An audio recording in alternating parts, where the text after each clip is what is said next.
Alright, so in theory we should be live. I just want to double check and make sure that things are actually filled out properly because this is not per my normal standard way of doing things because it's the Halloween special and I had to fairly quickly throw my equipment back together after finally getting my office space set back up and getting all of the stuff that have been basically just pouring into every space of the game room and the pet room.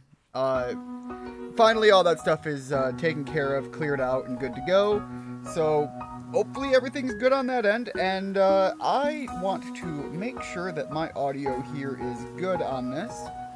And I also need to start with saying that this game opened up with a warning. I assume to be some form of a trigger warning to some degree, and as someone who has certain things about horror that can affect me in fairly heavy ways, I definitely appreciate that they gave that warning so that I can kind of expect that things are going to possibly lead into some of the directions that I personally find troubling to deal with. Body mutilation is a big one. Any form of cannibalism is a big one. General purpose gore, I don't so much mind, I often find it distasteful when not done with, a relative bit of care. I have no idea what this game is going to ultimately be about, however, it does seem to predominantly be portrayed in a little bit of a visual novel sense. However, it definitely seems to be more in the psychological. The images I saw imply very gore heavy, but not in like the mutilation sense, but in more of the surreal supernatural way. From what I understand about this game, I did a little bit of homework, not a lot. At least some, if not all, of the images, again, at least some, are AI generated, and it seems that that was actually just as much a design choice as anything because of the surreal nature, the not human involvement, the way that it mutilates things when it kind of renders stuff. And so I think that's in my opinion, if what I read as to the decision for that is accurate, I think that's kind of a creative way to make use of the otherwise controversial element of the nature of AI. Now, this game is also a little bit of a mystery-solving thing. So, I see Rigid Rat came into the chat, and I do see the conversation, or the message there. I will read that in a moment. But if you've been here for my other streams, and I know Rigid has, you know full well I'm really good at reading comprehension when I'm like reading myself. When my attention span is divided and I'm not primarily focused on the story raw at hand, I forget shit. I forget shit that you might tell me 5 minutes ago. And I tend to favor trying to read and keep track of what's going on in chat more so than I do what's going on in the game. I expect I'm going to be getting either some, many, or one, I don't know how long this game is, bad endings. And I'm really only going to stream one go-through of this game, so we'll see where it takes me. Oh, hold on a second.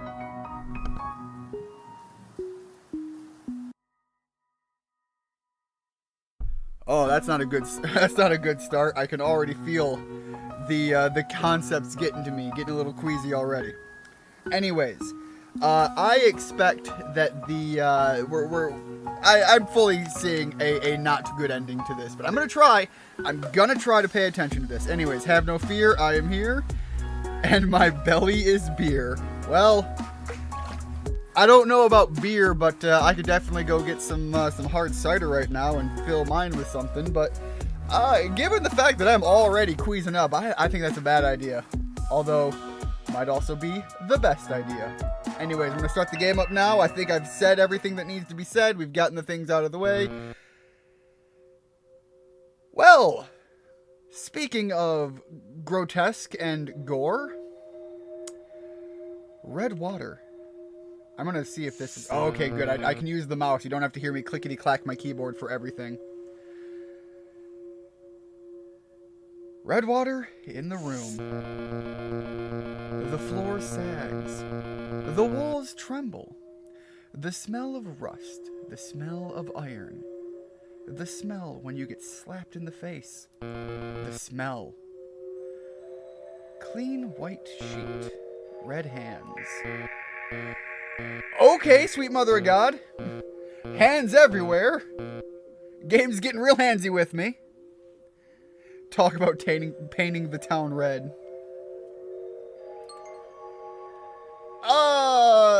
Wait. Hey? Red water touches the skin. Wiping it with a sheet leaves a mark. Disgusting. It's not going away. Rub harder. Oh, that's a... Hold up. Game, do you realize the chat that we have here, that the mindset that comes into play when we're playing these games? You're telling us to rub harder is not, I think, the direction you wanted that statement to be taken. Again and again.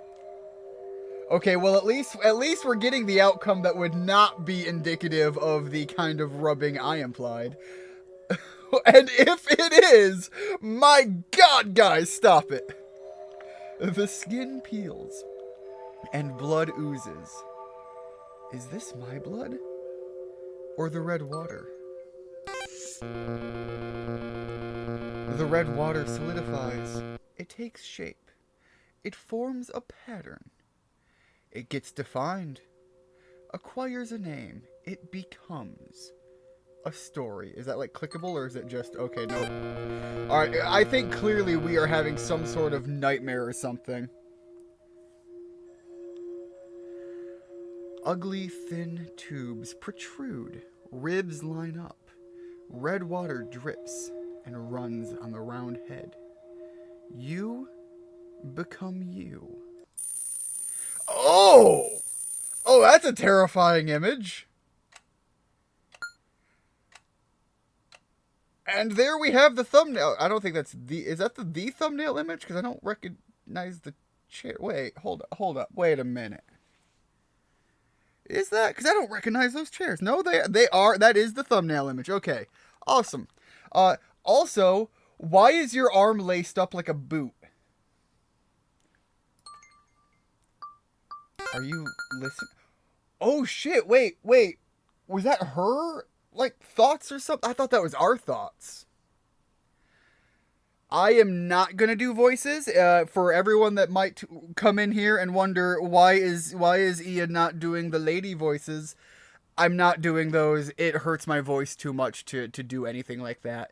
And given that I'm going to be playing through the entirety of this game, at least once, and I don't know how long that is, I don't want to do anything that is going to cause my throat to start feeling like I've been swallowing sandpaper. Sorry, I wasn't listening. Oh, well, I always do this. Even when I'm talking to someone, my mind goes somewhere else. I don't mean to. I'm sorry.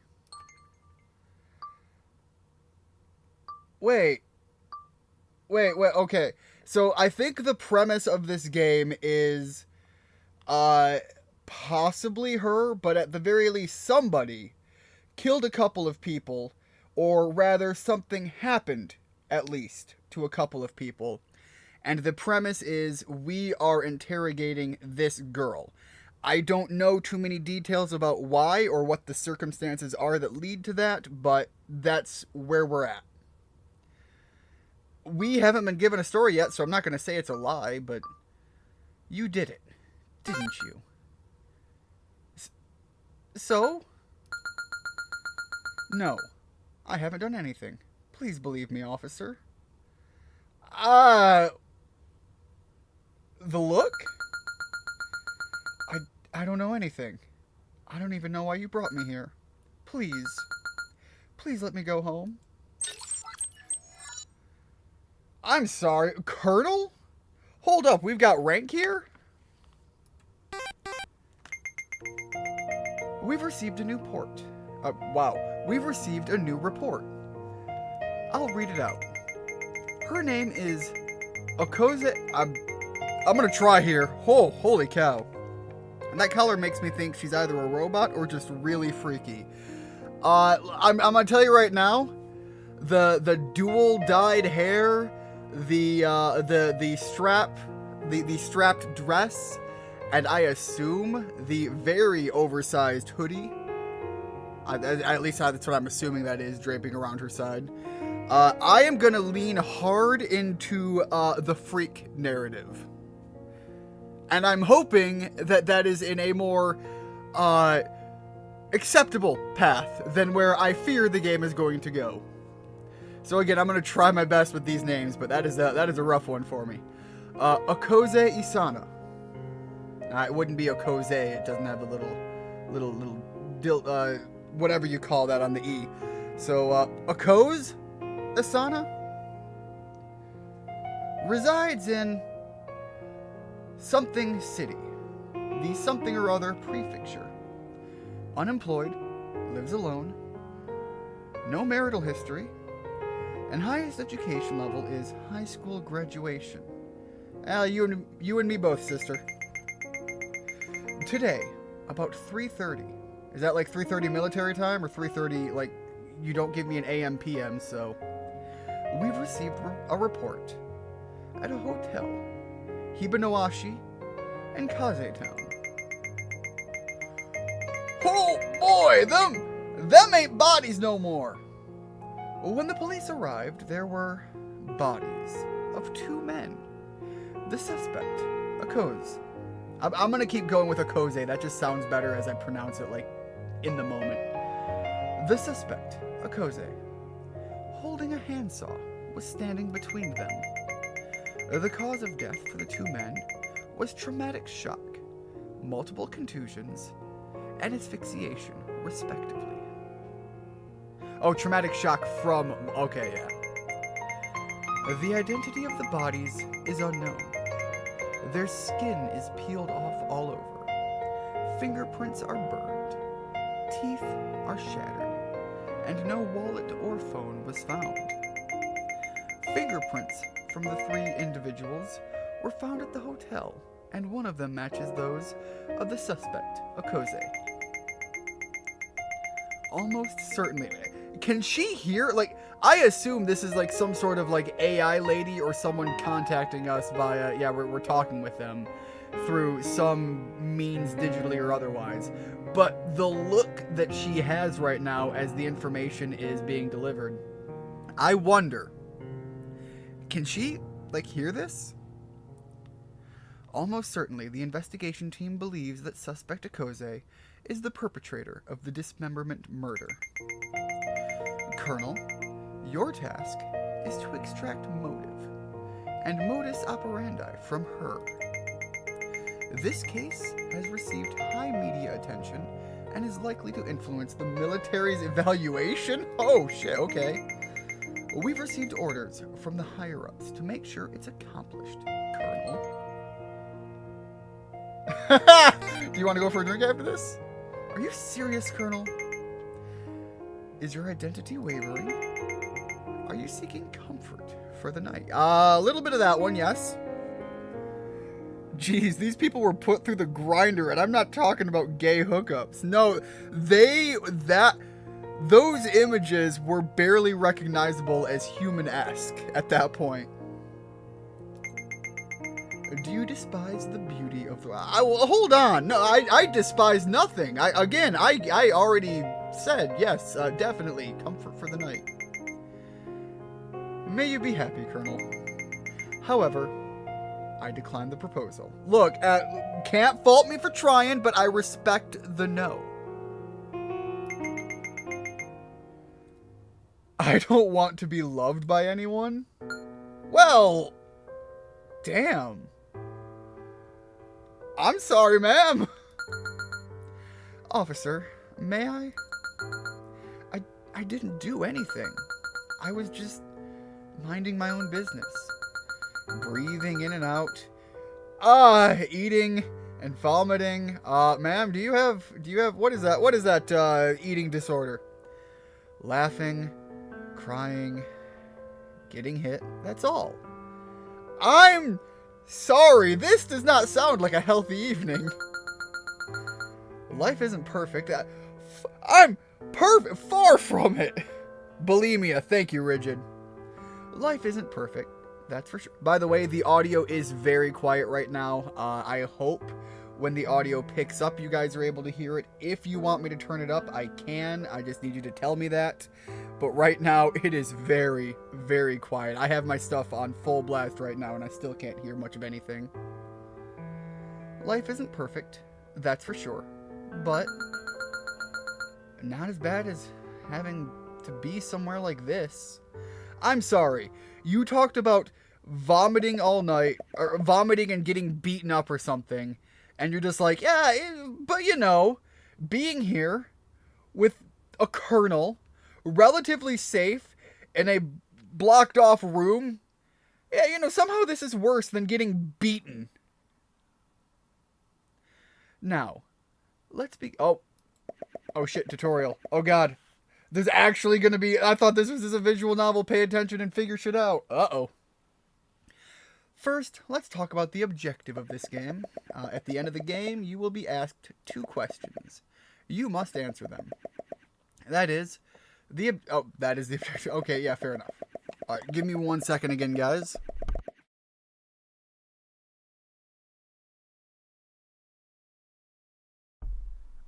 Speaking of possibly throwing up all night, I don't know what the hell's going on with me right now. I apologize, guys.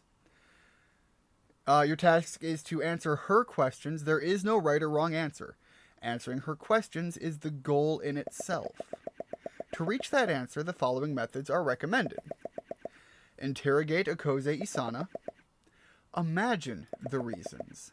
Imagine the outcome. Okay, so, again, as with last year's Halloween special, I picked one that I expected to go in with one thing, came out with something very different, but still very much loved the experience because it was so much of a interpret yourself kind of thing, and I absolutely love that kind of stuff. So I'm thinking, if they're actually being honest with the idea of me personally just trying to speculate and understand from my standpoint as a player of this, I think I'm going to really like that, and it's going to let me get into some deep dives, and you guys know I love my deep dive tangents that make sense to nobody else. Who is she? Who was killed? Why was the murder committed? We're getting to more than 2 questions here. Okay. What kind of person is she? Why are you interrogating her? What is this world? And why are you in such a place? And why am I a colonel?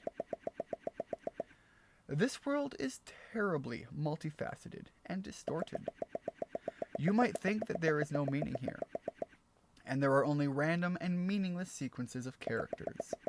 But even then, please don't stop imagining.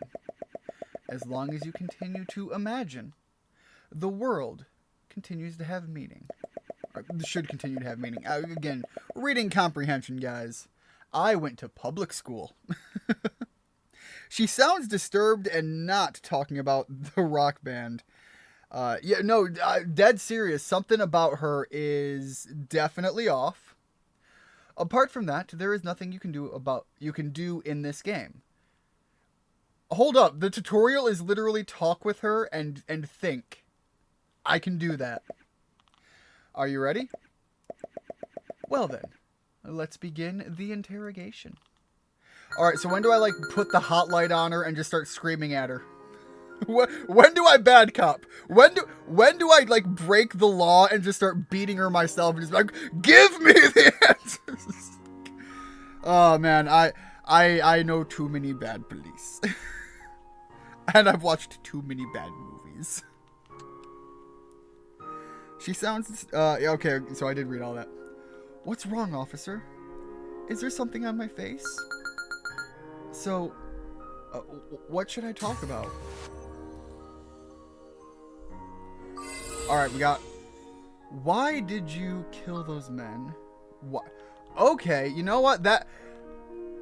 I think jumping right to why did you kill them is kind of absurd.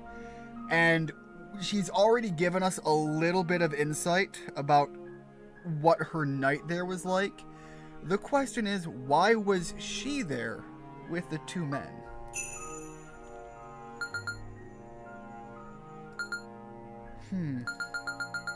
You mean you're wondering why I was in the same room with two men? You might be a colonel, but there can only be one mediocre chicken chain guy. Oh, man.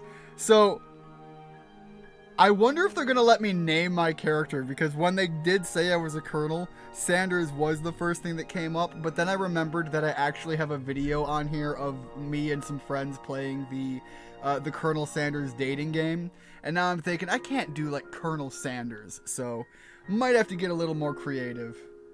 Might just give myself like a goofy ass name like Colonel Scratch and Sniff. In a game like this, I'm sure if I actually use that name, it would help break up some of the heavier moments. You mean you're wondering why I was in the same room with two men? You want to know that. To do something you couldn't tell kids. To take a short rest. Or because I gave up on everything. Officer, you can choose one. Pick whichever you like. I'm not the protagonist of my life. Well, hold on. No. Wait. You might not be like the hero or a good person, but you are the primary focus of your own life. I'm using cliched words like life and protagonist, but honestly, I'm not smart. Again, girl, you and me both. Not smart. Big dumb. Caveman energy. I don't know anything. I've never even seen a play or a stage performance. I've seen those. You know, if you're dumb, you always have to be cheerful and happy, right? Wait. I literally just said I am dumb and caveman energy, and I am all about the blind optimism and happy energy. How dare you call me out like this, lady? Colonel Corning would be good, because corn comes from... Okay, again, Colonel Corn, I could see that, but I'd spell it with a K like the rock band, just because, again, would be on brand with the darker themes of this game. Also, Corning is an actual name. Might still go with the K. I'm not. People often tell me that I'm ugly when I smile. I'm dumb and sad. The worst. Why do I know women like this? If I say that, will you be a little nicer to me? Look, I'm not saying one way or the other. I'm here to figure out, like, why the hell, what the hell, and, who the hell. A few more hells, too. I'm sorry. Other than being like this, I don't really know how to interact with people. It's easy to play the victim, isn't it? I don't want to decide anything for myself. I want to be seen as pitiable all the time. Again. Wait, hold on. Wait, way too real. Way too much like people I know.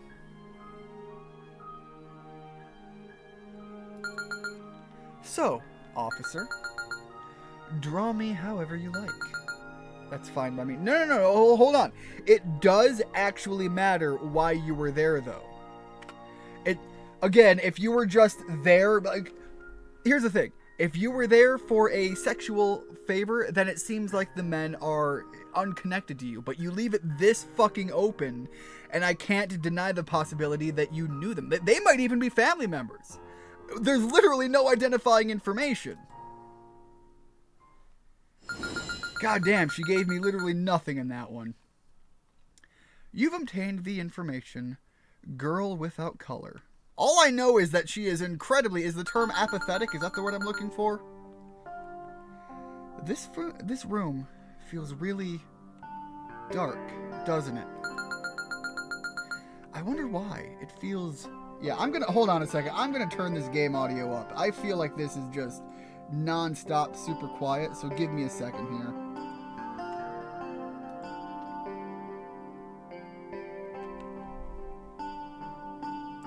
She really said, draw me like one of your French girls.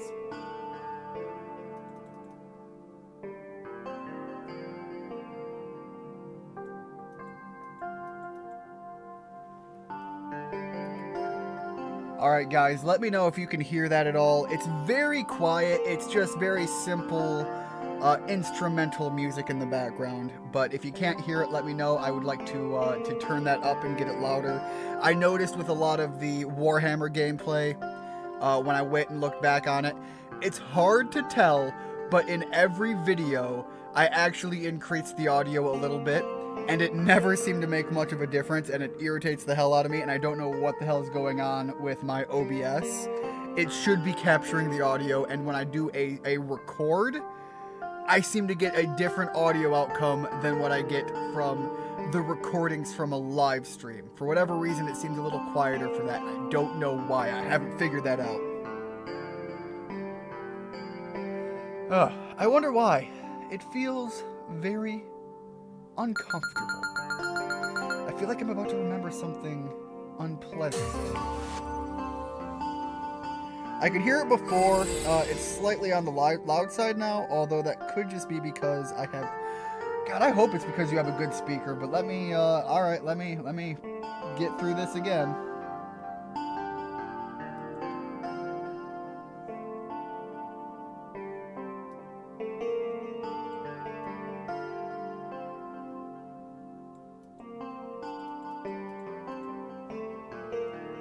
There we go. Let's try that. That is much lower than where I just had it, but still higher than where I had it before. Can you let me know if that's any decent for what we're doing here, Rigid? Otherwise, I can definitely, again, turn it down farther. Alright. What is your weapon? Are you acting alone? I don't think I have any reason to think that anybody else is with her. My number one question regarding this side for the options would be something along the lines of maybe like a multiple personality disorder. Perfect, much better. Thank you very much, Rigid. Very much appreciate the feedback on that. Are you acting alone? So yeah, my big question here is possibly a multiple personality disorder thing. It could very well be true on that concept here, because hear me out. She is saying she did nothing. She is definitely giving me a feedback and a story presentation that implies trauma in at least a couple of places, and some of it known, possibly some of it unknown. Commonly, people will develop multiple personalities to help deal with trauma, and I don't know why she was there with two men. Hypothetically, if something were to happen, she could slip out of her personality that she's portraying right now, and then the personality that came into play could have been far more violent and aggressive. So, like, that's a real question, a real thought there. Again, I don't think what is your weapon, first of all, is already a weirdly worded question. I assume that's probably just a failure in translation, but that gives me, like, information on methods of what was done. I don't really feel like I care all that much about that. Like, I at first was thinking on that one, but as I dived into this one a little bit further, I think I'm going to continue down this path. Like some Dr. Jekyll and Mr. Hyde energy. I could see that as a possibility. Again, we know so little right now, but it's kind of just trying to figure her out. Right now is the option I'm going down. I'm more interested in the person at play here, and I feel like there's a lot that can be filled in and speculated upon from understanding more of her.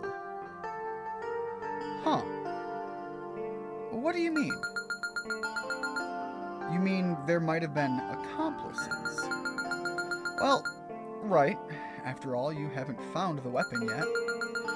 There's no way a dumbass like me could ever commit murder alone, right? That's not what I said. In fact, I am thinking the exact opposite. I don't think I'm giving her too much credit. I think she is intentionally playing a falsity here. It's much more natural to think that someone else is framing me for the crime. Do I look like I have a lot of friends? You don't need to have friends to have accomplices. Again, you're very much giving me lies. Do I look like I have trustworthy people? Again, people who do a thing that you might be tied to, either directly or indirectly. If other people are in fact the thing, I'm still on the idea of a multiple personality situation. But down that avenue, nothing says that you need to consider them friends. They don't have to be trustworthy. You don't even have to like them. You could absolutely hate them. It could simply be a momentary passion moment. So you are definitely feeding me some heavy lies. Huh. What do you think? I don't think any of that matters. It's hard, huh? Alone. If I were to kill someone, I'd definitely do it alone. But again, are we talking about you the physical, you the emotional and mental, or what? Because wouldn't that be awful? Killing someone with someone else would create a strong bond, wouldn't it? A strong, unbreakable bond. A relationship that could never be severed again. Well, damn, she is hardcore wanting to just be solo down life. I'd rather die than become an accomplice with someone. But again, the question wasn't inherently an accomplice. I don't want to become something so grotesque. Do you have someone like that? Someone that you'll always be related in some way until the end of my life? No matter what happens? I assume you mean the end of my life me, not the end of my life you. Like family, a best friend, or a lover? No lover, working on it. Best friend? Not to this extent. I don't know, I might kill someone for my brother. Like, it's not the kind of thing where it's like, oh yeah, I just go do it, but like, circumstances could exist that would make me a monster. I could see it. She could also throw around some... Yeah, again, finances are a thing, and she already implied that I'm open to interpret her reasoning for being there in any way I so choose. She didn't really give me anything. There are people that would absolutely do something like that just for the sexual favor.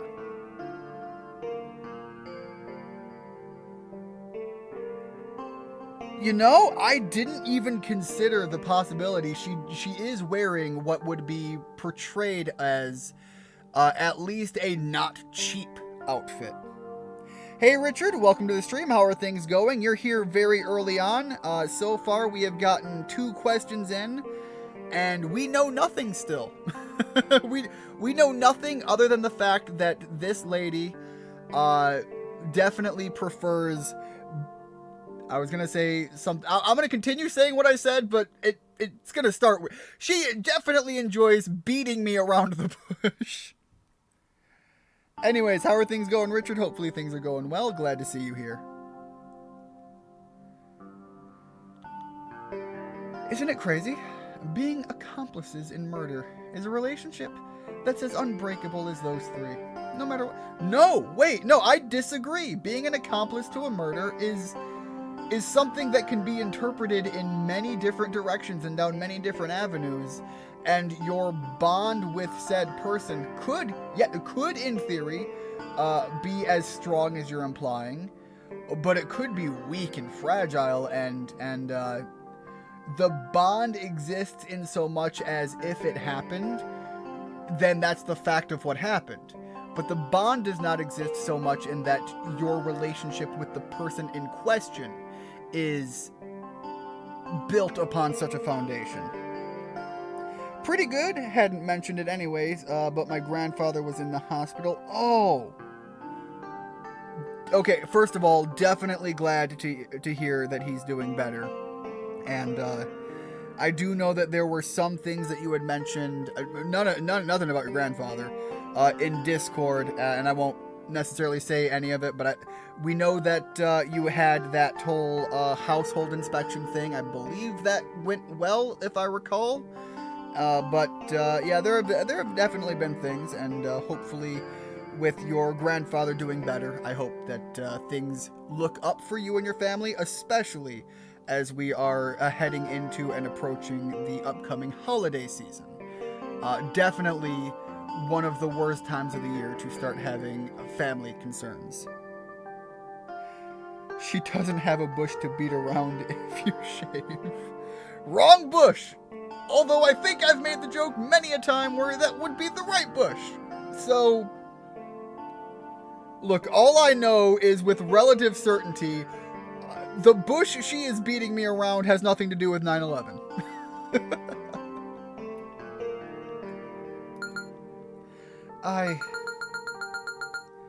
I don't need anything like that. Not even one. Being alone is enough. That's all I've decided. God, that's sad, though. You have obtained information, too. Avoidance of relationships. At least that one feels a lot more accurate. I still don't know what was it, the lady who, doesn't have colors or something, whatever that was? I didn't kill anyone. How can I get you to believe me? Well, look, it's quite possible, hear me out, you didn't kill them, but you were in the room with them. You can at least tell me what the fuck happened and stop just kind of manipulating information in such a way. Jeff Dunham. Do you like Bush? Bush Ahmed? Yeah, I like Bush. Wait, you mean George Bush? Oh, no.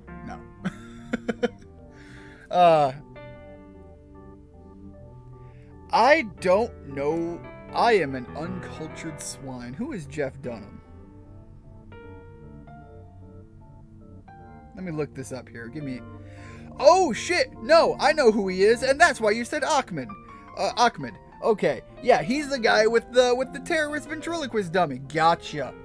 Okay, look, I had to look him up. I felt like I recognized the name. I just couldn't place who it was. I'm unemployed and just play games all day. I'm a shut-in with 0 muscles, and I can't even assemble IKEA furniture. I couldn't possibly dismember. Look, hold on. Again, lady, you are drawing incorrect and improper parallels. It is a well-known state of being that to build something, to construct, is harder than to not necessarily disassemble, but to break. I would hate to word it as such, and although relating it to furniture like IKEA furniture, which from what I understand is relatively hard to build, is not quite fair and accurate, but the idea of construction versus ending a life, to build something up, that is hard to, as evidenced by the fact that this lady very much seems to have struggled building herself up. That's not to say it's so hard to end a life. Yeah, Jeff Dunham is the puppet guy. There's also Senor Jalapeno on a stick as one of the lesser known puppets. Yeah, I had to look that up and figure it out, but I put 2 and 2 together there.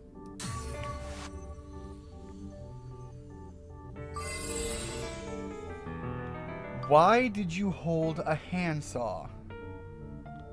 Possibly a valid question.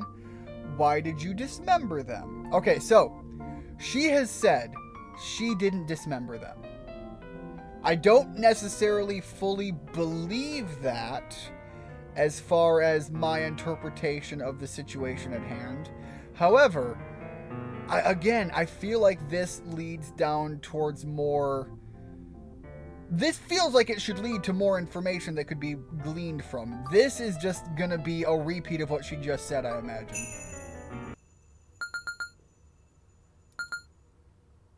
Well, we at least got a reaction from her.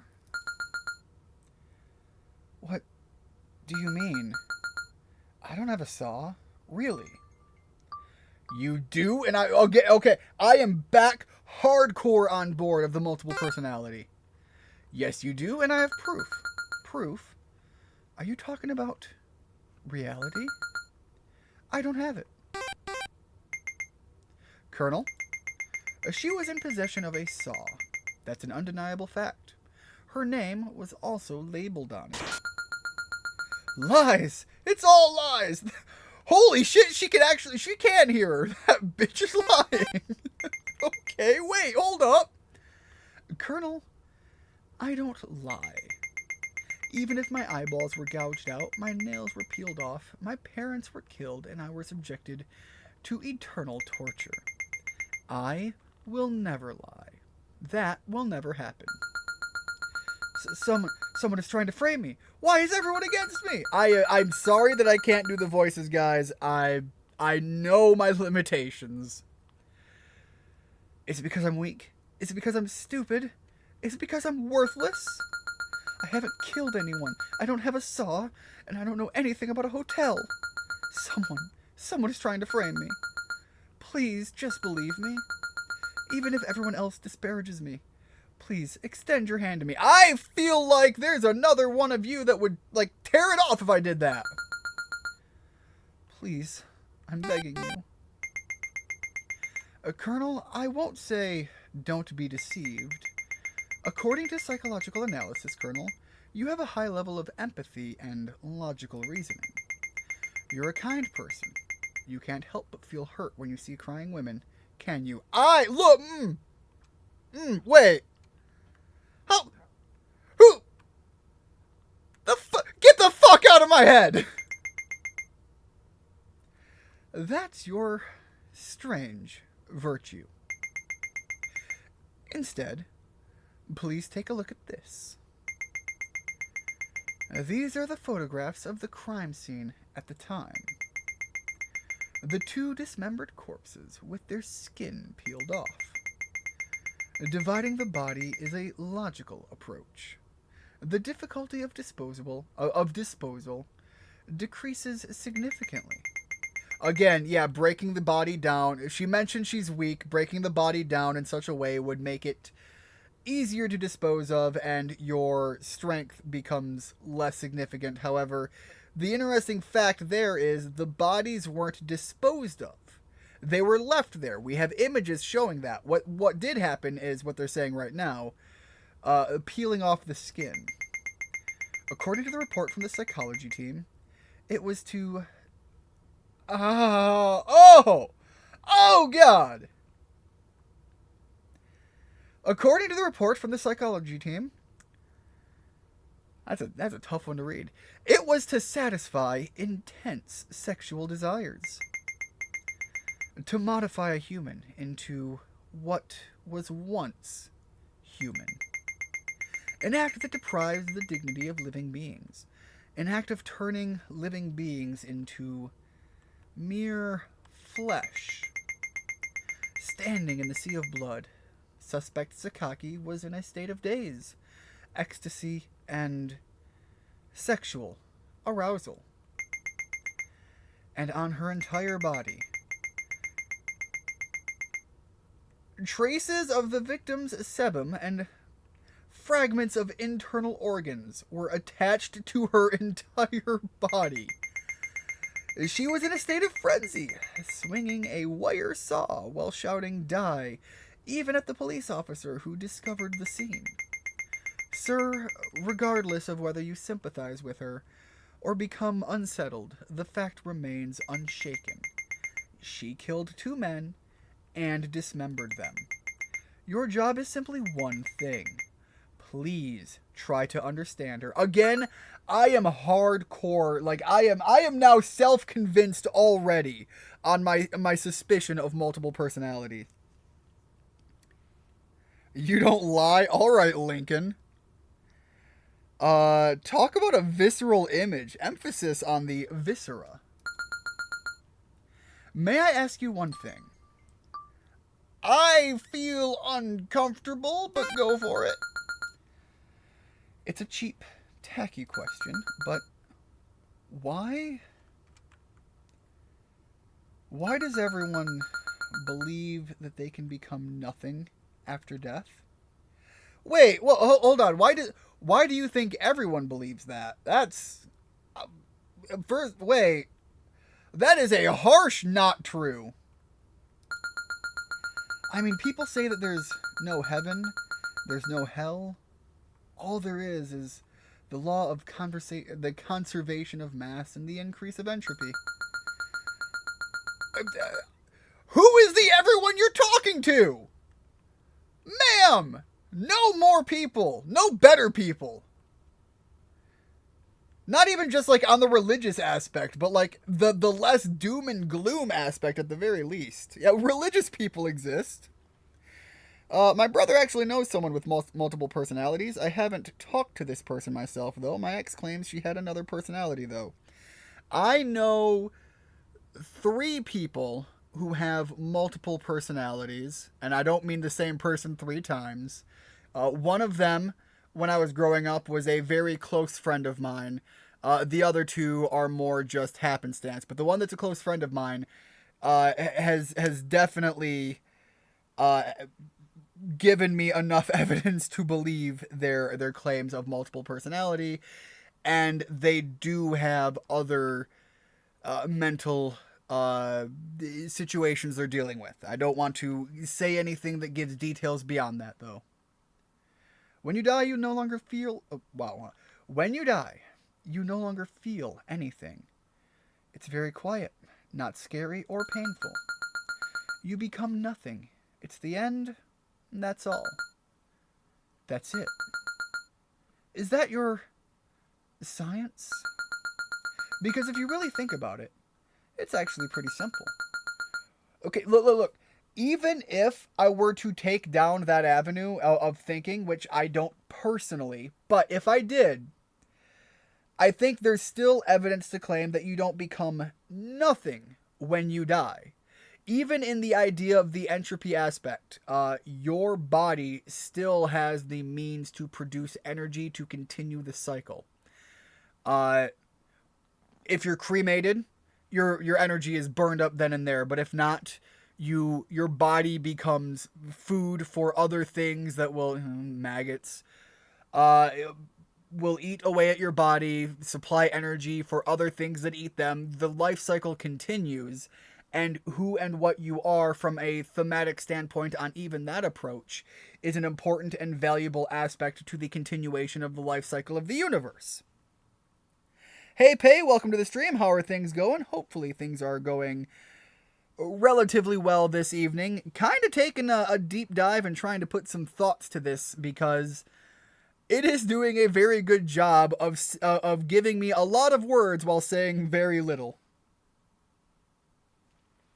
Fun fact, in the Dark Tower series, Stephen King mistakenly continuously refers to as a character with multiple personalities as schizophrenic. Yes, they are not inherently the same. However, someone who is schizophrenic can have multiple personality disorder, and it's not inherently the same thing, but they can collide together, coexist. That just sounds like an eternal sleep. That doesn't sound too bad in my opinion. Yeah, an unfortunate in-between meals day. Sorry to hear that, Pei. Really hoping things do start looking up for you, though, especially with the conversations had within the Discord. However, I will not bring those discussions up forward into a live stream. Just know, hoping for good things, especially with the possibility of the directions going forward. Why do creatures strive so desperately to live? Why did creatures choose the path of evolution? Why do genes and molecules seek stability? Why does everyone work so hard despite such hardships? Isn't it obvious? It's because everyone is... again, ma'am, you are speaking... you are putting words in the mouths of people who would definitely largely disagree with you, particularly myself. I have said as much before. I don't necessarily fear dying, and I have gone down a deep dive avenue. Not deep, but deep enough dive avenue into some of my my thinkings on the concept of life and the meaning I hold and value I have within. Uh, so in the concept of my direction and thinking of that already is a harsh, stark contrast to what she's saying. And I don't know why she is speaking in the idea of knowing what other people are thinking about. Again, I'm going into the idea of some serious mental issues for her as to what is leading to her decision making. I'm wondering, possibly because she just thinks she knows everything about what other people are thinking about, there might be something to that element, as well as, again, my continued suspicion going forward. I'll figure it out, usually do. I don't necessarily fear death, but I value life. Exactly, Rigid. I hold great value in the concept of life. I've talked about this before, and I'm not going to give the deep dive there, but I have lived a life where once upon a time I might have feared death. I no longer am in that position. It's not to say I'd welcome it, but I don't fear it. I'm scared. Terrified. Again, projecting is what I think she's doing a lot of here. People become nothing when they die. They become nothing. It's just overly optimistic. I don't like this. When creatures die, they are assailed by loneliness and fear, screaming in madness every day, every hour, every second. Forever. Forever the pain continues. That scares me. Perhaps the universe yearned for creatures. Hold on. I feel like this is going somewhere. I might be getting something here. My current favorite song is called "Don't Fear the Reaper." Awesome song, absolutely. Does that count as not fearing death? I've had multiple psychologists tell me that I'm a when, not if. I think I would need further details to take that in a confident direction of my interpreting of the statement therein. But I will say, how do I put this? Psychologists are often good at what they do, but not always accurate. I had psychologists. I had many medical professionals, mental, specifically when I was much younger. By the way, there is no audio in the game right now, so if you're not hearing anything from the game, it is just because the game is not giving anything. Anyways, I had many professionals tell me when I was younger that I was the kind of person that was destined to live in a group home and never go anywhere, never do anything, never achieve anything, and would be nothing but a leech on society. Yes, I actually did have people tell me that, tell my family that. And I have certainly, well, and in fact, proven them quite wrong, in my opinion.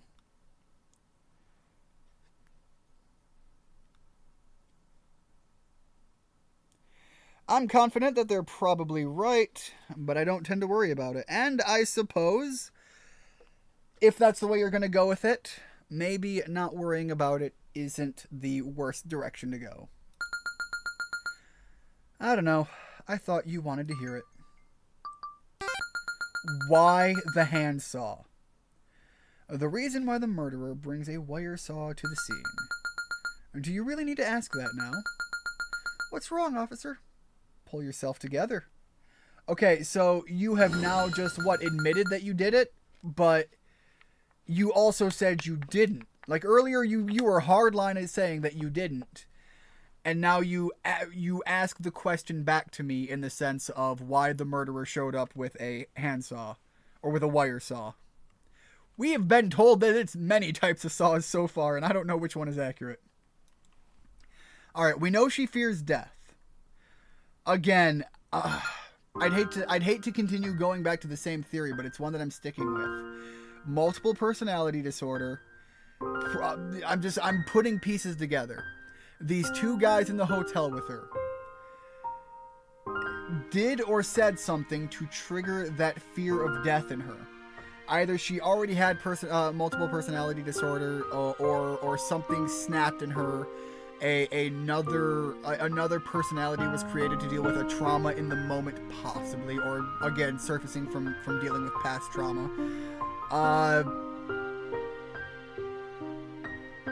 And dealt with the situation as it unfolded. And the her that I'm talking with right now, she sees as a different person internally than possibly the one that would have done the deed. Again, that's currently my running theory. Hey, officer. Can I ask you a question, too? Go for it. Where exactly are we? Why are you investigating a murder case? Isn't that usually the police's job? Honestly, that's a fair question, but I suspect possibly, maybe, what if there's reason to assume the possibility that one of the bodies, or both of the bodies, are in some way, shape, or form tied to the military in some direction? Because then I think you can start getting others involved, and you start having like questions of jurisdiction and who gets to look into what. The background music gives me vibes of Digimon Survive. I actually think I have that game, but I don't think I've played it yet. I probably should. Alright, I think she asked if there's something I'm keeping from her. You're not going to answer, are you? It feels weird being interrogated. I'm just answering your questions.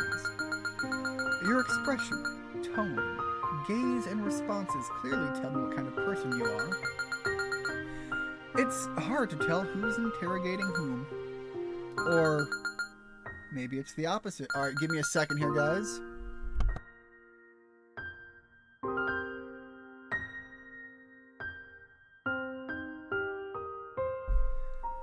Alright, it's very interesting. I assume you mean the Digimon Survive game is interesting and not necessarily inherently the background music. To which I have heard... Is Digimon Survive the one I heard about where people went into it suspecting one type of game, got a very different experience, gave it a heavy negative review bombing because of that, but then as time went on and people kind of more understood what they were getting into, it had a bounce back and a resurgence because it actually was fairly decent? I mean, her outfit focuses a lot on a blend of warm and cool tones. That's another hint towards her having multiple personality disorder. Alright, something about smiling. I forgot to read that properly, I'm sorry. That face you make when you look at me. And your eyes. It's like you're itching to kill me. Like a... Wait... What? Who? What?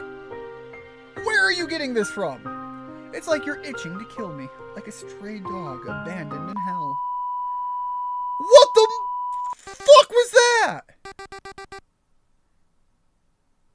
May you always be happy. What the fuck? I'm sorry, what? What? I'm just gonna take a drink from that and let whatever the hell that was just sit and digest in the brain a little bit. Yes, but there was no indication that it wasn't going to be exactly what was delivered during development. Yeah, I'm not saying whether or not people were correct in their assumption into that, but that was how things played out as I recall it. However, I know that there were recently several Digimon games that came out, and I just wanted to verify that that was the one I was attributing the thought there of to. I don't know what drugs she's on, but I want them. Yeah, whatever the fuck's going on, she is wildin' right now. The music got real happy all of a sudden. Maybe this is the pink side. I'm getting hungry. We've been trapped here for half a day already. The last thing I ate was a sandwich. It was a mistake. There was cucumber in the egg sandwich. Honestly, that doesn't sound terrible, though. I like cucumbers. They're so refreshing. Eggs are great, too. They're soft and fluffy. But when you put them together, it's the worst. Whoever came up with that must have had a grudge against humanity, right? The softness of the egg disappears, and the cucumber's grassy flavor becomes too prominent. I mean, maybe if you have too much cucumber, or you just have a funk-ass cucumber, but like, I can envision that going quite well together, honestly. It's unfortunate that they ever met. That happens sometimes, you know?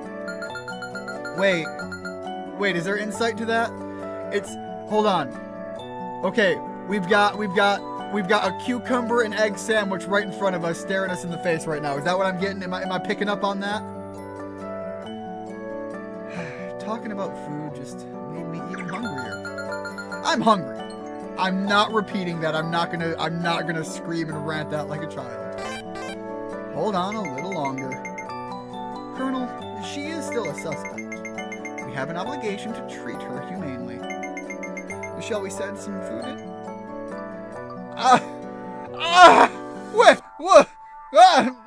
No! There's no way we're giving it. Let's go with, I think, God, is Katsudon the, is that the fried cutlet and rice dish? Oh, man, I'm trying to remember. Katsudon sounds pretty good, though. Hey, honestly, that doesn't sound too bad. I was pretty close. That looks like I might have known the fuck I was talking about. I also doubt the stability of someone with those kind of piercings. Yeah, no, absolutely.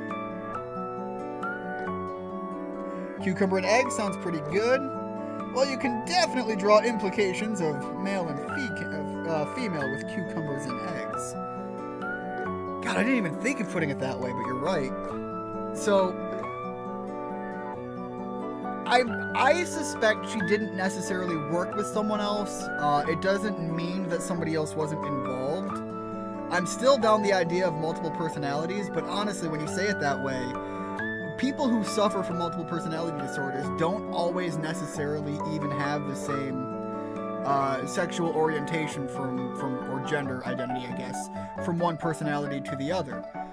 It's not unheard of for someone who was born female, who is female themselves, if they were to hypothetically develop a multiple personality, a split personality, that the splitted personality, I feel like I'm wording this terribly, could be themselves identifying as male for whatever reason under the circumstances in which it was created for them to deal with whatever the hell they're dealing with. When it comes to interrogation, this is it. Is this really a katsu bowl? It's just chicken cutlet on top of rice. No egg either. Yeah, again, I think the egg was supposed to be a thing. You can't call this a katsu bowl. Honestly, I agree with her. I'm gonna apologize. I'm sorry that it's shit. I'm sorry that you're here getting shit food. Anyway, I don't mind it. In this town, you can't get anything but synthetic ingredients. Wasn't it 5 years ago when... No! My birds! My baby birds! 5 years ago, chickens went extinct. My God, this is a sad reality.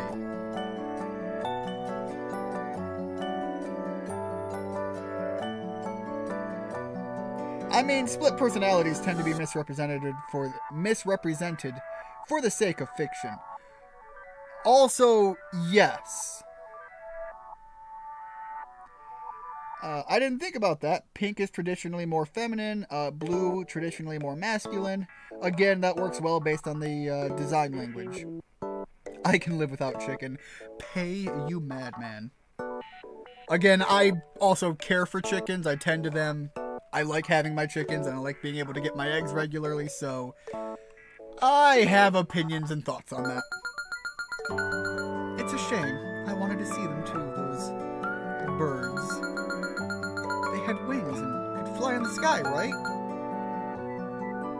Wait. Not really? I mean, my birds can't. But also, are you implying birds in general went extinct too? I wonder if that felt free. We're going down the avenue of all the birds are extinct and now anything that's there are now government drones. I like this. I approve of this. The conspiracy theory that I aspire to believe is valid. Yeah, they can for short distances, but I'm thinking like it's less flight as I would describe it, but maybe I'm just picking on my personal interpretations there, because I know with my birds they can definitely jump and use their wings to go definitely a fair bit higher than just regular jumping. Whether or not we call that flying or just assisted jumping, I'm not sure where I put the line at there. I tend to opt for chicken sandwiches more than beef because of that bad burger I had that one time. I have eaten some bad burgers. I've also eaten some bad chicken, and yet still I will eat both. I am a carnivore at heart. Give me meat. I mean, isn't it easier to just walk? Well, bon appetit. Yeah, not good.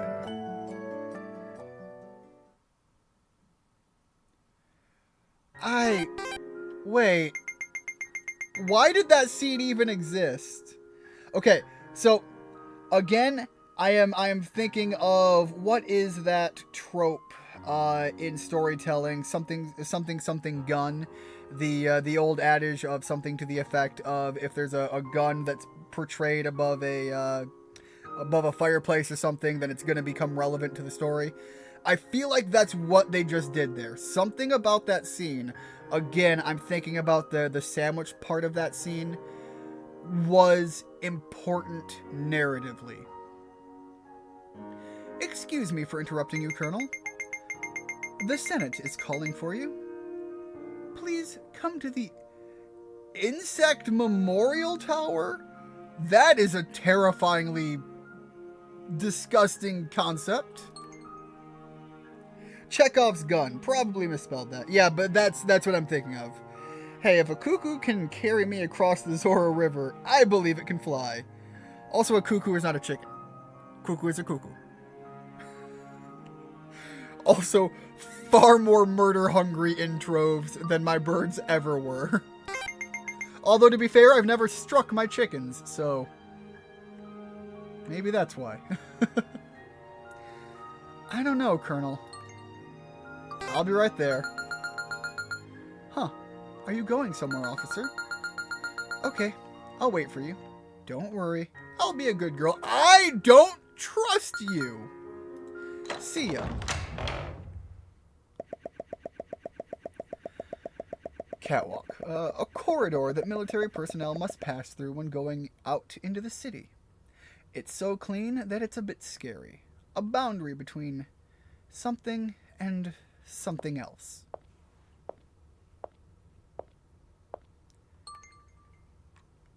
What? Good afternoon, Colonel. The fuck are you? You don't even know that anymore, do you? Who I am doesn't matter. Colonel, take a good look around. Does this look like somewhere you should be? Were there streetlights lined up on the pitch-black streets? Did the White Queen give you treacherous sweets? What about the noble lion? Where is the proud knight of the mice? Why are you even here? What are you talking about, you drug-induced hallucination? You would never wish for a world like this. You who loved the world and believed in adventure.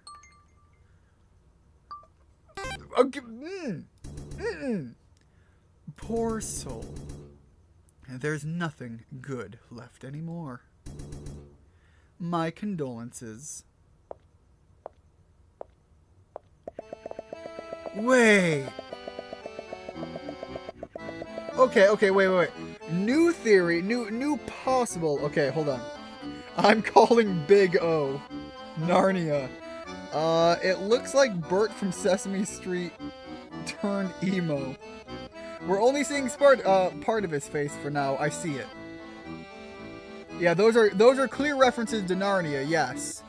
But it's implying, I think, my takeaway from that is something to the effect of we went through, what was it, the wardrobe? We went through a metaphorical wardrobe, and we are in this situation now. If I'm taking that in kind of a mental, twisted, psychological way,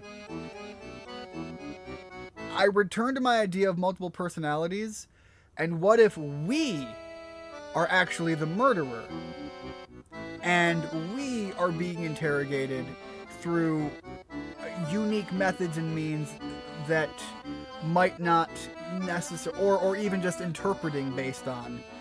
And so we are simultaneously the Colonel and the girl, and possibly multiple personalities within thereof.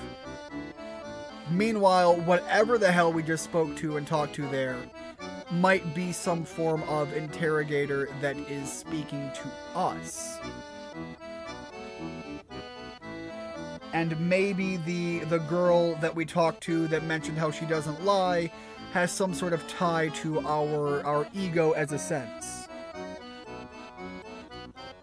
Oh, shoot, I should have read that. My bad. Something about the bustling city. I think it was descriptors.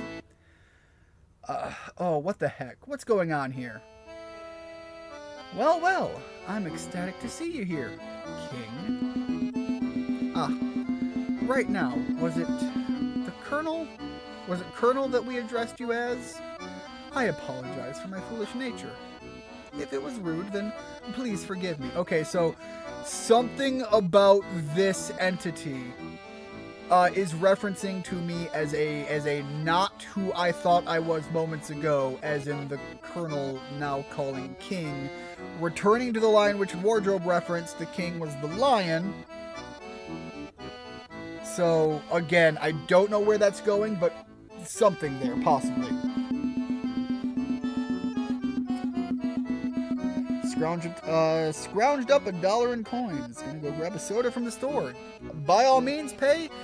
Enjoy it. Have for what it's worth. I know when I was in situations like that, anytime you can get anything is a bit of a personal treat. Whether or not it's super meaningful is going to be up to the individual and the situation, but I hope you enjoy it all the same. Actually, the lion was Jesus. I mean, in the story, yes, but didn't they refer to it as the king as well? It's been forever since I read the story. I was probably still in high school when I read that. Whatever. Whatever I'm told 3 minutes ago, I forget after 2 minutes. That's just the way I've decided to be. Remembering things from the past isn't enjoyable at all. Wait. Look, asking who are you last time got me nothing, so I wonder if it's going to give me information regarding the concept of what is home in the situation we're at here. That's a good one. Very well. Again, what is home? Does it really exist? Don't you think that's an abnormal delusion? Sorry, grabbing a drink. Do you really know where here is, anyway? Okay, what is this place if not home? I know it's not home, but whatever. This is Venus, Earth's neighbor. I'm sorry, the fuck? A hellish alley where broken ones break each other until they're exhausted. Just kidding. This is the old street of that same city earlier in whatever it was earlier prefecture. One moment. Okay, so the city and the prefecture within the city before, the same that was censored out from where the lady is from. Again, I'm now possibly dancing down the idea of, no, there was an actual king in Narnia. Okay, so maybe I am just horribly misremembering the story. Christ is king, as Kanye would say. I mean, also just a bunch of Christians and religious types in general. A lot of the Abrahamic religions tout that line, so.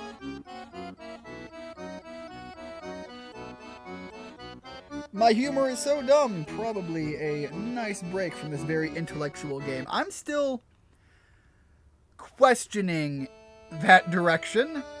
But yeah, so I'm back to my idea of what if we are both the colonel, and I guess apparently a king, the colonel and the lady, because now it sounds like wherever we are right now is not where we were moments ago, and there is reference to the same city and prefecture that were attributed with the girl.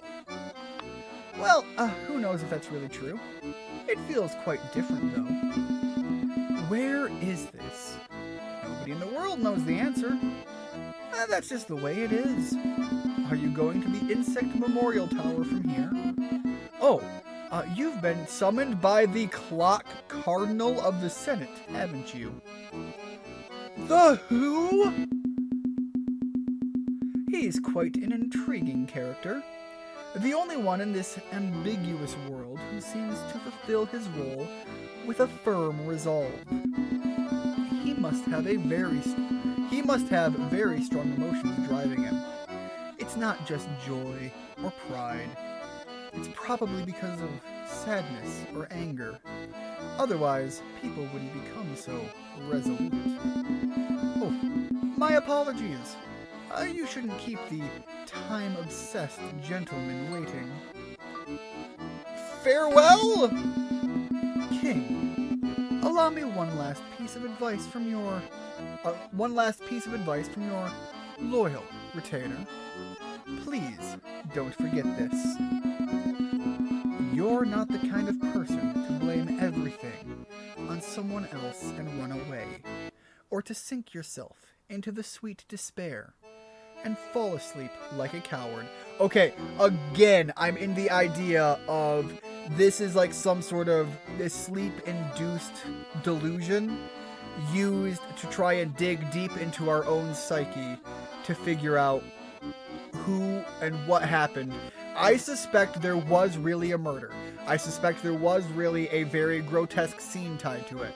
But now I'm still on the idea of if this is real, and I have no reason to think that at this point, but if this is real, multiple personalities on the girl. It could very still be possible that it's multiple personalities within our own psyche here. Not even multiple personalities, just a fractured story, if anything. It doesn't have to be multiple personalities under that interpretation. A fractured story that is trying to be figured out and delved into. And it's being tackled from different angles within our own mind. It could very well be something to that effect as well. Facing sorrow, not turning away from pain, swimming in dark loneliness, yet still gazing up at the brilliant sky. A person with the strength to fight. Again, I don't like that I feel like the game is reading me. Who believed in love and courage. Please, never forget that. Farewell, my king. Safe travels. Here may be the worst place, but it's surely enjoyable. Again, feels like we're talking about my mind here.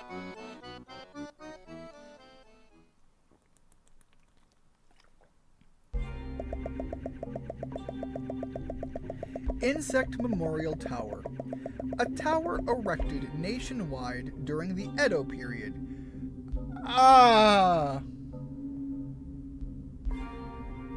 Is that a real thing? I don't believe that that's a real thing.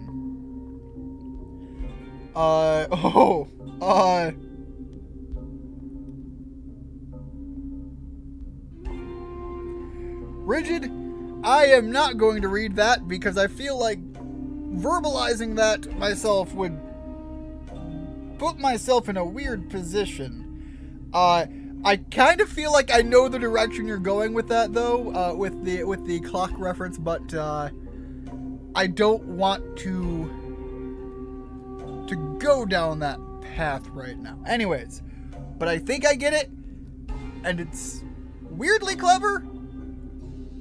I'll give it to you. A tower erected nationwide during the Edo period for the memorial service of agricultural pests. Many believers gathered to pray for the demise of those who harm humans. At the top of this long staircase, the clock cardinal should be waiting. Frankly, it's quite challenging.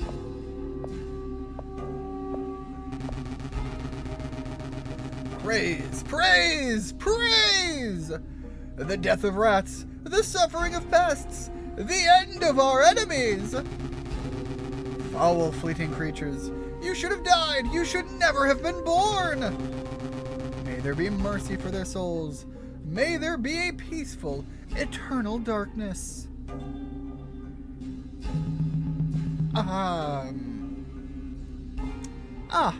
Colonel, you've finally arrived. Did I? It's an important matter. I can't make the judgment alone. Okay, that's the other part of the joke. Fair enough. At the same time, it's something hard to believe, even for myself. Do you remember the beginning of the world? Again, the world, this world, my world, her world. I feel like there is a web here, and this question is not poignant enough. Do you not know? This world was made suddenly.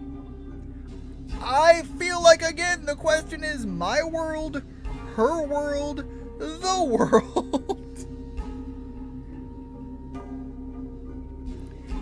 Insight through the wardrobe, not down the rabbit hole.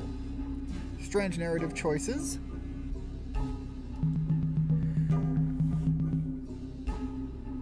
Oh, wait. Hold up. That's creepy. If my clock is correct, this world began on 10/27, which is very accurate and worrisome. I think that was when I first launched the game to try to figure out the audio. It's almost like the world 5 minutes ago hypothesis. I don't particularly dislike the skeptical assumptions, though. Even so, it's too much like science fiction. I see. You really don't remember anything at all, do you? Why? Why am I the only one perceiving this? It's some kind of torture. Well then, let me tell you a little bit about what I remember. The last thing I remember is the primordial world woven by someone's wish. It was a beautiful and yet fierce sight. This shit is looking biblical. It's definitely dancing down. I don't necessarily maybe say religious, but it's dancing down a belief system conceptually. Already there was me. A me with a purpose called the Clock Cardinal. There's no connection between yesterday and today. It's like opening a book for the first time and starting from the middle of the page. Until this world began, this world didn't exist anywhere. Is such a thing possible? Is it permissible? Where in the world are we? Who are these people? Why isn't anyone questioning this situation? The only thing I understand is this. This is reality. Not imagination, not a dream. This hazy view is our reality. Okay, but now we're getting into needing to more deeply describe and point to reality conceptually. You say it's not imagination, it's not a dream, but you also say our reality. From a narrative standpoint, that doesn't necessarily mean that it's to be interpreted as reality, as I myself might want to think of it as. They chose Narnia over Wonderland. They're definitely intentionally referring to religious undertones. Yes. But again, I don't know to what degree, and using religious references and undertones without being direct to the religion in question opens itself up more to ideological concepts than the harsher correlation. At least, again, the way I'm interpreting it. From here on, my memory is also vague. A creature. Like a rabbit. Okay, are we really gonna go down both avenues now? We're just gonna I feel like an ugly monster resembling a rabbit fulfilled someone's wish. Acting like an angel.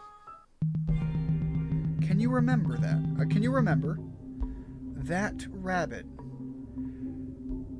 The girl who dragged out our story like pulling out intestines. No! I see. I thought you played an important role. I don't know why that is, though. In this world, I feel you have an important role. Probably. But we can't change anything. Perhaps we're bound by such constraints. You. Only you can change this world. And only you can prevent forest fires. Or perhaps you're nothing but a roulette wheel. Or even that is. Perhaps the root cause of this anomaly lies with that damn annoying... What? Craw! What is the craw? In this land, such a massive crossing of realities can only be attributed to the craw. What happened? Why it happened? Up to that point, I really have no idea. I am an elder, a presence of the past, something fading, an observer, a bearer of wisdom. Both the Big Bang Theory and the concept of creationism suggest a beginning. I was very much, when they were talking about the idea of the world that was recently created, I was thinking back to, what was it? The Melancholy of Haruhi Suzumiya. I only know of the first anime adaptation that was put out. I never watched the follow-up, and I don't know any further details than that, but I remember there being a reference in that anime to the idea that the world was tied to Haruhi in a sort of god creationism aspect, but I don't remember the story well enough beyond that. I see. Colonel, if I recall correctly, your mission was to interrogate a murderer, wasn't it? Are you enjoying your conversation with her? I'm unsure still. It's not a torment, so I guess I'll say yes, I am. I see. That's good to hear. If that's the case, then I'm happy too. Wait. Why is that? Why would I be happy? Perhaps I am your... Thank you for coming all the way here today. The business is concluded. You may leave now. It's late, so you should go home. Again, we're on the question of where is home then? Be careful on your way home. If this world were created by someone's wish, then it's too introspective. Yeah, again, I kind of agree with that, but I feel like I'm either diving not deep enough or too deep, and I feel like I'm not anywhere near where I should be in either direction because of that. You returned home. Perhaps due to exhaustion, your entire body feels as heavy as mud. Well, what should I do? I'm not a smoker, so I'm gonna look outside. I'm gonna look outside and think. A gentle blue light is softly illuminating. The ones bustling back and forth on the street are probably cleaning... Is that AIs or L's? I don't know if that's a lowercase L or an uppercase I. The scenery isn't half bad. The chaotic neon... we're kind of very clearly supposed to be in some sort of cyberpunk-esque world, so maybe it was AIs. The chaotic neon lights of the city. There's no unity there. All that exists is the condensation of desire. It's simple. He's your father. You were a Jedi this entire time. Is that the neon lights? All of these are just the lightsabers? You like this city because no one here is interested in others. I feel like I would hate that. What you dislike is... Okay, definitely getting the wrong direction for me here. What you dislike is mountains, forests, rivers, rural scenery. It reminds you... no, I love that shit. I love that shit because it doesn't remind me of my childhood. Yeah, that's right. You must have hated it since a long time ago. You must have wanted it to disappear. Why are you here? As you gaze at the window glass, expressions are reflected in it. Who are you? Who are you? Fuck! Something about that was a little too real. Okay. No, I would sit there and ponder. Let's continue pondering. You slowly lie down on the bed. May I receive a gentle hug, even just in a dream. Okay, now that one's a little too real. Don't hurt me, game.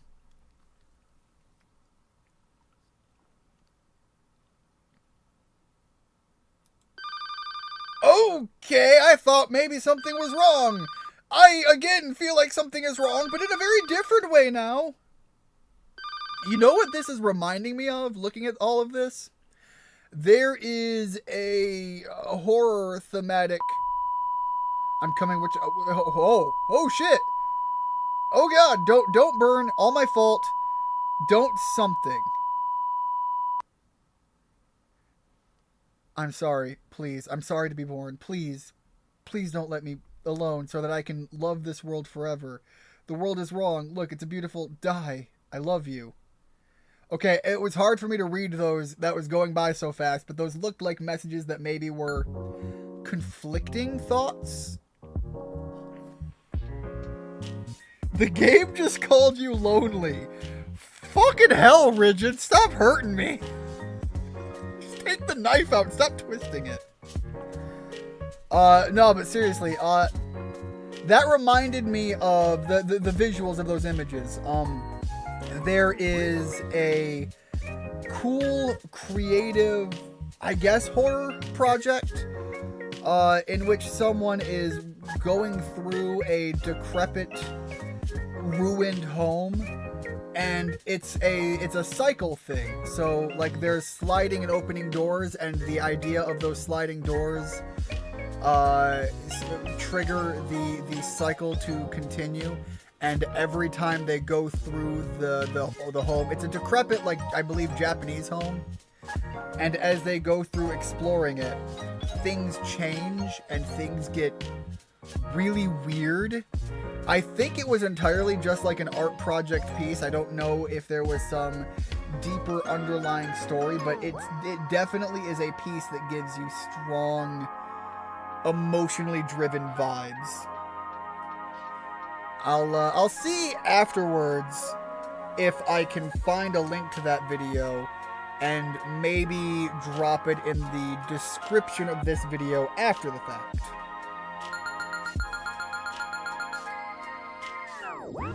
Oh, and thank you very much for that, Rigid, for putting that in the promote page of the Discord, because I forgot to once again. Oh, what's wrong, officer? You seem like you're about to cry. Yeah, the game called me lonely. Did someone bully you or something? Stop it! Shut up! Hey, don't look so angry. Anyway, shall we continue our interrogation game? You have something you want to ask, don't you? Until you do that, it won't end, will it? Or you don't want this to end. For what reason? I don't know. Maybe you want to talk to me more. But officer, you don't seem to be enjoying yourself. I said I was earlier. Wait. Why aren't you smiling? It's not like you can smile only if you're having fun.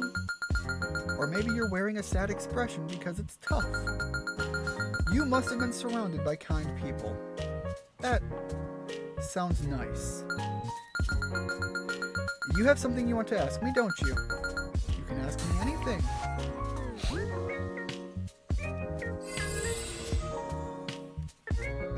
One moment here, guys. I'm sorry. Do you have an alibi for last night? Wait, hold on. That seems like a horribly worded question because the murder happened. We saw a clock reference my current real life time at one point. Well, not the current time, but when the quote-unquote world was created, which was written in a concept of a 24-hour clock cycle. So if I carry that forward, we know that there was a murder that happened at 3:30, and the number they gave was 3:30, implying if 24-hour clock cycles are what the game's operating under, that was a morning situation. 3:30 that morning. So her alibi for last night would be that she was talking to me or stuck here, because when you're under investigation like this, you don't exactly get to go home. So I'm going to ask if you've ever wanted to kill someone, because this seems like a dumb question to me. Hey, Shoko! Welcome to the stream! Currently interrogating a possible killer within a world that I don't even know is supposed to be real or not. Anyways, welcome to the stream. How are things going? Hopefully things are going well, and more specifically to you, hopefully you're not having too many terrible headaches tonight. I know that's something you are quite often dealing with, and I don't necessarily enjoy reading about your pains, but I understand that it is simply a fact of what you're going through. Oh shit, she's just gonna come right out and say it. Yeah. Wait, what? Of course I have. Everyone has, right? Might not be the same way, of course, but there's no way not everyone has thought of it. No, wait. Just, the question was if you thought about killing someone, and you're just like, yeah, no, everyone does. I think I might largely disagree, unless you're getting really vague with the question, and then maybe. Because again, you read books, you play video games, you indulge yourself in certain fantasy concepts, then okay, sure, maybe, but that's not really the question as it was asked. I've been so tired and slept so long, dealing with headaches like always. Well, Shoko, for what it's worth, I know the reality of your situation is well wishes and thoughts aren't exactly going to cure anything for you, but I do definitely, earnestly, really hope you get some good days coming up and get to enjoy some time where you're not in pain and made to feel that uncomfortable. It definitely doesn't do me any favors on that. I can't believe all this time I forgot to put this. I didn't pay attention to that. Yeah, no, you're right. I mean, it still is largely pronounced Shoko, but you are absolutely right. Yeah, I can actually see that in the history too. It doesn't update the past messages. If there's anyone who says they've never felt that way, even once, I wouldn't forgive. You wouldn't forgive someone for actively not wanting to kill people. Who do you want to kill? Asking about personal matters. Well, you kind of are under interrogation for the potential murder of 2 people, so yeah, I feel like it's not that far of an unfair question, you know? It's not like I'm talking to, I don't know, someone on the street who's just like, you know, I've had some weird thoughts. No, you're actively in here just like, yeah, of course I want to kill people. By the way, I might have actually killed people. I guess it can't be helped since it's an interrogation, but I think it's worse than asking about the first time you had sex. I mean, no. Context matters here. Again, if I was just talking with someone on the street, I feel like both would be really weird. I still feel like one is far more personable, and the other one is just like, come on, someone could just easily throw out a random bullshit answer. Who have you thought about killing? Well, you know, I've thought about if I was in, like, you know, World War II, there might be a certain, the particular mustachioed individual that might be on the list at some point, but, you know, I'm just thinking fantasy. It's very, very contextually different.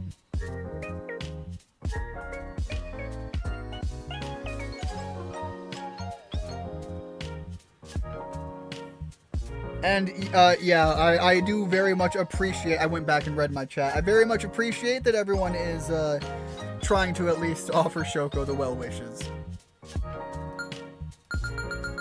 Do I really have to tell you? I feel like, again, the idea of you under interrogation for murder, let's be honest, you don't have to tell me anything, but is certainly well within my right to ask. Go with that one. I've never told a lie. Everything I've said is true. Okay. Hold on. We're going back into the deep dive theory here. So, she has never told a lie. We have been told that the, I don't know, AI or whoever it is, the other lady that contacts me when she wants to, said the same thing. She's never told a lie. If I take this at face value, I'm back in the idea of, yes, she herself, the individual, didn't kill someone. I'm now further in the avenue of the idea that all of this is a fiction within my head, but is tied to possibly a real event that did happen. At least in the context of the story.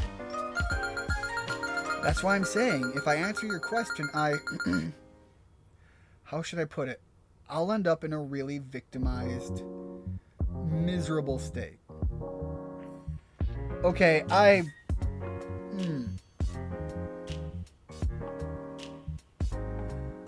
wonder if the answer she's dancing around not telling isn't the idea of somebody else she's wanted to kill. I wonder if that's a suicide claim there. And I realize I probably shouldn't have said that. YouTube has now flagged my video. Although we are getting into like deep psychological discussions here, so I was probably destined for that outcome anyways. That being said, she certainly did. That's what the game is about. I still have to talk about it. Well, I guess so. I fucking called it! I called it! Me. The one I wanted to kill is me. In this shitty excuse of a life, I've never once wanted to kill anyone other than myself. God damn, that's a little real. That cuts a little deep. Everyone's so beautiful, aren't they? It's not about being smart or athletic or kind or anything like that. Just being able to do ordinary things normally. I feel like they're digging into my brain again. So that's a beautiful thing. Actually, you know, the special people aren't really that great. Like celebrities, artists, or people you call heroes or saints. Or nowadays, maybe YouTubers would be a more relatable example. Those people are just desperately trying to be loved because they weren't loved by anyone. Well, hold on, now you're speaking for other people. Like, I agree with the larger spectrum of what you're saying here, but I really feel like there are good examples that would be a counter to what you're saying here. But sure, the idea at hand. Because they weren't loved by anyone.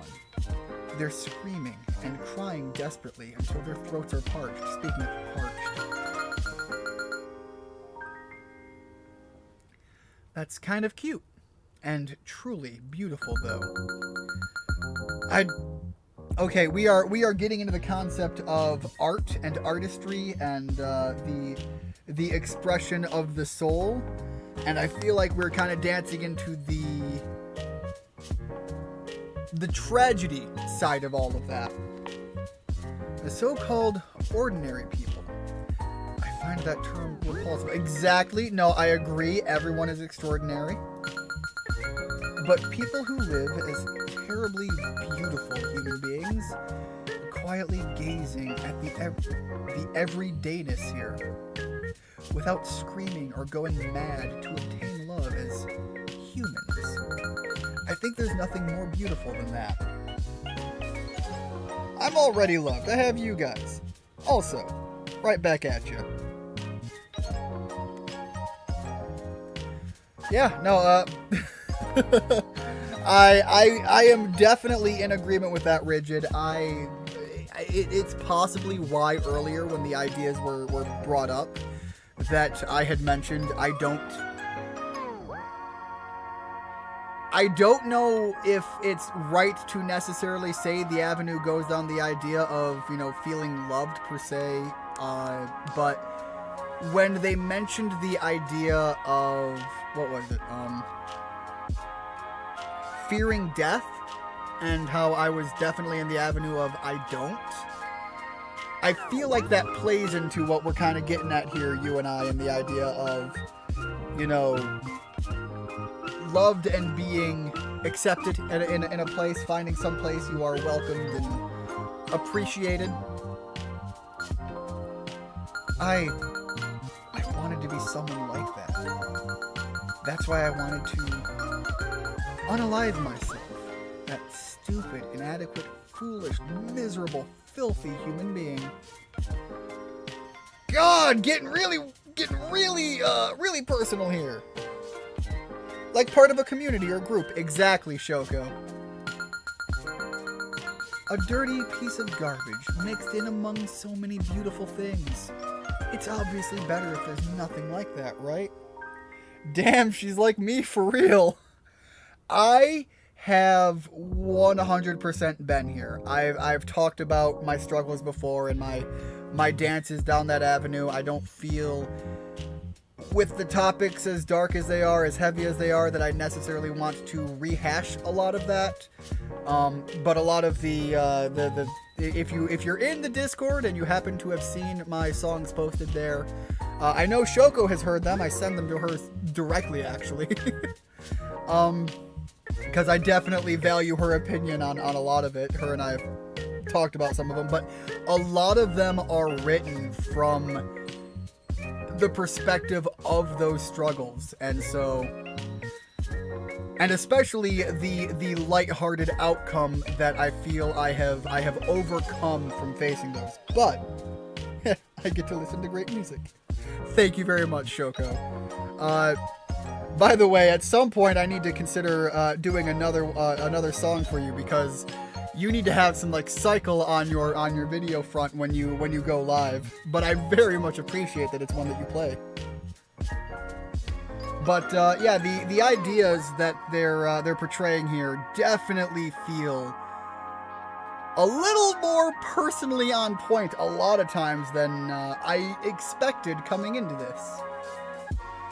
A dirty piece of garbage mixed in among so many beautiful things. I will always play your good music, Shoko. I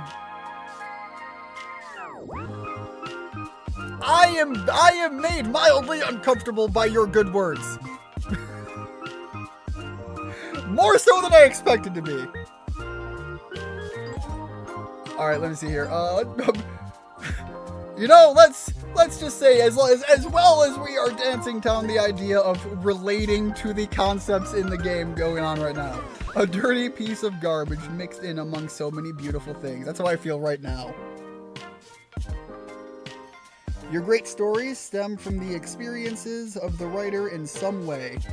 Many great stories. Yes, that's I've mentioned this before. Even when people try to write something very much alien and separated from themselves, I find personally it's impossible to do that and not have a piece of you go into what you're creating. It's why there is for me personally, when you look at something, so this game, I mentioned it at the start, I think a lot of the art in this game was AI generated, and you can kind of see that looking at whatever the hell that is off to the right, that there are vibes to this game in a lot of the art that looks very clearly AI generated, but someone went in and told that AI what to make. Someone went in with a direction, with a concept, trying to tell a story, and their story is their involvement here, their input.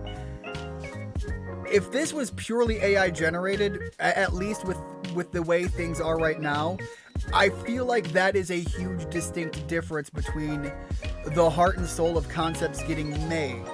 I still feel like when people are making AI art in this sense, as long as it's with purpose and drive, you don't get something that isn't at least touched with the concept of a person in some way, shape, or form. And I love the idea of people expressing themselves, and I don't think you can do that. I don't think someone can make something and not leave a piece of them in it.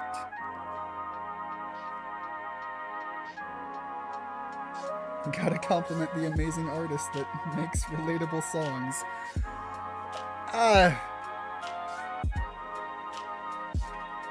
Shoko, stop making me a very red-faced man. I told you, didn't I?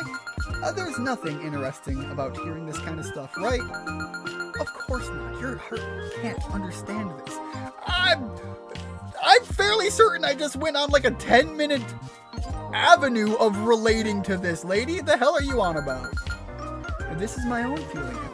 And again, in the idea of if this is all existing in, again, the characters' heads of one entity, then your own feelings are still my feelings.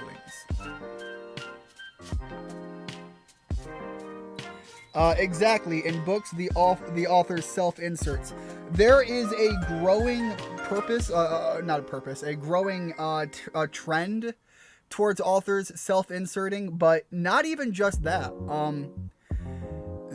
You can write a story and not say anything. You can write a story and not have human characters or anything like that. You can write a story and distance it from yourself as much as you humanly can. And never put yourself directly in the story, but a piece of you ideologically will always come through. Something about whatever you created will portray something about you in some way, shape, or form. I truly believe that you can't create something and avoid that. At least a human can't create something and perfectly avoid that. Oh no, I kinda suck. That being said, it is always better to suck together. It's like a colony of bees. One bee is insignificant, but many can cause an impact. Yes, and many bees vibrating together aggressively can, kill wasps or whatever? And frankly, anytime you're killing wasps, Valid. Let me see here.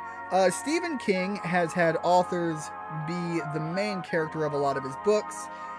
Yeah, other authors, but does he necessarily self-insert himself as the main character of his books? He also had one be an author of an alcoholic. Be an author and an alcoholic, making it more about him overcoming his own alcoholism. Right, but again, what I mean to say is there are writing not experiments, that people can go down and try to make a story that is the most unrelated to them that they can. But I think in doing so, you will still reveal a bit about yourself. If your idea is intentionally to write a story that has nothing to do with you, then you're writing a story that a reader would know to interpret as things you're talking about are not a part of you. And as per a weird association to, as a result, still force it to tie back to you. I think AI is a great tool for everyone. It helps people become creative and help reach their dreams and imagination. I've definitely gone down the avenue and agree with that completely, Shoko. I've mentioned before, I actually used to do... I used to be the vocalist in a very terrible garage band. I'm not going to say anything was good, but it was fun and it was enjoyable. But due to damages to my vocal cords and my throat over many years, I can't even, like, playing this game, for the amount of time that I'd be doing this, I can't give character voices other than kind of just trying to read the statements a certain way, because already my voice feels like I have been swallowing pounds of sand. Like, I don't know if you probably jumped to the very beginning and jumped to where we are now, there is probably an active difference in how I'm talking. I know for a fact I'm breathing deeper and I'm having to force my voice more because I struggle so hard with my vocals at this point. So going down that avenue, it's why I really like the ability to still write music and put it out there through the artificial intelligence making the songs I write real, because I can't sing it anymore.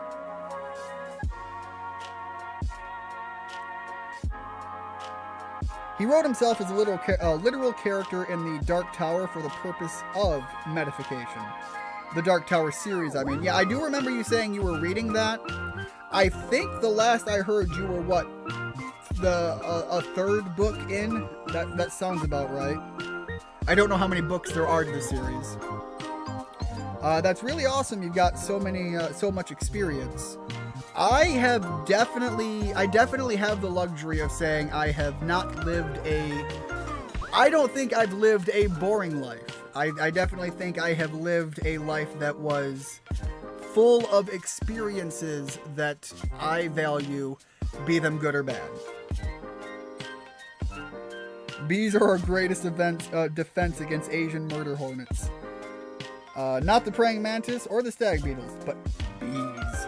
Gotta look, as a man who enjoys his honey and tea, I'm just gonna say it, I strongly stand the bee reference, and one of the things with me doing my garden as I think I've shared pictures of the certification that we went through, but my yard is actually certified for a couple of primary things. Oh man, hold up. Shoko is giving me a reference to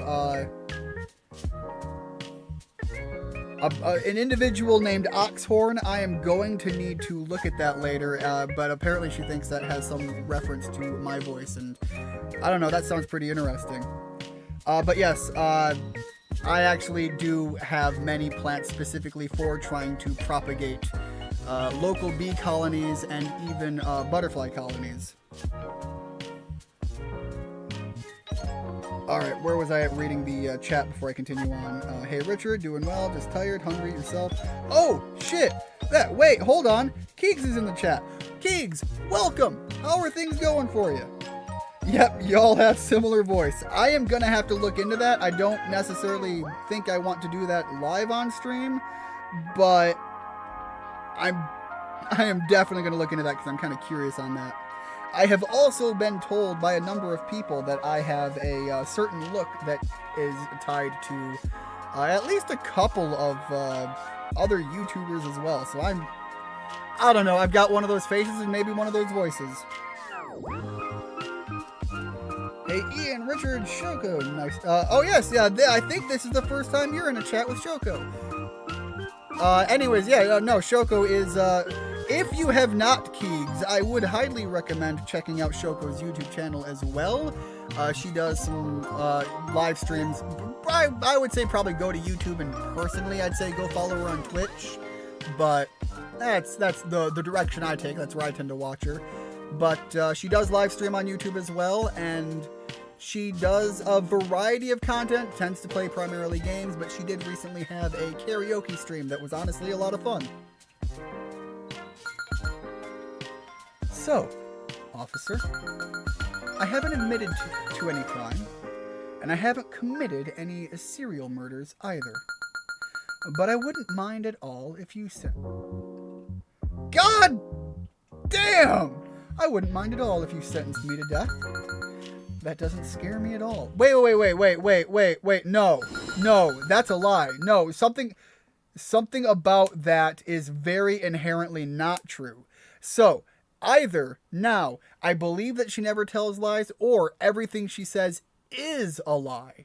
Because we very, very clearly had a strong correlation in, what was it, the second or third question asked? I think it was the second one, in which she outright said, no, I fear death. And that is a harsh contradiction to one of the few facts we have gotten out of her.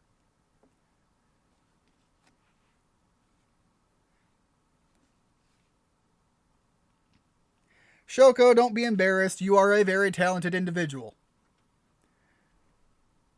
I'm doing well. Like I told Richard, just tired, hungry.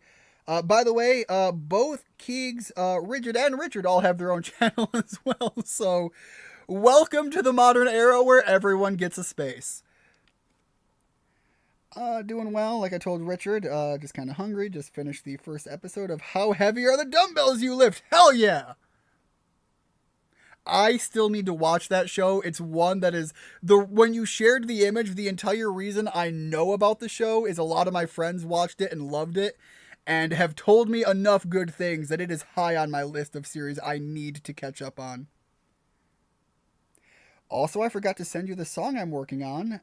You can check it out later. Absolutely, Shoko. Hold up. That sounds fucking awesome.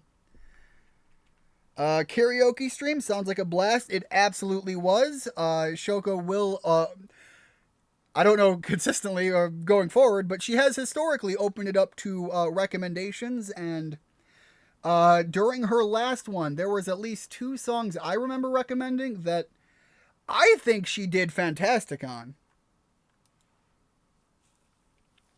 2 specifically. I mean, just in general, the idea of the singing and the karaoke is just good fun. But there were 2 songs, and I would have to. I think it's actually still up on YouTube. I might be wrong on that. I think it was after the fact, before when I looked at it. But there were 2 songs that I remember specifically thinking, "Holy shit, her voice works really good for that." Karaoke is always fun, just singing for fun. I do want to be a professional, just got to keep on practicing. And that is where it all ties back to. The first episode was really good, characters are hilarious, and I can tell I'm going to enjoy it. Again, like, my friends loved that series when it was predominantly active up front. You don't have to tidy up so meticulously. Are you just neat, or are you are you pathologically kind? I don't know, guys. Does that sound accurate to me? Am I just pathologically kind? Seriously, why would you do something like this for me? I don't get it. I guess that's right. You're a kind person, aren't you? Okay, so pink text is tied to her. So... are we hearing from her, or is this going to be another curveball they're going to throw at me? I like people like that. Should I do something in return? What? Why would you say... What? I didn't say anything! I don't think you need to do anything in return. I just like being friendly with people, and I do genuinely just like... How do I say this? I like being people's hype man. I like good energy and building people up. I always try to do karaoke once per week. Wow, man, my voice is getting real bad. I'm starting to feel it.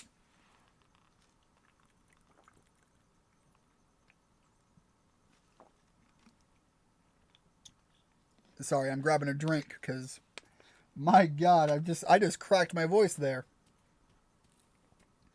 I try to do karaoke once per week. I will preface, Shoko does have medical issues and things that kind of keep her from doing streams consistently. However, every time she has streamed that I've been able to catch a stream, it has been, first of all, incredibly long. I don't know how the hell she gets that energy. I don't know where the hell she gets it from. She is just built different on that front, but also just generally a lot of fun. So again, I do recommend catching her streams if you are of the mind and looking for someone to enjoy outside of myself. What songs do you like to sing? Sometimes I sing the Krusty Krab pizza song from the show. Keegs makes some pretty funny YouTube shorts. Richard and I are also very shorts focused. Richard also does a lot of, I don't know if karaoke is the right word, but he does a lot of covers, I think is the better way to put it. And he definitely seems like he has a lot of fun doing them. And I will say, watching as he does them, that comes through in my opinion. And as a result, if you are someone who enjoys just general good energy when someone's making something, you're going to get a lot of that from Richard as well. Mine are more heavily edited, but Keegs and Richard shorts are simpler, still great, so pick your poison. You deserve the energy too. I wish I had that energy and drive long term. Unfortunately, I think most of my videos are anywhere from like 1 to 3 hours long, which is terrible because I only do them once a week. However, well, I would love to be able to do them more, but just can never manage to fit it in. I do have at least a couple that went for, I think I have one that went 11 hours, but even that, I feel like 11 hours for Shoko, if she really wanted to push herself, she could manage it just because she has got some weird drive in her brain that just fucking does work. I don't get it. I just want to always be smiling. God damn, this game is getting to me. I just don't want to feel sad. Really? Is my smile really that creepy? Huh? Really? I don't know. This is the first time anyone said something like that to me. So, earlier in the story, we did hear that other people have criticized her smile before. So maybe we're actually seeing some sort of conversation that happened before our involvement with her, because this definitely doesn't seem like something she would be saying to us, the detective. I just love streaming and watching other streamers. Well, with that said, Shoko, thank you very much for deciding to spend the evening here with us. Always appreciated. Occasionally, I'll do longer videos, like reviews or something funny. Yes, Keegs did do a really good one that jumps out to mind as he says that in reference to his father and The Legend of Zelda. That was very heartfelt, I think is the way I'll word that. Something funny like Pokemon. Like, what Pokemon would I eat? That wasn't even where I went. Like, I specifically went to, like, the emotional one, Keegs. Honestly, I'm just incredibly passionate about streaming, which Shoko 100%. So, I've said this before. I am drawn to passion. I'm drawn to passion. I'm drawn to drive. I like people with that energy. It's almost I don't know, maybe weirdly vampiric in a sense. You know, it builds me up too. It's why I love talking about other people's passions. As much as I can talk about the things I'm interested in, we have definitely gone down some heavy conversations about other things that other people who stop in are passionate about, because I do. How do I say this? I love hearing people have their own personal nerdgasms, maybe is the way to say that. But I'm happy, okay? Do you maybe like me? You talk weird. You use lots of big words, and I don't understand what you're saying at all. God, what? Why am I relating to her? And you look like you're always thinking about sad things. Yeah? And you're still happy. Why can you say that so confidently? Is it not a lie? Is it true? Won't someone get angry? We're definitely hearing one part of an important conversation. That's nice. I might want to know more about you. Can we maybe meet again sometime? I'll do anything you want, so... Okay, that is getting to an uncomfortable layer there. Okay, passionate about streaming. Dang Keegs, you want to eat Pokemon? I will try to stream, but honestly, I'm just not finding that it's... I'm just finding it's not for me. No, that's absolutely fair enough. I was talking about your one that was like the statement regarding you, your father and the Legend of Zelda series. That one was a very interesting one to watch, in my opinion. That sounds about right, nerdgasms. Hey, come and tell me why... Tell me why you wouldn't try some Pig Night bacon. That's gotta be some spicy bacon. Is that enough? Then will you talk to me? Yeah, I got it. Sure, ask me anything. I'll answer. I'll tell you whatever you want to know. I'm not very smart, so I might not be good at talking. I'll do my best, okay? God, okay, so I have definitely opened myself up to a lot of deep and emotionally driven conversations. I've spoken with people about some heavy things. Weirdly recently too. If you follow my Twitter, you might have possibly seen something recently that someone I know who, again, I managed to reach out to because of their YouTube channel. I don't think they've ever stopped in to watch anything I've made, but I've definitely had some conversations with them.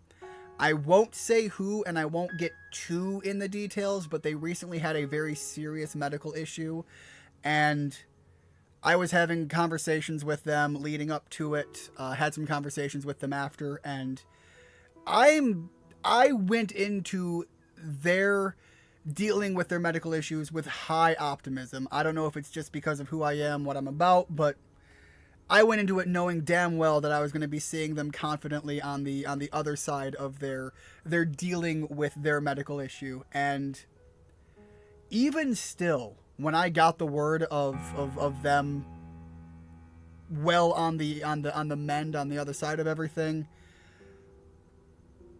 I broke down and cried. I don't know, what that says about me, but I like talking with people, I think, is the direction I'm going with that. I will open myself up to talking about anything with anyone, and I definitely try to approach all of the conversations with some degree of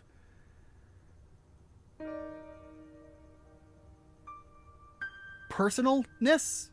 I don't know how I want to word that. I thought my stuff froze.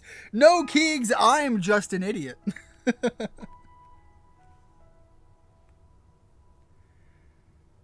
I bet Slowpoke Tails would taste delicious. I had the stream pause and didn't realize it. Okay, so no. As much as I'm an idiot and taking long pauses, you also paused the video. So, it is what it is. 6 of one, half a dozen of the other. What are you looking at? I was looking at your face, officer. You're mysterious, you know. When I look at you straight on, you don't change.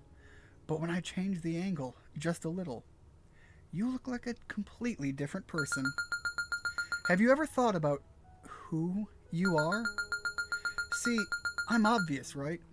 The reason I'm here, this situation, this position, it's cynical and disgusting. No, hold on. I don't agree with that, even from the idea of the perspective and position she's coming from as far as the story as it's laid out. If this were a real person, if I was really having a conversation with someone like this,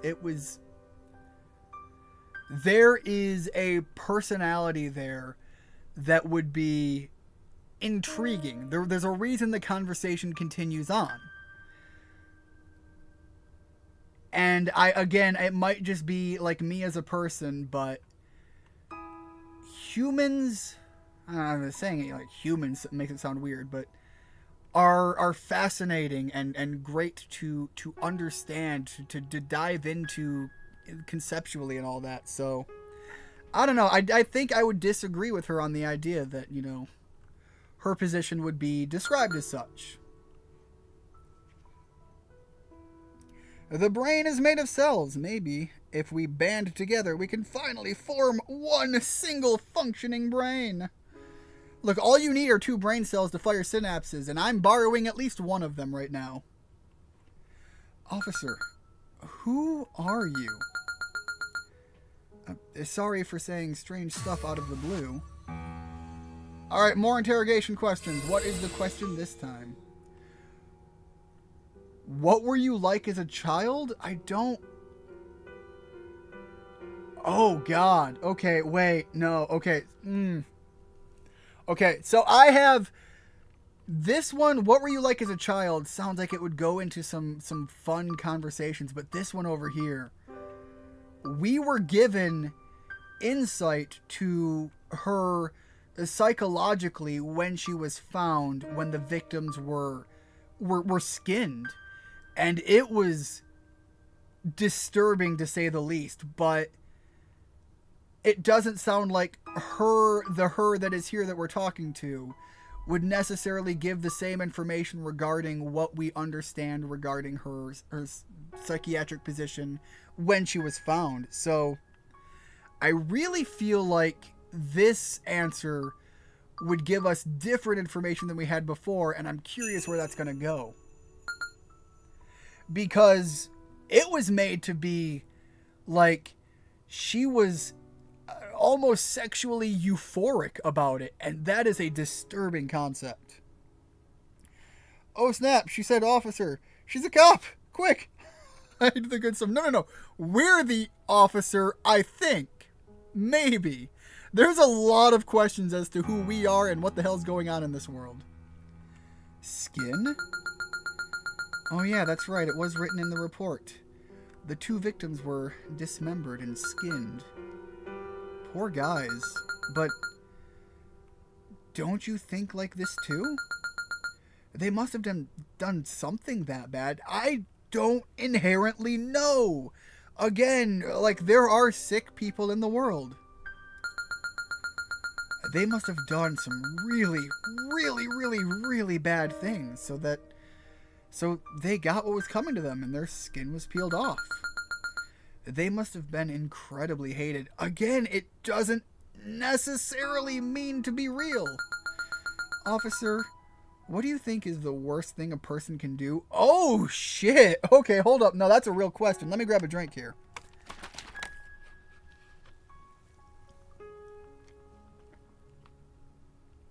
Okay, so there is a lot to... Oh, wait, hey, stop it.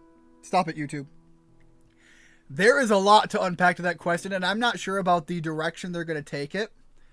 But when I played through Cyberpunk, and again, I did not play through the DLC. I have my personal thoughts and opinions on the DLC. But when I played through Cyberpunk, the story, there was a theme that kept coming up. And the idea of robbing someone of themselves in a sense. The idea of losing who you are, and the possibility of that being forced onto someone. There's a lot of ways you can interpret that about the removal of someone's agency, the removal of someone's personality, the removal of someone's psyche in some of that avenue, but something down that avenue to me sounds like possibly the worst thing you can do to someone. And there are many ways that can be taken and attributed, and all of them are vile, in my opinion and my thoughts. So anything from, psychological damage to murder to other things that YouTube does not like me saying because they get very upset about that. And there are things that can be done to make that interpretation even worse based conceptually on what you're doing and to whom you're doing it to.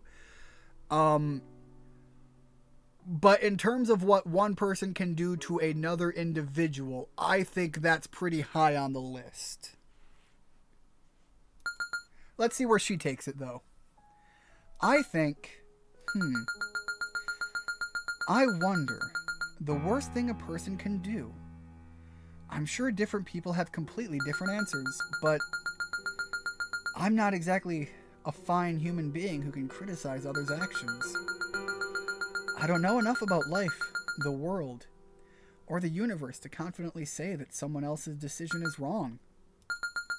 Nope, I definitely think I am. I will absolutely tell you if I think you are acting in the sick and the twisted.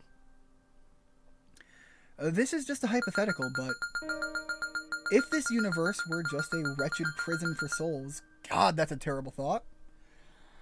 Oh, sorry about that. And when you die, you're released from all suffering and go to the greatest heaven, which is definitely different than what you said earlier. Wouldn't our lives just be a pointless waste of time? It depends. What if you aren't in that scenario? What if you ending yourself early or seeing yourself to an intentionally faster release, as it were, is in and of itself a crime within such a system, and you have to face further hypothetical prison time in some way, shape, or form? You start to get into other questions about, what is considered the time waste there? Doing your time and getting to your reward in that sense, or at least your freedom, or putting yourself in a position to face even worse punishment. What if the real sin and the real bad thing was just living itself? Again, that is a dark thought. Should we jump off a building's rooftop right now? Of course, that's completely unthinkable. I hate religion, after all. This is just a meaningless thought experiment. I guess I'm just not good at deciding what's wrong. If an important... Okay, so there is... Let me dive into this thought, because again, this is kind of largely about me taking these side paths in thought. There is... So, how do I say this? I have not hidden the fact that I am slightly right-leaning, and so it's not surprising, I'm sure, to a lot of people to know that I am familiar with a lot of the right-leaning pop culture people and things of that nature. And going down that path, there is a statement that comes up from some people on that ideological side of things from time to time that I personally heavily disagree with, but I conceptually can wrap my mind around the root concept they might be grasping at. And again, this is going to be too deep of a dive to go too far into it, so I'm just going to surface level this. Oh man. The statement being something to the effect of people need some form of religion to give them a guidance of a true concept of right and wrong. I don't think that's inherently true, but that is something that comes up from time to time.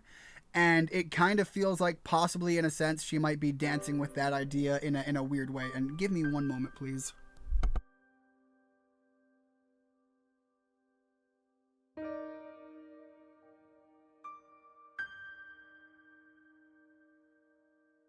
All right, sorry about that. So yeah, I think correlating what she's saying to that as an applied concept, uh, I don't think you necessarily need that to know good from good from evil, but it definitely feels like for whatever reason, she is saying she hates religion, but also she struggles with the concept of good and evil. So I'm just drawing some parallels to that thought there. Only true for those that can't think for themselves. I suppose possibly, and it is definitely unfortunate. You see it a lot in the world, that there are a lot of people that are incapable of their own degree of free thought. Oh, I'm sorry. I've derailed the conversation again, haven't I? That's one of my bad habits. Nope. Again, I love the derailed conversations because they send me down weird avenues in the brain thought process. I can't seem to focus on one thing. Why did I skin them? Right. Probably I was desperate. Desperately something. The residues, trying to pick them up with anger, madness, and extreme obsession. Okay, so what we know about the skinning process is when they found her after the bodies being skinned. Again, we're running into the questions of she is saying she might have done these things, but she's still saying she never killed anyone. So I don't know where any of this is going on that avenue, but it's possible that she didn't necessarily have to kill someone for dead bodies to show up there. People could just drop dead. Injuries could happen. The two guys there might have had a fight over her for all we know, and they killed each other, and then she had her own moment. So, like, she might not have actively killed them, but she seems like she's saying she definitely skinned them, I think. But she skinned them and like was actively wearing parts of their organs even. Like it was clearly portrayed as very visceral and disgusting, but she got a weird gratification out of it that, again, as was delivered to us verbally, was weirdly sexually gratifying, and that is some disturbing thoughts. Or those who need some type of guidance and is lost. Again, absolutely fair enough thinking there, Shoko. Again, I don't think there's... I think there is very few people in the world that truly need that to help them discern at least the root core concepts of the differences between actions that are good and actions that are evil. Now, who will consider what good and evil is a wide varying spectrum, but there are, I think, root concepts that I think everybody can conceive the understanding of being evil. There's the whole ant colony theory, the one that says mankind will eventually lose their autonomy. I don't think that'll ever happen, simply due to everyone being different because of said autonomy. True. However, there are many well-written stories in fiction that really start to dance away from that conceptually. Especially when you get into the concepts of people willingly giving up their individuality for escapism and the prolonged continuation of such a system. I could very well consider a world that gets to be so terrible to live through. Hear me out on this. A world that is made so awful to live through that it becomes the plurality of humanity to willingly put themselves in a Matrix-like situation where they willingly just pod themselves up and live in a false world where things get to be better. Then you get into the question of the dividing of mentality, especially when people are now generationally starting in that hypothetical scenario. why not necessarily think that maybe some machine running all of that would just streamline the avenue and suddenly start stripping people of certain degrees of individuality? You get into a generational situation of that, and hypothetically, enough people choose that lifestyle where those who maybe fought against it aren't large enough numbers in large enough areas where they're able to fight against the eventual eradication of their ideology in that stance. There's a lot of ways you can take this, and it goes into weird avenues. There are even countries who don't want individuality and want everyone to fit their concept and belief. Absolutely. One potential criticism, I hesitate to say criticism because it is something I believe personally would be a betterment of people, but one criticism of America is our tendency to want to engage ourselves and our beliefs, our structure, on other societies and try to push them into that avenue. And there's a whole can of worms that goes into that I'm not going to dive into. But even America is not completely outside of the realm of criticism from the idea of trying to initiate a cultural direction push. Ours is one that favors a lot more individuality and freedom there within, but we are still, as a society, one that pushes our ideology onto others. And those internally, as Shoko said, who have these structures and beliefs, do so within themselves and also try to push that outward. So yeah, there are avenues and ways to take the entire conversation that can really get into some weirdly dark places, and I have started touching my eye after eating earlier peppers, and ow, that hurts. Sorry about that, people. I am currently in the process of squinting pretty hard. Don't eat chilies and then touch your eyes. Bad ideas. With anger, madness, and extreme obsession. Okay, so that was about her skinning people still. Well, it's just speculation after all, because okay, so again, she is trying to talk her way out of the situation that I earlier put her in. Fine, fair enough. It's all speculation after all, because I haven't killed anyone. You have obtained information, evidence of obsession. So, what's weird is we know she lies because of her claim of not fearing death, despite very clearly heavily fearing death. But also, evidence of obsession.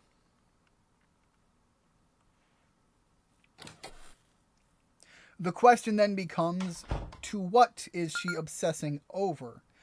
And if I hold the idea that she's being honest when she was talking about fearing death, maybe her obsession is trying to avoid that. Sigh? No, it's nothing. I'm not tired. I'm not bored either. Just talking with you is fun. But you keep asking all of these questions, like an interrogation. About we didn't ask the question about childhood. About childhood and stuff, my dreams for the future, things that don't matter. At first I thought, maybe this person is interested in me, but now I'm starting to feel differently. Really? Hold on, asking about someone's, childhood and their dreams for the future, that sounds like someone being interested in you. How can you say such mean things so bluntly? Yeah, you definitely don't have many friends, do you? There's no way you do. You're so unsociable, so cold. I'm sorry. I hurt your feelings, didn't I? I didn't mean to. Why are you laughing? Because what else can you do? I just don't know how to do it. This is my first time actually talking with someone like this. Well, it's not at all, no. Please, don't look at me like that. How can you stay so cool? I'm just dumb. Yeah? Really? Again? How are you? Why? Something about this feels weirdly written with me in mind at times, and you really like humans, don't you? I hate them. Us. Because everyone's mean. Dogs and cats, they're kind. Maybe they're just dumb, but still. Even the mean side of humans, do you like that about us? No, but... Okay. This is going into a thought here for me. There is a long-standing question that people ask. You know, if God is real, why does He allow evil to exist? And I'm not gonna take the whole psychological avenue and really do the deep dive that such a question should be have by people much smarter than myself. But I have the idea that we need to experience a world that allows evil to exist, so that by contrast, the good that is there is made meaningful. Without evil, good has no meaning. I don't know if that makes sense to anybody else, but that's the shorthand, very minimal description I'm going to take down that avenue. Why is she speaking as if you're also not human? I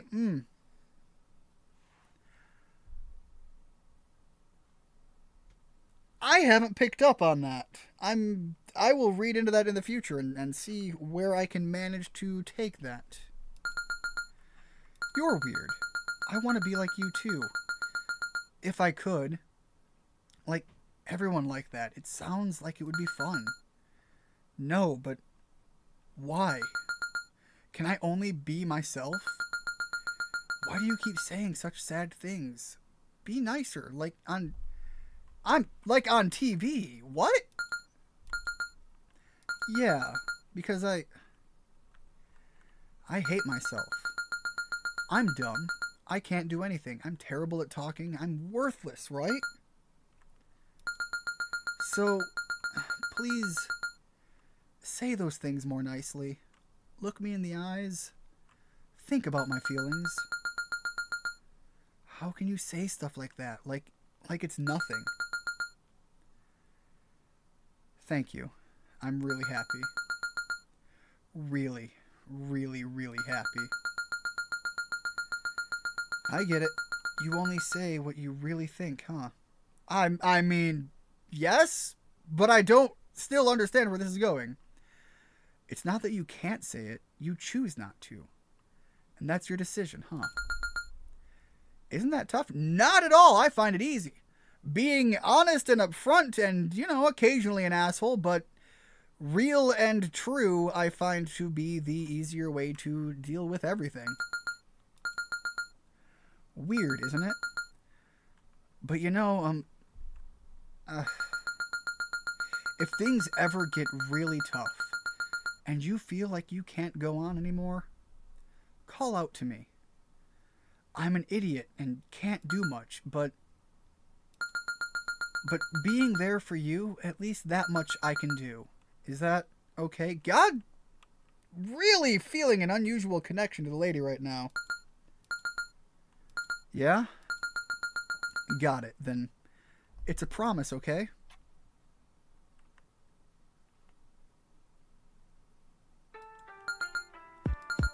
Yawn, officer. Just how long do you plan on interrogating me? While I do like to chat, especially with you, but I've been sitting here for so long, my body feels stiff as a board. After the next question, how about we chat while taking a stroll somewhere?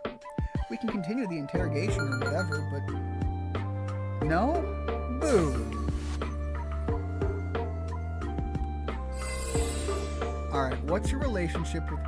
I kind of asked a question that was like that earlier, and it feels like she dodged the entirety of the question. I wonder if I ask it here, I suspect she's going to do the same thing. I have no reason to think she wouldn't. But this seems so unrelated to anything else. It's at least different, so I'm going to go with that one. There's an anime on Sunday evenings, right? Yeah, that's it. It's fun to watch, but it somehow leaves you feeling melancholic. That was my dream. Every day is bustling, even if there are mishaps. They're resolved within 30 minutes, and by evening, the family gathers around the dinner table for a happy ending. Never-ending daily life, immutable universality. A gentle purgatory, a world without growth, a universe that denies its end. I wonder, if you wished that to the genie of the lamp, how would they grant it? Distorted? Would it become distorted? What would happen? As a child, I used to watch it and thinking it was normal. Officer, do you know the shape of the world? I mean, round? Not flat? The universe is nothing but sequences of molecules. The increase of entropy is just molecules moving a bit. With me here and you here, there's a chair, a desk, and a room. This is because our eye resolution is low, so we perceive things roughly. If our eyes could see the world accurately, the world is nothing but a sequence of extremely small points. The shape of the world, you know, that's honestly a weird way to look at it, but not entirely inaccurate. Yeah, what is your dream is just a more interesting question. Although I feel like so far we're not really getting an interesting answer per se. Although we are getting some fun details about the idea that, you know, if you really want to deep dive, sure, physiologically that's what's going on, but the shape of the world remains unchanged between yesterday and today. Well, hold on. If you're wanting to take the idea of the physiology of things being on such a grand scale and so hyper focused on the things as they are, your whole idea of just little tiny points of the world, all of the molecules, then again, day to day the world changes massively. Even just the fact of what we perceive by your description, the idea of the perceptions of a person just being a bunch of these molecules, that physically moves from location to location massively across from day to day. So again, it changes. The question is, by such a view, are the changes meaningful? And that's a different question entirely. Just a sequence of points. Never-ending daily life. Immutable universality. A gentle purgatory. A world without growth. A universe that denies its end. In truth, not a single thing in this world has changed. Yet still, we stop and look back. We cry over the world that has changed beyond recognition. My dream? My dream. I just want to be happy. I just don't know how to do it. Okay, at least it ended on a point that made a little bit more sense to the story at hand here. Yeah, molecules move all the time. I dipped out for a second, a bit to try to figure out some tech stuff, but I didn't go anywhere, so I'm back. If you want to hit me up on Discord and ask me some of that stuff, I'm not terrible on tech questions, and I would at least take a look at it after the stream, if you are interested in sharing your issue. Otherwise, Keegs, Godspeed trying to figure it out, because technology is a pain in the ass to figure out. That interrogation question really seemed like it wrapped up pretty fast. I don't really see it that way, though. You often call yourself dumb or helpless, perhaps as a form of self-defense, or maybe because people around you have said that. Actually, I think you're smart. I'm just stating the facts. Why would you look at me like that? You often say that. There's no such thing as a weak person. They're just trying to adapt to their environment. The kind of strong people you talk about, I actually think they seem quite burdened. The lion, the world's best hunter, is on the brink of extinction, while the rabbit, with only its speed, thrives. Your weakness, I think, is really beautiful. The humility, that timidity. That's a weird way to put that word. It's one of humanity's shines. I think it's questionable to only praise courage and kindness. I agree with the idea of what they're putting out there, but I also do still heavily value courage. But I think courage, in the sense of what they're talking about here, I think is something that can be interpreted in too many a ways to simply say it's not always just the knight in shining armor standing up to the dragon or whatever. But when someone is dealing with depression heavily, the idea of getting out of bed and living life takes a heavy amount of courage. And I think even on the mundane scale, things like that should be able to be celebrated with people. Tori is snoring. It's nothing huge. I have that web videocaster app. I was trying to find a way to autoplay episodes when I'm watching a series on it. You can make a playlist, but only if you have the premium version, of course. Yeah, of course. If you're gonna have a program like that, you're gonna want to make your money somewhere. She reminds me of those people who pretend to be deep and thought-provoking, only to have such a narrow view of things that they end up saying nothing that makes sense. Picking her brain is extra hard. I agree with that, Rigid. The problem that I'm having is sometimes she does, at the very least, navigate thought into an interesting way. Or if you insist that you're not smart, that's fine too, but that stupidity was still a means to adapt to the environment.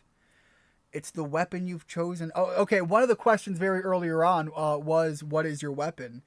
And I kinda, in tying that back to that question, we didn't ask that one, but this seems like it could tie to that as a loose thread. It's the weapon you've chosen to survive in this tough world. Hey, aren't humans truly beautiful creatures? Each wielding weapons of vast, different, and complex emotions. Facing this terrifying society with bravery and determination. Just like heroes and stories. Again, that's kind of what I was saying earlier, that even small, mundane things on the scale can easily be related to the concept of, again, the small, tiny knight in shining armor facing against the giant, terrifying dragon. You should go into bad cop mode. Show her pictures of the body. I think we did earlier. I think that was one of the first things we did, is we showed her pictures of the crime scene. There's no other creature like humans, huh? It's frightening how humans as creatures hold immense amounts of information deep within their hearts and rarely reveal it to the outside world. When I talk to someone, I always feel like I'm facing an enigmatic monster, carrying such a huge burden, silently forming society as a collective without a word of complaint. Just like how any ordinary person you'd find anywhere. That's almost like a story of hope, isn't it? Maybe I'm a very pessimistic person. Maybe I'm in despair about the world. After all these years of living, I still can't give a clear answer when asked why I'm not dead yet. God, that's a statement right there. God damn. But I believe earthly hope must be utterly... Whoa! Nope! Nuh-uh! Nope! Earthly hope must be utterly shattered. Only then can one save themselves with true hope. Wait, Wait, hold on. Maybe there's something to that thought, but I'm not gonna take that deep dive. I am pro hope anyways, so who gets to say what is and isn't true hope is not a direction I want to go. It's an old saying. I'm searching for true hope. For me, it's probably something that I can find. I can only find after desperately pushing through the depths of humanity. Okay. So I think the reason this is kind of hitting me so hard is I view myself where I am now as relatively, is optimistic the right word? I don't know, but maybe somewhere in that avenue. But definitely pro hope, definitely pro human, definitely pro whatever you wanna navigate it towards in there. I think of things from oftentimes a light of positivity in the direction of people and definitely want to push for good things for individuals, myself included. However, I have talked about in the past my deepest pits that I have found myself in and the positions that those situations resulted in momentarily in the darkest of days. Maybe they're kind of talking about that avenue that you really have to know how deep you can be pushed under, how hard you can hit the ground before you can really see how high you can soar.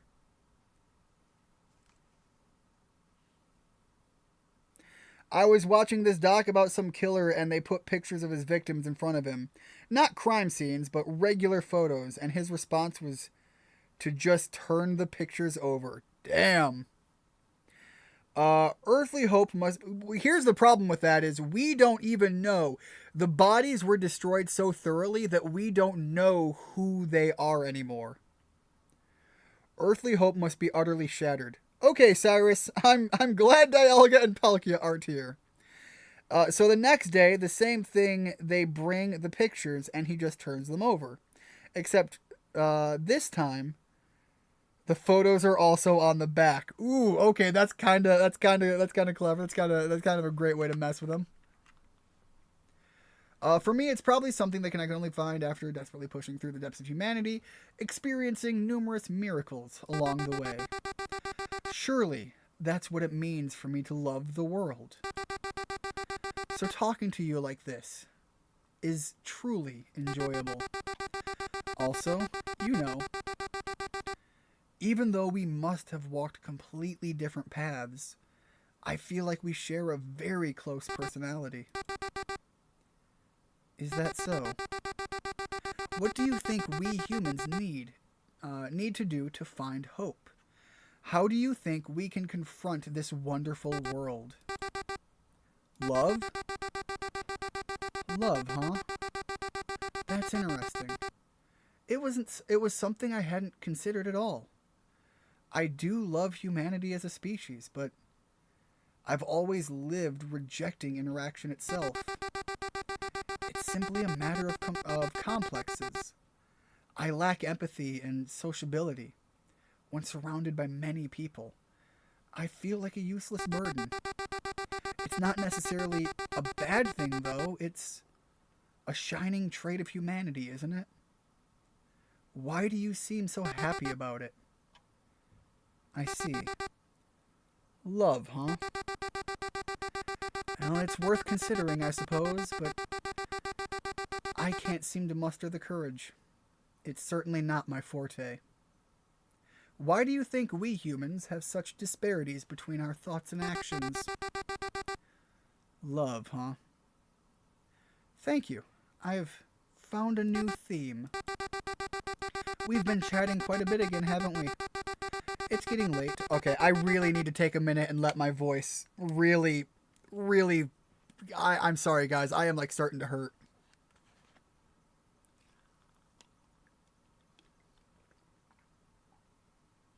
I am reaching the point where it is actively painful to talk. I'm not gonna stop. I am finishing through this game, but I suspect I'm probably gonna have a couple of days. I'm gonna be handing out Pokemon cards to kids trick or treating, and I am gonna have trouble speaking to them. It's getting late. Perhaps it's time for you to head home. The last train will be departing soon, so let me walk you to the station. Why are you glaring at me with such resentful eyes? They're highlighting the word true in pink. I would take note of that. Seems important. Yes, they are definitely highlighting certain words in different colors.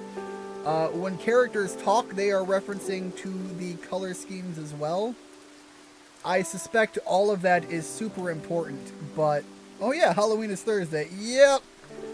Certainly looking forward to it myself, but also, again, now that I know where I'm going to be at, I'm not sure I'm going to be in the position I necessarily expected to see myself in. But yeah, I don't know if they're necessarily correlating it to people or to concepts that people might be representing, or even just concepts in general. But they've done that with many words. Why are you crying? What? I'm not crying, really. Oh, right. Why? I didn't even realize. I feel like I remembered something. Nostalgic for a moment. And you? Oh shit, was I crying? Have we met before? So yeah, here we have the we in white. Again, so these things have come up before so far. We, huh? I can't help but laugh. You really are an unstable being, aren't you? You're struggling to define who you are. Do you have regrets? Honestly, me, myself, not any that I haven't long since dealt with. And no longer have those worries for. So, have I had regrets at certain stages in my life? Yes. Would I say that I myself right now say I have regrets? My answer is yes, but only one. And it is one that I am actively in the pursuit of dealing with. I've been thinking about what to watch on Halloween. Maybe Scooby-Doo on Zombie Island. Honestly, still one of the best Scooby-Doo anythings ever made. As far as a general, flat-out statement. I've also heard good things about Scooby-Doo Moon Monster Madness and haven't watched that one. We'll see. I don't know if I've seen that one or not. You're truly dumb. Well, but... yeah. If I really do wish for that, then I don't really mind, though. Isn't that the sound of rain or just fried chicken being cooked in oil? It's definitely a sound of something. I thought it was static. Hold on, let me adjust my audio here. No, okay, no, it's not static. I just did a quick decibel boost on my end. No, it is absolutely supposed to be rain. But it could very easily be captured by the sound of just frying chicken. That's a funny thought. Have you ever looked at how a lot of special effects artists get some of the sound effects we know of? Because some of what they do to get certain sounds is hilariously wild and obscure.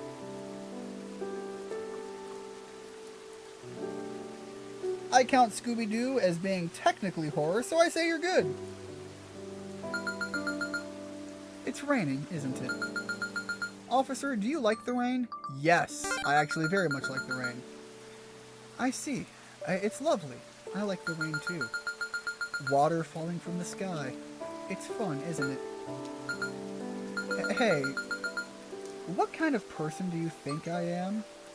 Oh! Okay, hold on.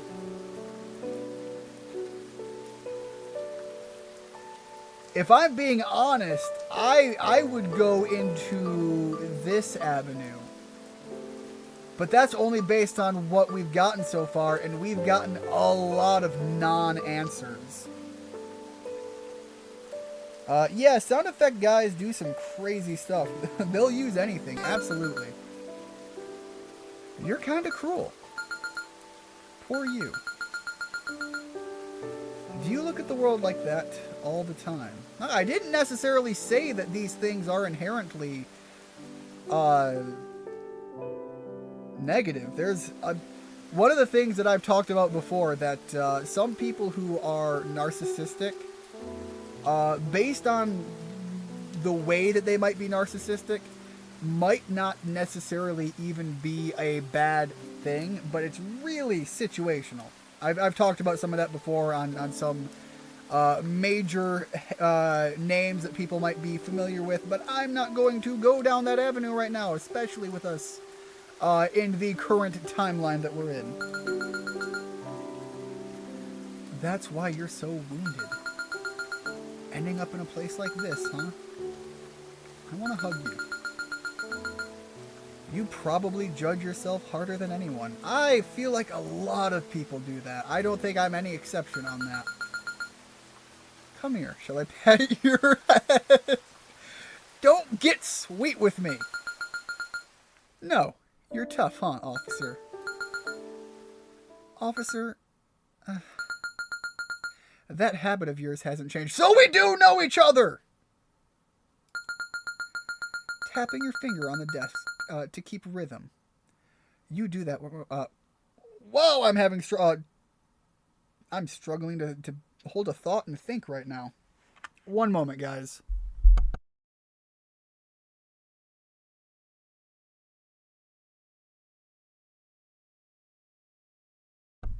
All right, there we go. I just heavily adjusted my posture and grabbed a quick swig of water, so sorry about that. Tapping your fingers on the desk to keep rhythm. You do that when you're thinking, don't you? Let's go through the chat here before we get deep into this. Okay, only one comment that I've missed. From what I hear, Scooby-Doo Moon Monster Madness is what you get if you put Scooby-Doo in the Alien franchise. The visuals also look weirdly high budget for a straight-to-video flick. What was the one where Scooby and Shaggy fell in love with the aliens? I remember that one actually being pretty good too. Hey, have you already realized? Or are you still unaware? Don't you want to think about it? Can't you remember? You really don't know who I am. You really don't know who you are. I'm your... Okay, wait, hold on. Did I call it that early on? She really is not... Okay, she's not just... Oh, that's getting creepy. The eye! We saw that eye earlier! Okay, we're getting some weird images here that I don't necessarily know the meaning of. I think they're just creepy for the sake of being creepy. But I think, again, she is somehow tied to our psychological position. I'm really going into that thought now. Something about the entirety of the world as it's portrayed so far. Something about this feels like it's a multifaceted deep dive into one singular thought. Or one singular brain. Yeah. Terrible words. I'm your what? What was I to you? I don't remember anymore. I don't remember anything anymore. What I last remember is... yes. My wish has been granted. Again, back to the clock guy. The idea of a world that was wished for that was granted. Wish. My wish has been granted. Just like a magic lamp. A wish hidden deep in the heart. One that I don't want to show to anyone. Dragging... Okay, hold on. Are the murders not even real murders? Are the murders things about us or things about our past that we've just killed I think there's a quote from one of the recent Star Wars movies. Let the past die, kill it if you have to. In so much as the idea that you can kill concepts, you can kill thoughts. You don't have to kill something that necessarily is real or breathing. So maybe the bodies that were mutilated, skinned, and left unrecognizable with no discerning any way to tell who and what they were, maybe that's because they weren't even people that were killed. And so dragging out the filthy entrails, exposing them, is much in the same way people will say the phrase of, like, airing out your dirty laundry. Please stop. Please don't look. Don't show me. That's my dirtiest spot. Even I don't want to see it. It's my core. The core of my heart. My heart. My blood forms a shape. It stands up. No one asked for it. No one allowed it. I'd have died before such a wish was granted. I wished so hard for it to never come true, even if that meant, even if that'd mean my death.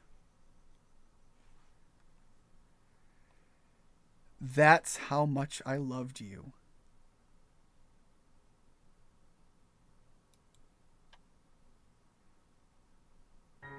Damn, this is getting weird. I feel like we're starting to put pieces together. Alright, so Scooby-Doo and the Alien Invaders is the one you're thinking of. Yes, I think that's accurate. One of the few romance stories I was invested in as a kid. Scooby Marathon it is, only doing the animated ones though. I don't know, I think the live action ones are pretty great. But I understand. Excuse me for interrupting, sir. It's about time for the end of the day. Oh, already? I still feel like chatting more. Will you come again tomorrow? Just kidding. That's the job of a military person, right? Let's play again tomorrow.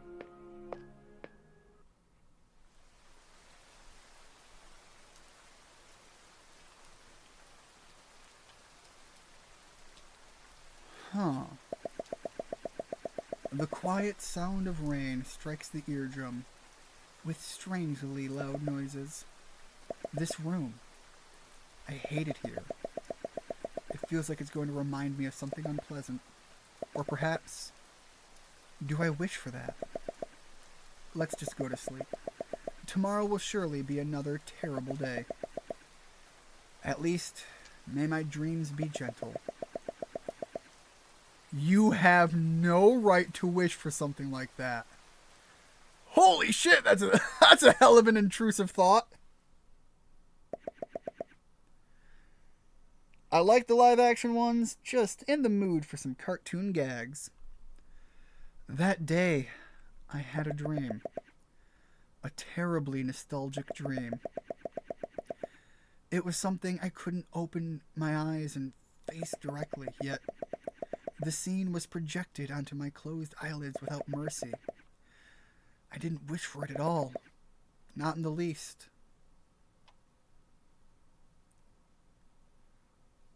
Oh, wait.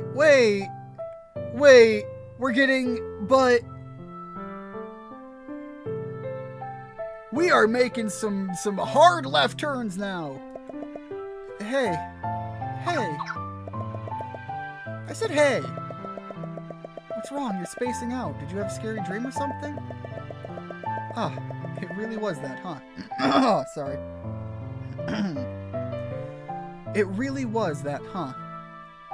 For you to make that kind of face, it must have been quite something. Come on. Come here, I'll give you a pat on the head. Don't do whatever that was! That was the jump scare right there. Psych, bed dive. Sorry. You know, because I'm kind of dumb. I don't really know how to make your fears go away. But I can share the fear with you. So if you have a scary dream, let's sleep together. Let's scream and cry together in the dream. I'll hold your hand the whole time. No matter what happens, I'll be here. Okay, so here's something to consider. Okaze here is speaking with white text. In our military detective person voice, when we were talking about ourself to ourself, we were also speaking with white text. Some of the things that seem to be referencing almost fourth wall moments seemed to be highlighted in white text. I wonder if that's the direction I'm supposed to be making here. Please, never forget that.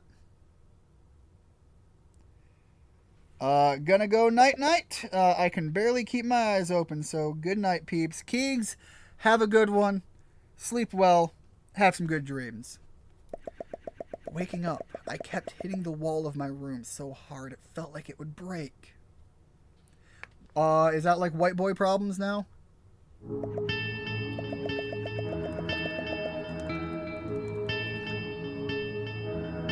In the morning, Kasamachi is filled with an impersonal buzz. Looking up at the sky, the automated maintenance drones busily check the entire town. There's not a single human figure in sight. In this town, there is not a single thing without meaning. We have detected a foreigner. As the maintenance drone whinnies, they all depart simultaneously in the distance. Today, too, it will surely be another dreadful day. We have detected a foreigner. Donald Trump's plans initiated! Hey, officer, guess what? Today, we're going on a date. What? Wait, what? I apologize for any miscommunication. There you are. Today, we will be conducting a psychological evaluation on suspect Akaze Isana. Our interrogation is based on the interrogation protocol of Nicholas Chardon. In addition to observation in closed spaces during the process, observation in general social spaces is recommended. From now on, Colonel, you will accompany her and report on her social symptoms. Social symptoms? The destination will be chosen by suspect Okaze Isana. This is also part of the psychological evaluation process. It's been a while since our last walk. I'm looking forward to it. I've been indoors for 2 days straight. My back is hella stiff. The safety is assured. So, Colonel, please ensure her surveillance. Understood? You're so gullible, officer. Do you really understand why you and I are going out together? I don't get it. There's no way I could. I don't even want to know anything. But I'm looking forward to it. The song feels drunk, if that makes any sense. Yes, but also it kind of feels like a lot of that's going on right now. I hate being outside, though, but when I was a kid, I used to skip school, and I liked going for walks. Not being where I was supposed to be. Or maybe. I wonder if I actually liked being outside, back when I was still a child.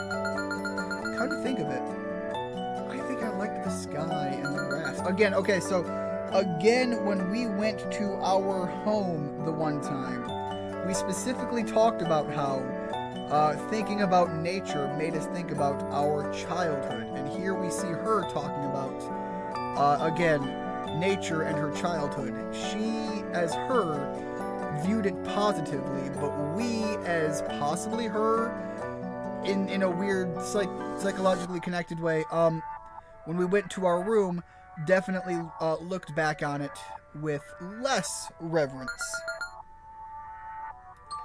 Never mind. Well then, have a good time, Colonel. May your adventure be incredibly enjoyable.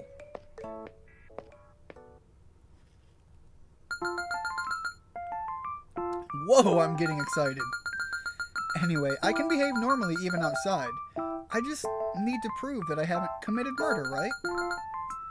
Isn't that how it works? In your minds, I'm pretty much already considered a murderer. So, is this like observing a murderer? I know I've seen it in overseas dramas, FBI agents doing stuff like that. They call it criminal psychology, right? I hope today's experience will be useful someday, yeah? I actually like being helpful to someone.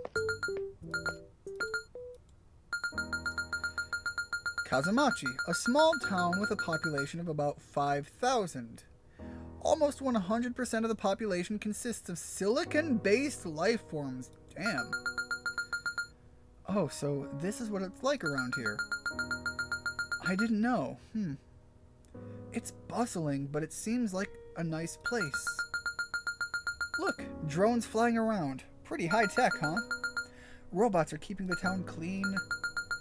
But who is that for, I wonder? Because there are no longer any humans living in this town. But that might be arrogance, you know? Thinking that machines exist solely for the sake of humans? Because the definition of that says it's something higher than just thoughts, emotions, or simple actions. It's probably just a figment of the imagination. Machines repeating predetermined actions. In essence, aren't they like the wind or the stars? There's no comparison between them and living creatures, right? Well, that all gets into the question about, like, AI in general. Is there ever going to be a point where artificial intelligence becomes real intelligence? I see. That's how things work in this town. In a town without people, machines continue their maintenance forever. It's beautiful. I don't know, that sounds sad to me. But with that perspective, it feels like distinguishing things based on human will or a lack thereof. As humans, feeling that humans are special, I might be... Okay, hold on. Something about this reads weird. As humans, feeling that humans are special, I might be an unavoidable fate. It might be an unavoidable fate. All the drones are working hard. They're admirable, but maybe there isn't even that. We're talking about the bus from... Oh, okay, no, this is like a flashback to another thought. Oh, we're talking about the bus from here? Oh, it's been a while since I've been on a bus. Look, over there. Dreamtown. I used to go there a lot when I was a kid. I want to go to the aquarium or the amusement park. Which one do you feel like going to? Oh my god, I love an aquarium. Roger, let's go then. Okay, so I've talked about this before, and I'm going to make this little dive because this entire game is really seemingly, in my opinion, talking heavily about psychology and the mind and really touching on like mental health and things like that.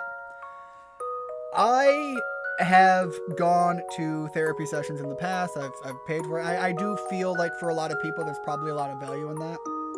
But for me, I have an aquarium within relative driving distance that is available for me to get to, and relative driving. It's a long drive, but I never feel more emotionally cleansed, mentally cleansed, than I do after I make a long trip to the aquarium. They have a section at the aquarium where you can sit in a tunnel, and above you and around you is just the large tank that they have. Fish swim by. I specifically go to that aquarium at very early hours so that like almost nobody is there, simply so that I can sit in that room and feel that feeling of the ocean around me, of the sea life and all that stuff. I get more out of that than I ever had a therapy session. And it's because of things like that that I love aquariums. I love going to aquariums. I love seeing aquariums. And it's not entirely just, I've talked about my love of the water and being out on the ocean and things like that, or being out on lakes and things like that. It's not just the water, but there is something calming. The sound of the water, the rhythmic living of life around you. I don't know how to explain it, but I could go to an aquarium and get so much out of it. Would you go scuba diving? Swimming be great. Yes, I absolutely would go scuba diving, and I've actually taken some, preparatory courses to go scuba diving. I just have never actually gone myself. But I have gone, into very visually beautiful waters and just... I know you're not supposed to, but like out in the oceans, you just open your eyes underwater just to see it, but it really is relaxing. I assume that's what that was supposed to read as. In general, there is something about... Again, I don't want to say it's just about aquariums because, I get that same feeling going out to... I've talked about it. One of my more expensive, elaborate dates that I've been on was a relatively large one for a milestone. I won't say what and I won't say with who. But it involved me renting a boat and going out into one of the Great Lakes, and we literally just rented a boat for a weekend. We had a guy that, piloted everything to get us out there. And basically we went out onto the lake, we basically anchored down, and we just kind of stayed there. And for me, it was one of the most peaceful moments I've ever had. I know it sounds weird, and of course I'm not with that person anymore that I went on that date with, but I still look back on that as one of the most soothing moments in my life in a weird way. So yes, I find water relaxing. I don't know how to describe it. Arriving at the aquarium. There is no one in the dimly lit corridors. No receptionist or caretakers. Here, it's just the two of us. So actually, let me continue down this right now. My brother right now is on his anniversary. I'm not going to say how many years, but it is the anniversary. And he went out to a well-known vacation spot where they have a beautiful lake view, waterfalls, rivers you can kind of go traverse. And the pictures alone that he's sending back, again, just the visuals of the vista that he's at. I'm not even there, and the pictures he's sending me project a sense of calming for me. Here, it's just the two of us. Wow. It's beautiful. There's no aquarium in whatever prefecture, right? So it's been a while since I've seen such a large aquarium. Do you have a favorite fish, officer? I like crabs. The big spiky ones. Hell yeah, crabs are awesome. You see, crabs aren't in the big tanks. They're kept in small, dark tanks. Gotta hit the gym in about 30 minutes. Shoko, absolutely crush it. And I want to hear about a great workout session. Speaking of, after this stream, even though it's going to be incredibly late, it's already 11:30 my time, I still have to get my nighttime session in. Normally I do that before I go to bed, although here I am still streaming because it is not done. Oh, you're still going to be listening even though you're going to go to the gym? Well, I guess thank you for that, but will do. Yeah, definitely, if you're gonna go to the gym, it's worth it to make it meaningful. Welcome, Bella. I don't know why you're here, but I do appreciate you stopping in. How are things going? Hopefully things are going well. I'm just doing what I do on the regular here. I am just some guy enjoying the streaming process and definitely preferring to enjoy the chat element of all of this. Anyways, to continue on with the game, I'm sure if they were put in some tank, it'd end up hurting other fish. But it's not just that, maybe. And besides, crabs are cool. Oh man, I am so far in I can feel my voice when it cracks. Anyways, there really is nobody here. Just the two of us, hey? Saying hi from Jamaica? Hell yeah! Whoa, hold on. Okay, I have been meaning to make... Okay, I have family members that go on cruises quite often, and one of their favorite spots to go is Jamaica, and I have seen beautiful pictures taken from that trip. It is definitely on my list to go with my family at some point on some of these cruises and go check out Jamaica, because honestly, the stories I've heard about some of the people that they get to meet there, awesome. The chill nature, the fun interactions, sounds like a great place to go. Born in Jamaica? Look, as far as being born and raised where you are and staying where you are, I totally get that. I stayed within my own personal, it's a relatively large sphere, but my own personal sphere of the state I was born in. Born in Jamaica? I'm Jamaican, but I don't know what to do with that information other than say, hell yeah, love to hear from you. Since we're here, want to do something fun? How about we dance together? Or sing? Nobody will get mad at us. Come on, let's do it. You know, again, I've mentioned that I was just talking that I have a weird love of aquariums. Some of my favorite small time dates have been just going to the aquarium, so I'm good with that. Let's have a little fun at the aquarium. I can't believe you actually fell for my silly... I'm not joking! Deadass I would. Officer, were you that type? Dance. Really? You reached out your hand to her. Okay. Just a little. She took your hand. 1, 2, 3, step and turn. You can get a little closer if you want. You're good. Come on. Feel the rhythm. I am not going to read that because I don't know the direction they're wanting me to interpret that as. The ocean is the birthplace of all life, so being around water like that evokes feeling of meaning, peace, and other sensations similar to extreme nostalgia. You feel almost reborn in a sense. Rigid? Did you actually just like full on type that? Because that's beautiful. I mean, it's not some elaborate masterpiece, but the thought is beautiful.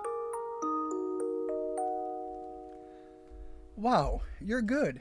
Did you learn to dance somewhere? I did a little when I was a kid. Alright, we got some general laughter. I'm not going to repeat that because, again, with my voice going as it is, I feel like I would just be cracking all over. I'm sorry. I guess. Let's stop. It's getting a little sad. I'm always like this. I can't think ahead. I knew this would happen if I stopped for a moment. I'm truly miserable. Dumb. Useless. Always. Do you remember? Or have you already forgotten? Did you throw it away somewhere? Hey, do you? That's a static break! Oh shit, hold on, we're getting callbacks to some alternate world again. Hold on. I'll come in the Discord. We would love to have you, Bella. Absolutely. Mom, my best friend writes better than me now. I gotta punch him. That's relatable. Not in the punching, but... also, hope you're doing well. Yeah, that's how I feel when looking back at the good parts of my childhood, as weird as it sounds. No, I kind of get that. I definitely have good parts in my childhood, but unfortunately, when I look back, that is not... I'm the kind of guy that has a lot of good in my adulthood, not so much as a child. And it's weird because I certainly have things that people should look back on and say good things about.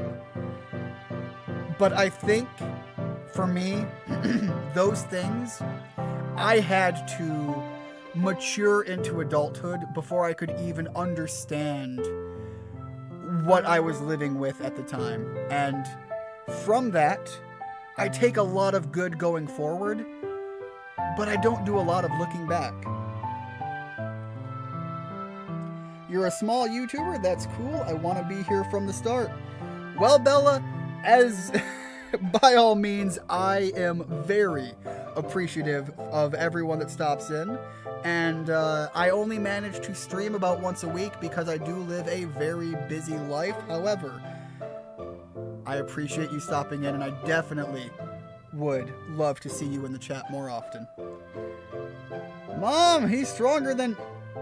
Oh, he's stronger than he looks. Now I've got 2 broken ribs and a black eye.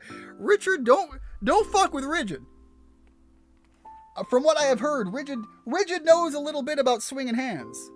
Not that he necessarily should, but it sounds like the man has done that before. Don't worry. Alright, well, thank you very much, and I am going to try and stop my throat from feeling like I've been chewing on sand all day. Oh, man. Whoa, amazing. This is insane. Am I getting too excited? It's silly me. It's my first time at a late night aquarium. Oh man, going to an aquarium overnight? God, that sounds kind of fun. Again, when I go, I usually go very early in the morning specifically to avoid people. But you could do the same overnight, and God, you could just sit there all... That would just be probably too soothing. I'd probably fall asleep there. It's my first time in a late night aquarium. I've heard of late night zoos, though. Wait, what? You're mysterious and eccentric. Can't read for shit. Your mysterious and eccentric connections. I can't help but be grateful this time. Do your best and show your worth. Eek, don't say mean things. Just so you know, I cry easily. I'll definitely check your phone secretly when we get home, and then I'll have some leverage over you. Okay, I've talked about this before, but one of the people I dated at the time, literally around my breakup, they were cheating on me and were actively with someone. And the entire reason that I found out was because the person they cheated on me with looked through their phone and found my information on there. So I have a server too, but I'm a kid. Well, Bella, I do want to say very clearly, the server that you are about to join, if you're joining my server, is one that definitely has some adult conversations. However, we do try to navigate that towards the borderline content in the server. It is not age restricted because I do have a hard line of, you know, no harsh nudity and nothing of that sense. So, but I will say, if there is a concern of overly adult content, that would be the section of the server to avoid. Like 14.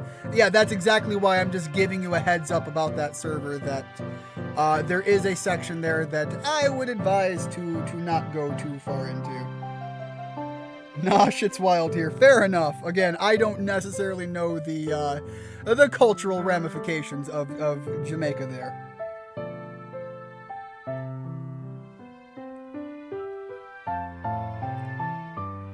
Alright, hold on, I gotta back up here. Part of the reason I try to show up to these streams, he's a friend, he's a small YouTuber, also the guy that says given me probably more laughs than anyone else on YouTube. God, stop making me emotional, people. Shoko, wow, I can't speak for shit. Shoko, Richard, god damn. How did you know? Although most of the fights I was in ended in my ass getting beat. That being said, losing fight makes for a painful but effective teacher. I'm just glad I'm not dead. Shoko's still chiming in. Nah, shit's wild here. I'm still gonna come. Ramification? Funny. Yeah, as far as you fighting, Rigid, it has actually come up a couple of times that you have been in a few fights. I don't necessarily know of any time you have specified whether you've won any, but I will say I've been in that position myself too. I have predominantly given as well as I have taken, but I have definitely ended a few fights with my face eating dirt. Also choking on blood a few times, but that's neither here nor there.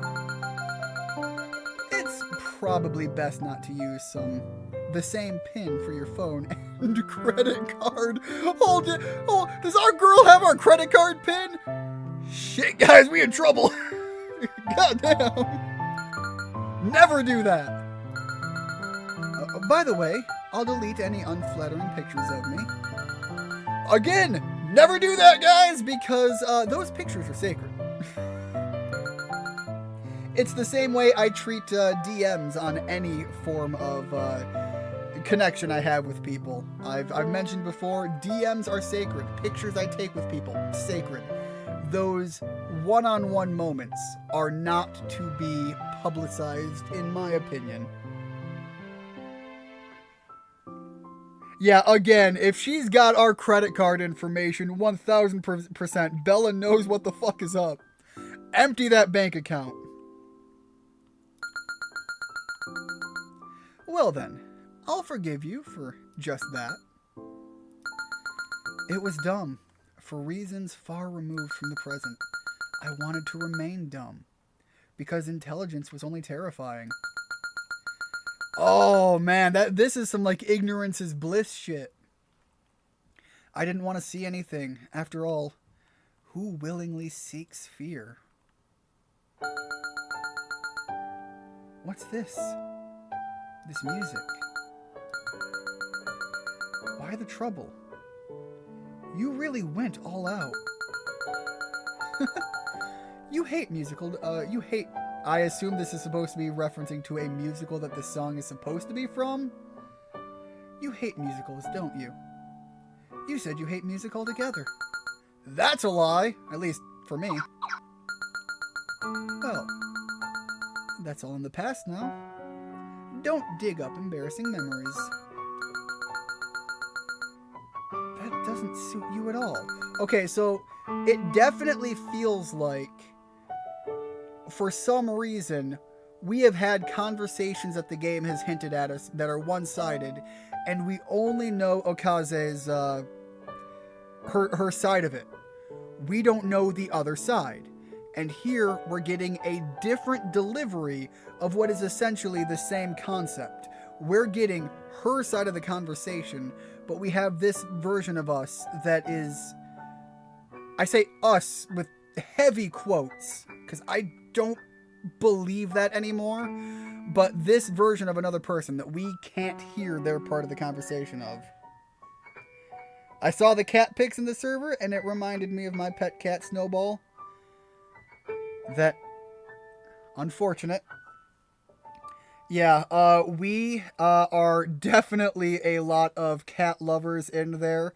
I have a lot of pets. 2 cats, 3 dogs, and many caged exotic animals as well. At least exotic for where I'm from. Snakes, lizards, various insects. So, you know, I've got a couple, and if you scroll around, I'm sure you'll find a couple pictures of some of them in there. Although you might have to go quite a ways back for some of those. Lead me well, will you, Mr. Gentleman? We held hands and started dancing. His fingers were slender and angular. Every touch felt almost artificial to me. His palms were much colder than mine, but as we held hands, they gradually warmed up. I liked that feeling. We danced in the unmanned aquarium, under the watchful gaze of the moon jellyfish. Yeah, jellyfish! Love me some jellyfish. Bugs? Hell yeah, I like bugs. Okay, so I have a couple of really unique and exotic ones. I'll see if I can find some pictures in my phone. I have one I can't remember the name of because it's one that I just kind of I saw one day at a convention. It was just like, that is wildly, vibrantly colored, and I wanted it. But it's a centipede. I'm gonna see if I can find a picture of it in my phone. It's hard to get a picture of it right now because it stays so predominantly hidden. But I also have a Vietnamese centipede and a giant millipede, scorpions, arachnids. I've got a couple of tarantulas. I might be the only one in that server that doesn't own pets. That being said, I can always appreciate some cute animals. Again, even not having pets, I think we definitely attract a lot of people who appreciate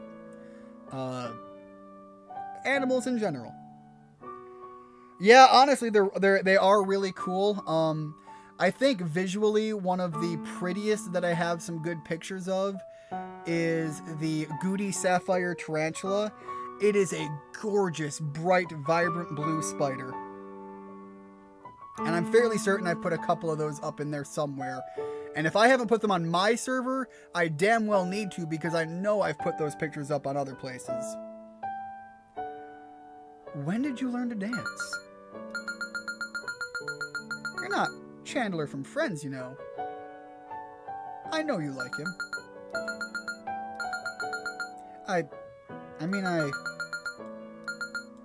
I'm very happy I missed what that was there. Hold up.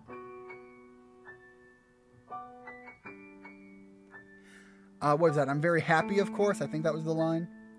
Don't ask me stuff like that. You're the kindest person in the world, yet also the meanest. Honestly, that is just the way it is. When you let people close to you, even if they're kind, even if they're nice, it's not like an inherent thing. What I'm getting at is, it is the people you hold closest to you that will hurt you the most, even if they're not being mean. It's just even minor things, because they're so close to you, because being with them is so meaningful.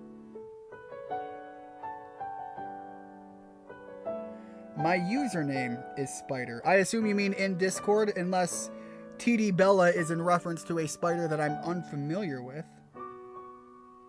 Yeah, they are pretty. Love the blues. Yeah, the Goody Sapphire is a beautiful spider. And I am definitely glad to have one that looks so pretty. 1, 2, 3, 1, 2, 3. We continued to dance for what felt like an eternity. In the stillness of time, we shared each other's warmth. But the truth is, everyone knows this. There's no such thing as eternity. We can only live in the moment, and there's no way we can stop. It's beautiful and painful at the same time. Part of the greatest beauty moments is because time erodes away at it. It's also, you run into that with everything. Art, as beautiful as it might be, nothing will stop the eventual decay of reality. And so you have to enjoy beauty when you see it, when you find it, where you find it. Are you having fun? Peeking into someone's heart? I'm sorry. I know you're not the one who wanted this, but Hey, you really don't remember anything. Let's head to the next place. Sorry for saying something weird. Alright, yeah, username is Spider in Discord. Is at Rigid Rat Chat GPT because he's typing like that. No, Rigid Rat is definitely a real person. I think everybody in there is definitely a real person. But we do get a little goofy at time to time, so I can definitely understand that. I myself am no different on that. Before that, man, I'm going to the restroom for a bit. Why don't you go too? It's okay. I won't run away. Look at the sky. There are lots of drones flying, right? They seem to be watching over me. All of them. So I think you can relax. Well, it's up to you, officer. What do you think? I feel like the game is emotionally manipulating me. I feel like that's what it wants me to do too. So I'm going to trust her and go to the restroom. It doesn't feel like that's the smart thing to do, again, given the position that the game is implying that we're holding. But so much of this feels like falsities and lies. So I don't trust that I'm necessarily actually a colonel or that I'm actually dealing with somebody in this position. I just know big words, that's it. What are you doing in a place like this, in such a situation? Does any of this have any meaning? Suddenly, there was a sensation of something hard pressing against your back. Don't move. Slowly turn around and face this way.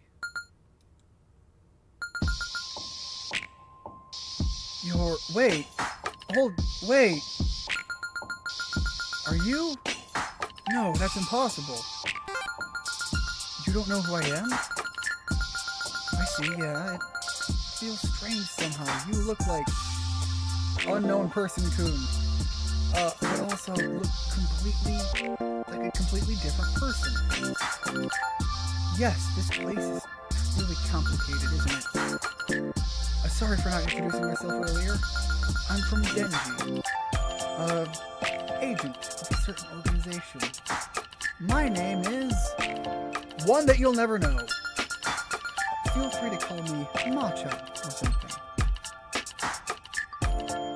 What are you? Before I answer your question, please allow me to ask you something first. Are you a resident of this world? Or are you someone who came from the outside world? I don't understand. So, are you indeed a resident of this world? But you're the first intellectual entity I've seen in this world. Fill me in, because I'm an idiot. What should I do?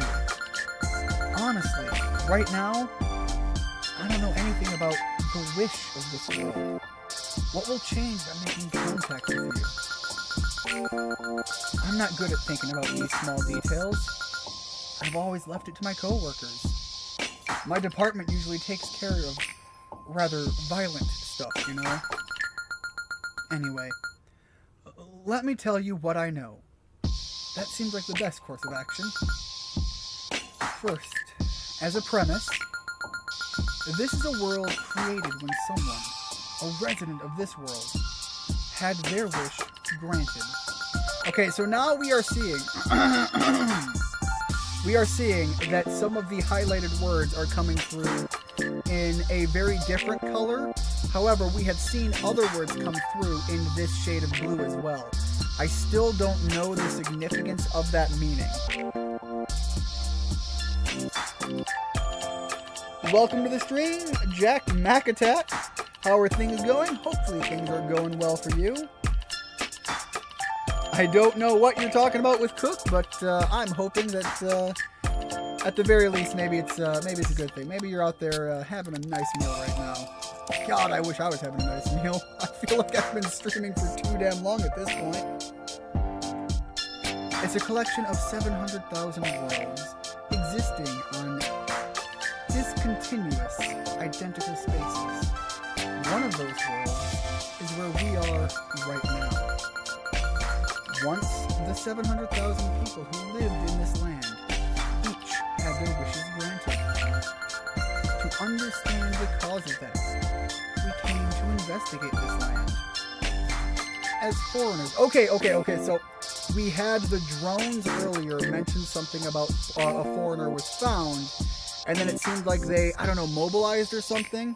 So the foreigners must be talking about her and her people, I guess? These are people who came to this world from outside. Foreigners have the role of observing the world. However, when I came to this world, the observation had already begun. Someone other than me should be infiltrating as a foreigner. Okay, so it could be me, it could be the girl, and the only other person we've seen that even seems to have a form that isn't this lady we're talking to right now would be whoever that lady is that I still don't fully understand their involvement, that has communicated with us when we're doing the interrogation. So we really only have 3 people it could be. Do you happen to know anything about... No, there was also the clockwork guy. However, he very much made it sound like he only came into existence when the wish happened that created the world. So he is definitely an intended actual denizen of this world for whatever that means. I don't know. I'm going to continue saying I'm an idiot, because I am. I see. Well, there's nothing we can do then. Why is the wish fulfilled? That is... I really don't know what it is. Shall I explain what I know in order? About 10 years ago, we began detecting a certain kind of anomaly in this land. It was right around the time when, okay, we've seen this word before, Cura, was constructed. We detected an incredibly high R value, the reality coefficient, in this land. In other words, the density of reality had become extraordinarily high. The concept of science, as we know it, had expanded several times over. The world had become more complex, more advanced, and greatly amplified. Can I tell you a game I want to see you play? Yes, by all means, I am always open to at least hearing suggestions. I do currently have a game that I'm working on playing through right now. I still have to finish Space Marines 2. And I am going to be playing Ys 10 upcoming as well. I'm a big fan of the franchise, and one benefit I have about that game is you really don't need to know anything about the franchise as a whole to understand each individual entry of the series. But other than that, yeah, I'm open to playing pretty much anything. Lost Cat.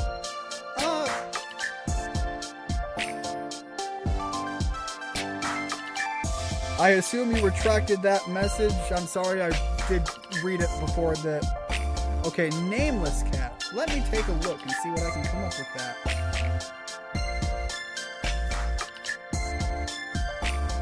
Oh, it's a mobile game.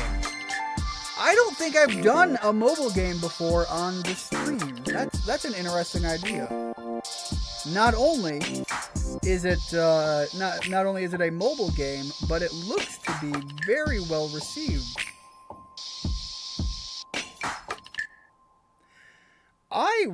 Hold on, let me specifically grab an image of that so that I know to look that up later and look further into the possibility of that game. It's good. Yeah, it looked like... I'm not used to seeing an app game so well received. Let me pull that up again. Yeah, it's interesting to see that, like, in general, people are giving it like an 8 out of 10 as a general score, but on the actual App Store, it's a 4.7 out of 5. So again, I'm not used to seeing app games so well received, so I'm curious and willing to look into that.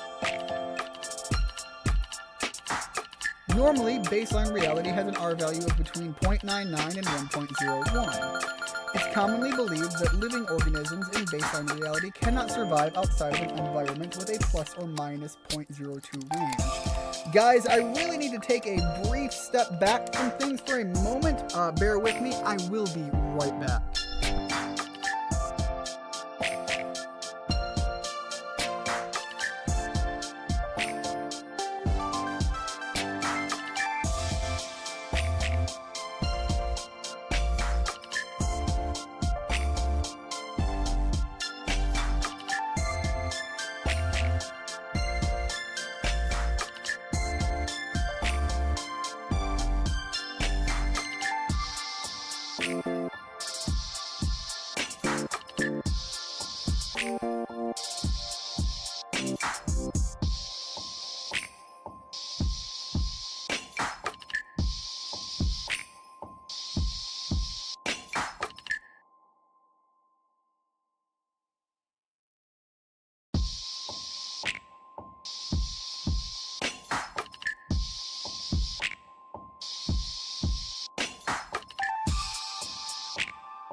Alright, should be back now. I apologize for that, but I am back. Yeah, one last thing I want to say about that Nameless Cat game is, normally, to see a game getting that well received, you've got to have, you got to end up having an anime theme and a gacha mechanic and suggestive content, I'll say.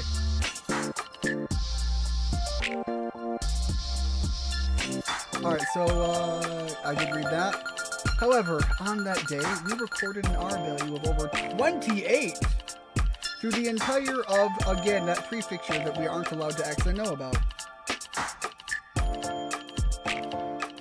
Good thing I work in the afternoon because it's already past midnight. Yeah, I agree, Rigid, and you and I are in the same time zone. So it is already officially Monday, and unfortunately that means I have to go to work in 4 hours. So hopefully this game is going to be close to wrapping up soon. This is comparable to the environment of one hell of an exponential power seconds after the universe's birth. It's not normal at all. Normally, this level of density, as high as it was, would have caused the entire galaxy to perish. The increase in R value was a momentary phenomenon. For about 0.03 seconds, there was a change. And then, several years passed without anything changing. However, one day, this, you see? Okay, so They had a weird spike. Now, I'm going to be honest. When I hear about anything that considers that level of an obscure anomaly, my immediate thought is 0.03 seconds for something that is read as being that potentially dangerous actually sounds like an incredibly long amount of time. And yes, same thing as Rigid is wishing. We all hope you get a good workout in. Wish me luck, because after this stream, I'm probably just not going to go to sleep and I'm going to get my workout in. And then I'm going to do my morning report, and then I'm going to get another workout because I don't want to not try to stick to my schedule as best as I can, and I will be exhausted all day. The 700,000 people who lived in the land had their wishes granted and were trapped within the... Okay, I made a reference earlier about like the whole Matrix phenomenon and the idea of people just kind of going into it. It almost sounds like that's kind of a thing going on. You wished for a world and you kind of got placed in it, much like what the Matrix would do for you. Especially how it would have to be implemented for people to at first willingly go into it. The idea there being is for people to willingly choose to like take that, to willingly choose a situation where all you are is a body plugged into a machine to live through a fictitious reality. For someone to willingly pick that, the reality that you're being put into has to be better than real base reality.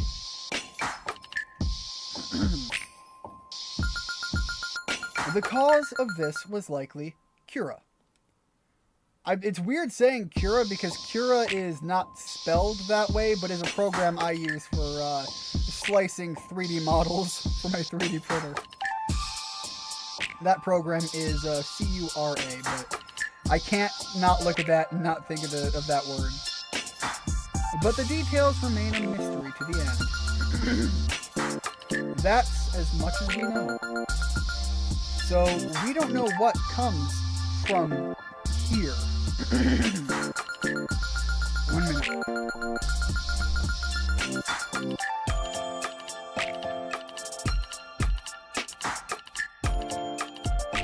Alright, sorry about that. Why has this land ended up like this? Why have the people of this land had their wishes granted? Who? Why? For what purpose? By what means? This must be a man-made disaster. Someone is doing something. Something terribly frightening and enormous. My current mission is to find that someone and resolve this anomaly. I would be grateful for your cooperation as well. Well then, for now, let's leave it at this. Actually, I'm in quite a hurry myself. I need to go support my coworker, who's probably being chased by drones right about now, which would be the person we heard about. Thank you. Thanks to you, I learned a lot of things. Also, didn't the girl that we're with say something about feeling like the drones were watching her? Maybe she's also an outsider. Maybe she's the one she's looking for. You still have a look that seems like you want to ask something. Are you worried about the threats to the world? Or perhaps about the workings of the universe itself? It's okay. And that's the job of a hero. It's the job of a filthy old rag? The story of someone like me is not something that should be told to you. You should do what you need to do.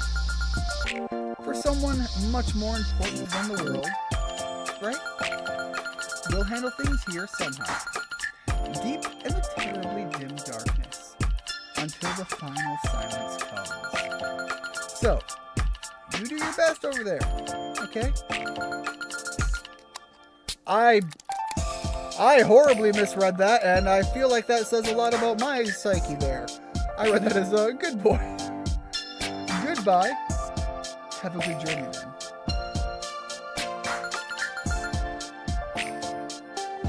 Well, that was certainly a wild bathroom break. The girl murmured and then left. She seemed familiar, as if seen somewhere before. Let's go back to her. There's nothing else to do. That's how it felt.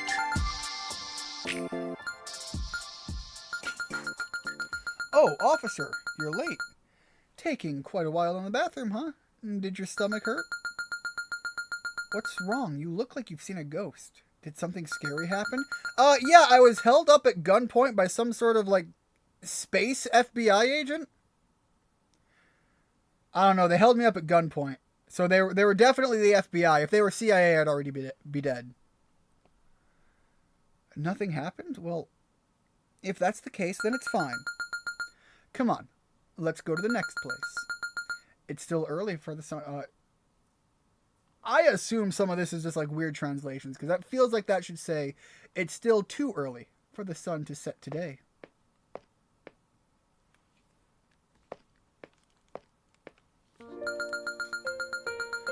Alright, so now we are in the residential area.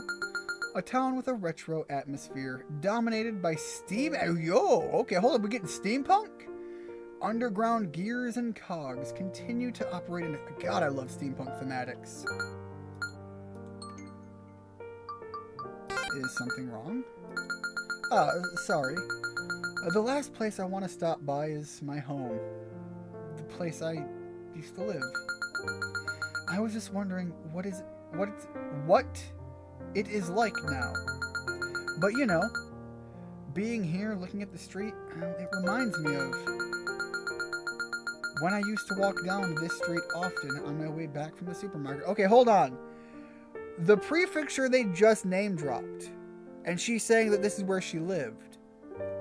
I don't know if the place that they have been concealing from me for censorship, as per the story, was this location. I didn't pay close enough attention to the name of the location. But I don't know if they're necessarily the same place, because I think before they said that she was so-and-so, an adult from that location, but that doesn't mean they grew up there. So I don't think it's going to be the same area. When I used to walk down these streets, often on my way back from the supermarket, and when I went to the park in the morning, I often picked acorns. Okay, I used to go pick up the acorn tops, and it was one of the things I used to do. You know, people will do like grass whistles. You can bend your thumbs in such a way over the acorn tops that when you blow on it, it also becomes a very loud whistle. It's one of those like little survival things that you're supposed to be able to do to let people know where you are. The problem is, it works great as a child. As an adult, you need a particularly large acorn top because your hands are just bigger now. It's like memories. Yeah, memories. This town. Okay, yeah, so this isn't the one you grew up in. It's probably just reminding you of it. Fair enough. It's not the town I grew up in. When I was a child, I lived further south. You know, this area is closer to Fukuoka. So it's easier to live, right?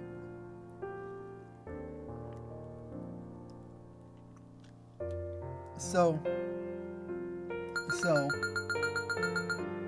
I've come back here again to when I was still a girl, leaving behind the beloved city of Yokohama. It's nostalgic. Yokohama. I loved everything about it. The stations, the land, the lively atmosphere in front of Vivre. I don't know what that is or where that is. The beautiful Yadabashi camera and Chinatown. But I came back here, heating up some hot dogs because I haven't eaten much today. I want something in my belly before bed. Yeah, absolutely. Again, I didn't expect it to be streaming this long. I thought this game was going to be a couple of hours and that was it. But here we are on what, hour 4? Yeah, we're on hour 4 of this game, and it still feels like it's got quite a bit left in here. I might look if this continues on until 1 a.m. I have got to just wrap it up and say I will continue this another day. But I come back here to, again, name I don't know. I used to hate it, my hometown. But it went fine. Back then, because back then I had... Aren't you scared? Again, I don't... Why should I be? That's right. There's no reason for you to be scared. It's not fair. I've always felt like I haven't really been home for a long time. Besides the me who's here, well, there's already half of me somewhere else. I'm at home, but the other half of me isn't here. Somewhere at a lost and found center, crying, waiting for my mom to come pick me up. That's how it feels, you know? It's been like that for a long time. Hey, Ollie, welcome to the stream. How are things going? Hopefully, things are going well for you. You came in at a point where the game is really trying to tug at some emotional heartstrings, but it is hard to wrap my head around what's going on because it really feels like this game has gone in like 7 different directions and keeps cycling back down to the same alley. But it's definitely doing some artistic explanations as far as its storytelling, and I'm sure someone like you who is more of an artistic individual might actually find some enjoyment in that. Thanks, I'll probably just have it in the background. Well, as always, it is still very much appreciative for you to stop in at all. I appreciate anytime anybody gives me any amount of time and care. Oh, wait. Wait, but you said this wasn't where you grew up, but also this is your apartment. My beloved home. It's not like it's been a long time or anything before the world turned out like this. I lived in a house that wasn't much different from here. Okay, so is it your home? Is this your apartment or not? And you know, this town has a kind of... I don't know what SF vibe is. You say that, but I'm American and my brain says San Francisco. This is very clearly supposed to be Japanese oriented, so I don't know what SF is. Eating a donut? God, okay. I live right nearby what is, in my opinion, the best donut shop in probably a 50-mile radius. And I am a fat ass. I have eaten a lot of donuts in my time. I am fairly confident in that statement, and so it is a struggle for me not to go out and buy donuts as often as I definitely fight myself from doing so. And you know, this town has a kind of, I'm going to say it, San Francisco vibe, right? Even this residential area, they were talking about being steampunk or something. I literally said that. We were getting steampunk earlier. The arterist. Allie ain't no ordinary artist. She's an artiste. And I like the idea of arterist. Bella, out of curiosity, can I ask why you would be trying to put on some weight? I have heard of other people trying to do that. However, my experience, anytime I've heard people trying to do that, it's usually to reach a certain weight goal.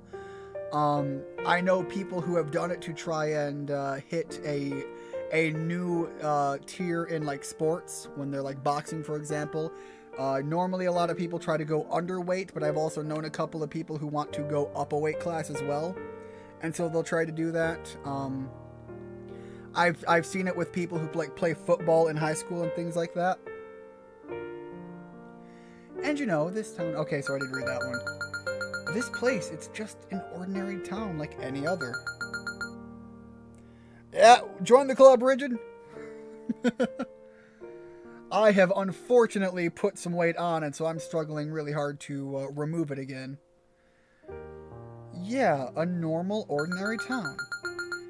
I should be tired of a place like this, but still, why does it feel so nostalgic?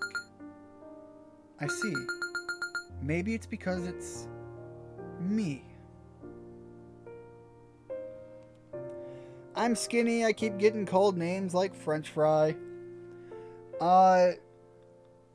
If you don't mind me asking, are you a man or woman?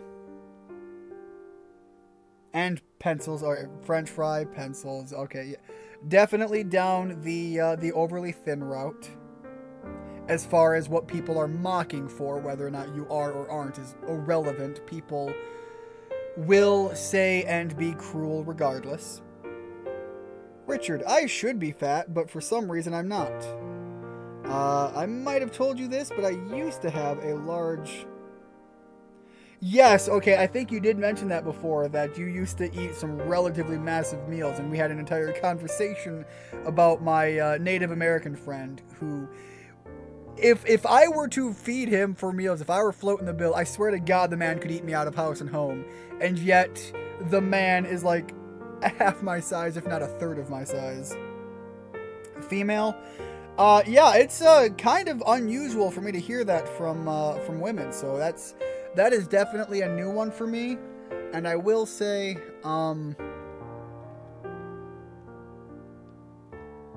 I don't want to say anything in the avenue of because you are 14, but people will be cruel and rude. It's an unfortunate reality of just the world. And I think a lot of people find confidence and self-assuredness far more of attractive features of people than necessarily where they really are as far as their physique. That's been my experience as an adult, at least, that becoming confident in who I am, where I am, and what I do, and definitely just, again, confidence is a hard sell. We don't have McDonald's.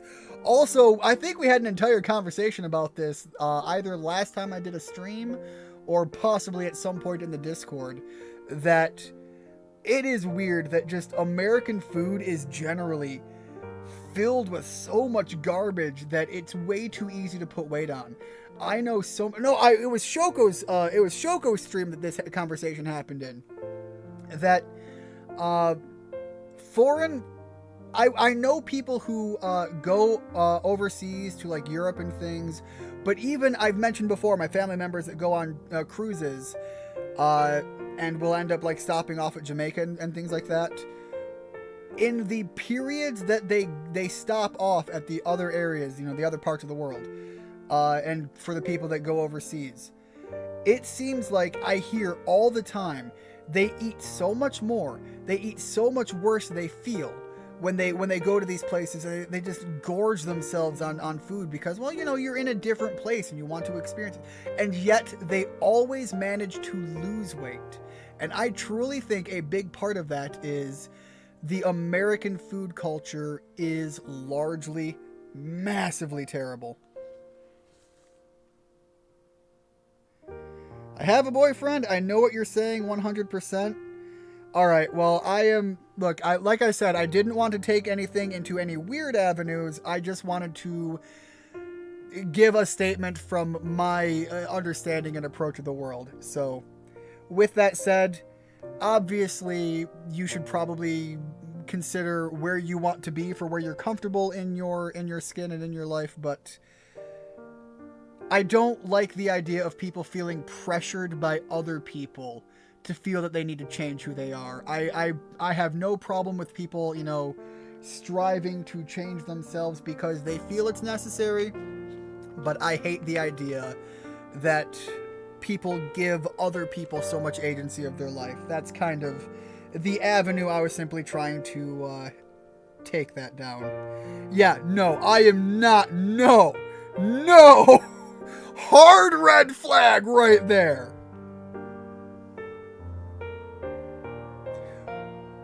You would not, for the record, you would not be the first female in the Discord we have there, and we very much strive to not partake in conversations of that. Hard red flag.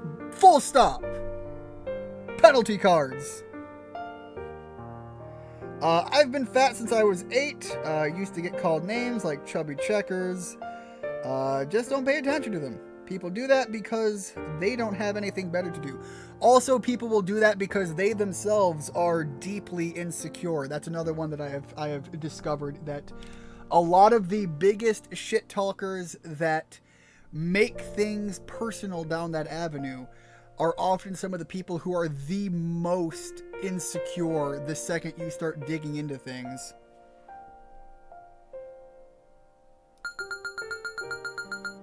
Because it's me in this world, in this moment. Yes, even for someone like me, there's meaning. Irreplaceable memories. I feel like this girl spends way too much time talking out of both sides of her ass. She is simultaneously, I don't matter, everything is nothingness, and there is no meaning to anything, so why do I fuck all matter for nothing? But also, I am weirdly the center of everything, and like me being here is super important.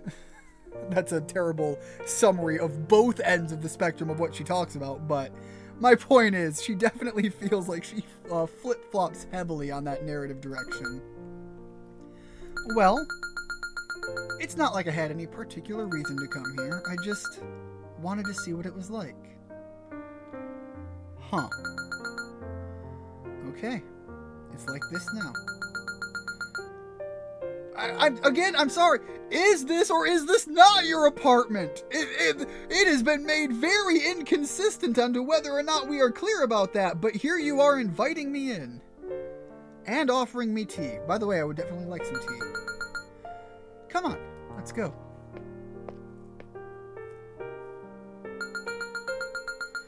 And just wait a moment. My keys. Where are my keys?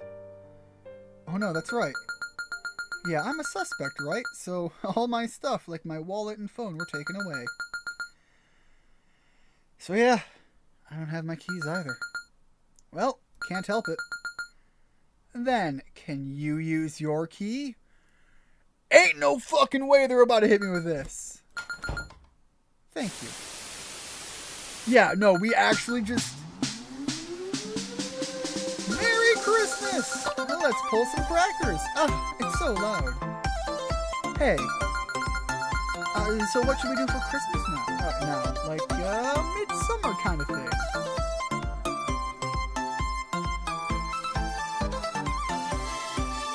I feel like that's saying that's not it.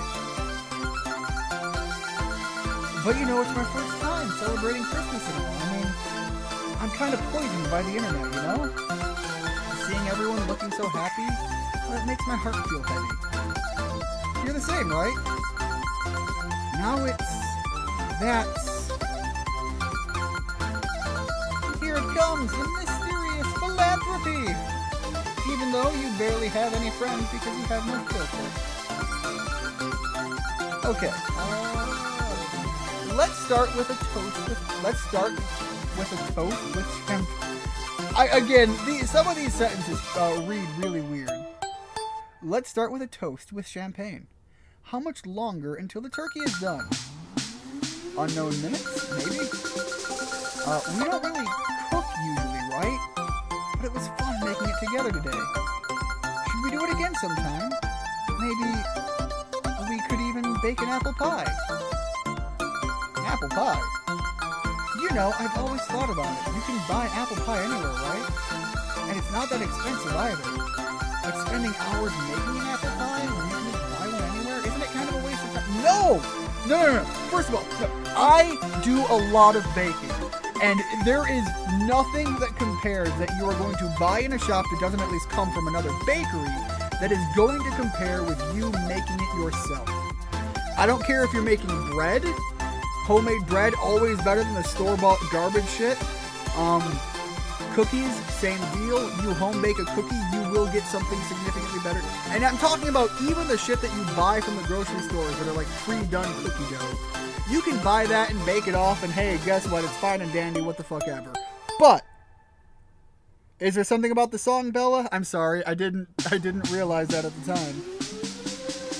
Christmas, that's weirdly timing, considering it's not that far away at all. Yeah, and especially because, again, I picked this game for its supposed, like, psychological horror elements because of Halloween. Anyways, yeah, no, what I was saying is, same thing with when you cook a meal at home. There is something way better than what you're gonna get just a quick takeout kind of thing. Now, there are exceptions to these rules. Again, if you're gonna be, like, buying something from a bakery, you're gonna get some really good shit. If you're talking about like a really good restaurant, you're probably not gonna be able to cook to meet that. But the time spent, and another big one, if you are doing it with someone, there are great moments that can come out of that.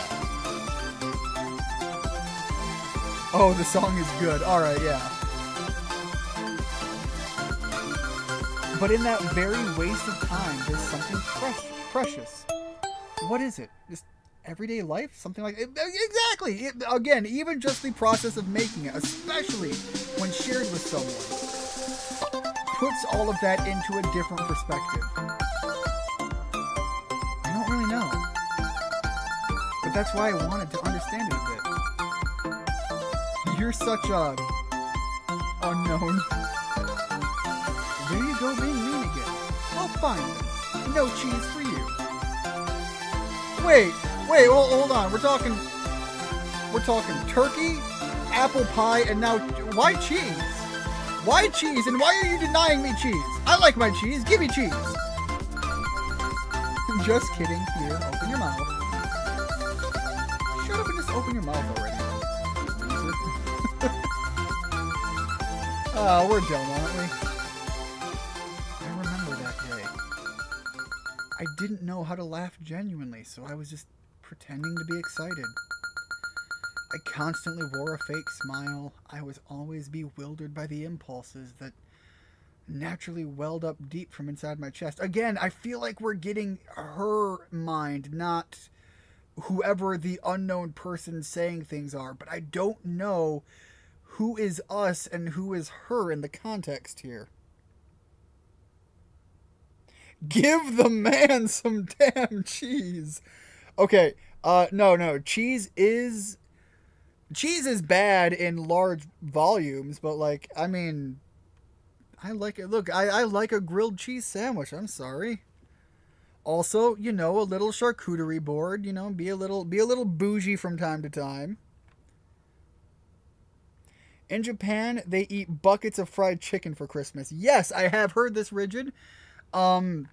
Apparently this was some sort of campaign started by KFC, and then I guess it just caught on. Who doesn't like a grilled cheese? Look, a good okay. One of my guilty pleasures is going to the farmer's market and getting there is a cheese there. They call it like a butter something, and I can't remember it.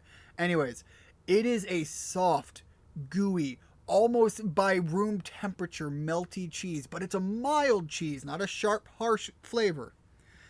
My guilty pleasure is getting some of that and making it into a grilled cheese at home with just some nice homemade bread, because that cheese is so soft that when you melt it into a grilled cheese, it actually, again, with homemade bread where the holes of the bread are a little bigger and the bread stands up to its own weight a little bit better and it's got some more robustness. The cheese, when it melts into that, quite literally oozes into the bread, and you do a nice slice of the bread for each slice of your sandwich. And by the time you're done making that grilled cheese, half of each slice of that bread has cheese just embedded in it. And it is such a good meal. I'm sure it's terrible for you, but it's tasty as hell. Wait, is that? I don't know what is that. Anyways, continuing on. I remember feeling like something was wrapping around my legs, pulling me down to the bottom of the water. Even though I couldn't really breathe through my lungs, I desperately looked up at the sky. The quiet, beautiful sea bottom was truly, truly terrifying. It was scary, but it was a time when I wished to touch it. What is that? What is a grilled cheese? Some people in like the European areas would call it like a cheese toasty, but it is very simple. It is a slice of bread that is oftentimes either one side lathered, the side that touches the pan is either lathered in butter, olive oil, something to make it nonstick as you go through it. You put it in a pan. You put cheese on that on top of it. You put another slice of bread. It is just a cheese sandwich, but it is grilled, and the heat of the pan melts the cheese and makes it a warm, gooey sandwich to be eaten warm right off of the grill. And the idea behind it is a form of comfort food. It's definitely not something that is supposed to be good for you or eaten every day. Oh, the board thing. Okay, yeah, a charcuterie board is a decorative platter of foods that are often treated as hors d'oeuvres at relatively upscale party events.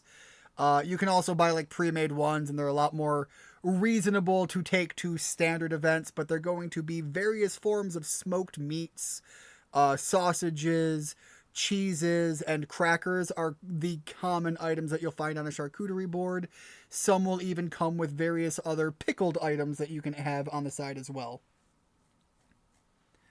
And it's just a fancy term for basically a pre-done tray of hors d'oeuvres. I love that Rigid and I were both sharing the same single brain cell. What's a grilled cheese? It should be like the dumbest thing that we eat. First of all, I'm going to say it was dumb that I thought of it. Rigid, you're smarter than me. I'm sorry. That's dumb. A charcuterie board? It's often taken to events and parties where people expect you to bring something. It's often also the thing that people just kind of lazily select. Again, you know damn well somebody else is already bringing the bag of chips, so you're sitting there like, man, what the fuck do I even bring? So you show up with a charcuterie board.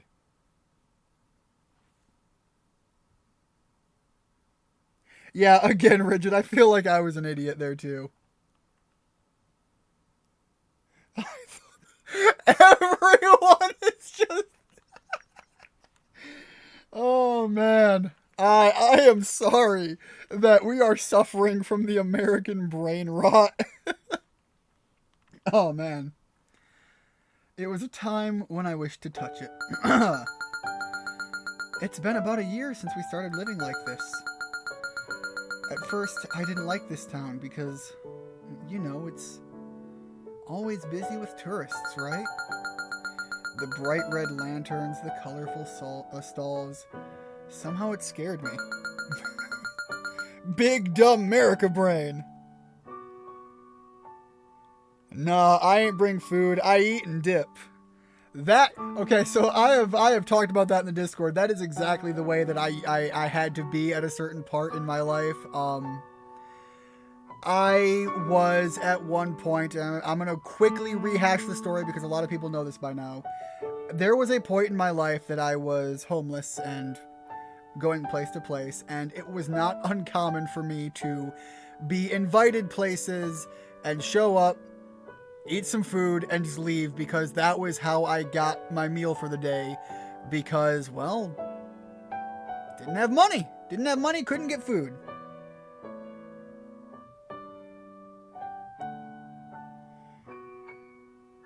Rare footage of Ren in a girl's room. Oh, well, gee, thanks for that. No, it happens. I assume you're talking about me. No, it happens. But, I also don't know if this is necessary. The story seems like it's implying that we were living together. So, is it even her room or is it our room? We generally share the same brain cell. Anyways, it's like Ian and I were separated at birth. Oddly enough, yeah, no, you're kind of right on that. Sounds like my mom's story. It's not an uncommon story, unfortunately. However, I have definitely made great strides in myself to be not in that position, and I don't plan to go back.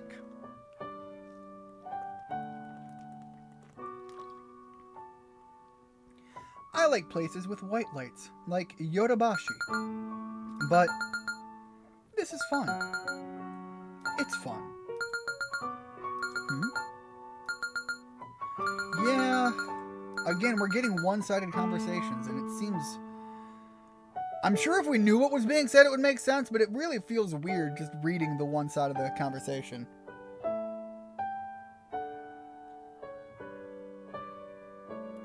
Explodes 15. I feel like that's supposed to be a command for something, and it's just not showing through on my side.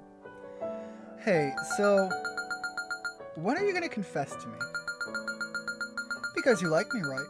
I can tell that much. We've known each other for a year now. And I know you sometimes look at me that way too. So you know.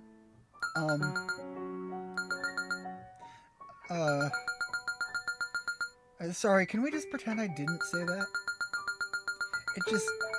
That just slipped out because I've been thinking about it all the time. No, I just say that randomly. Alright, it looks like something that should be a command for something, but yeah, sorry about that. I have brain rot. Join the club. Sorry. Really, I'm sorry. It's nothing. Just forget I said that.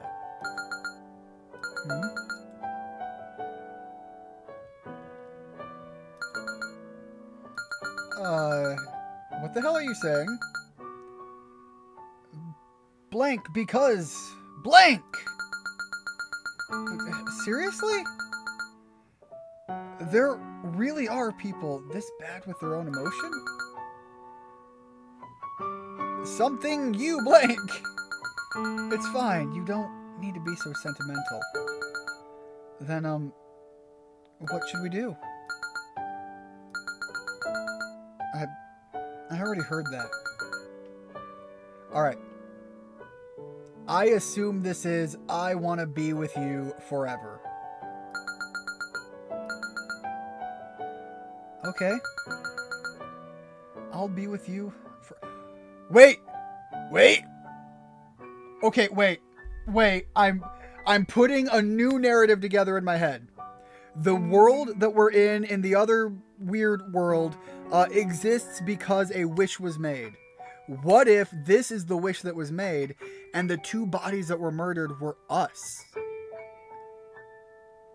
And it's us climbing out of where we were into where we are now.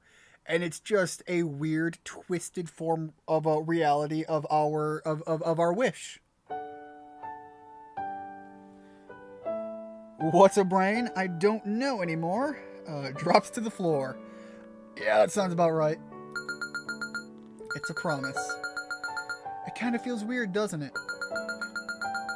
Always together, so if you leave me, I would die from sadness.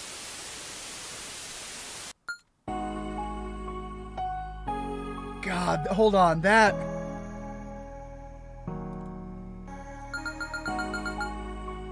No way is it gonna hit me with some emotionally heavy shit. Like, okay, hold on. Was this room always this messy? Yeah, it was a messy room. He was bad at tidying up. He'd forget where he put things right away. I always kept it clean. I wasn't good at cleaning either. What could I do? He was much more of a misfit than I was. Even his own emergency medicine. He wouldn't know where it was if I wasn't around. Okay, this feels like a purgatory story now.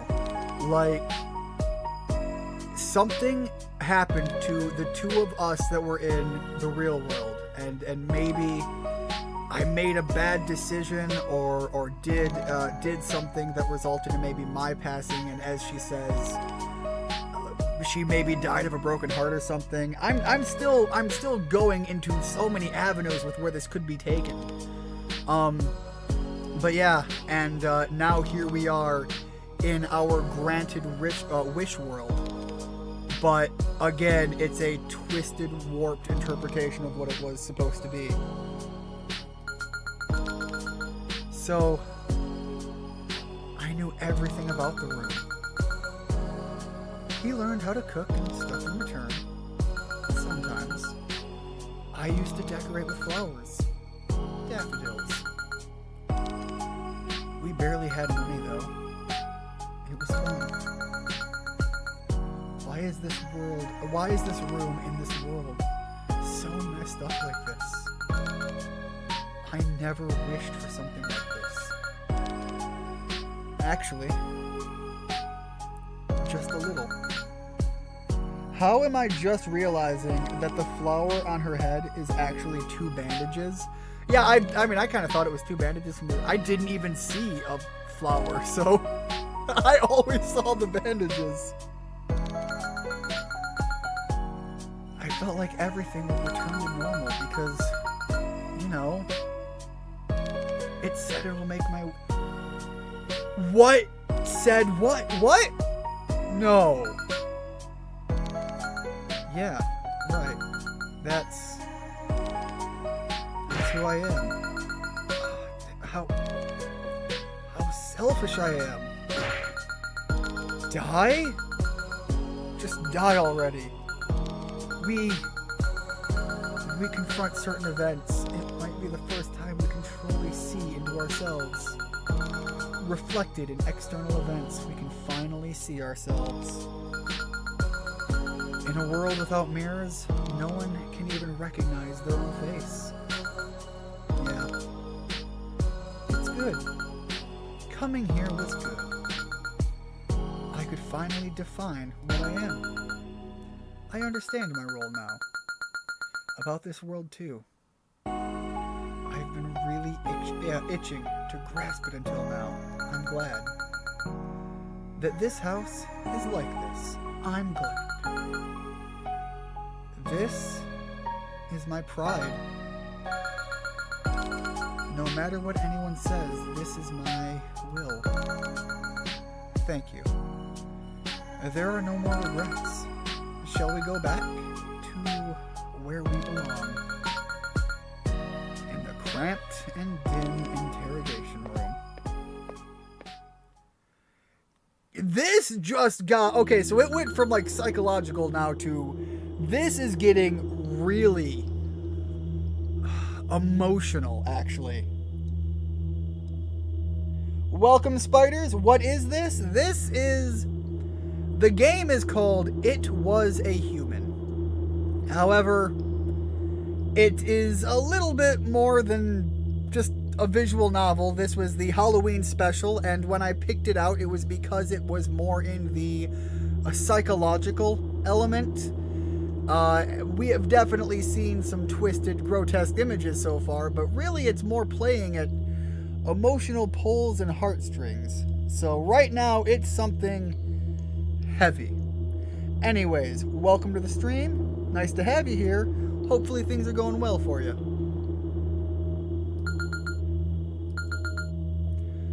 Hey, officer. There's something I need to tell you. Before the end. Even if you might not want to hear it. Oh, what is it?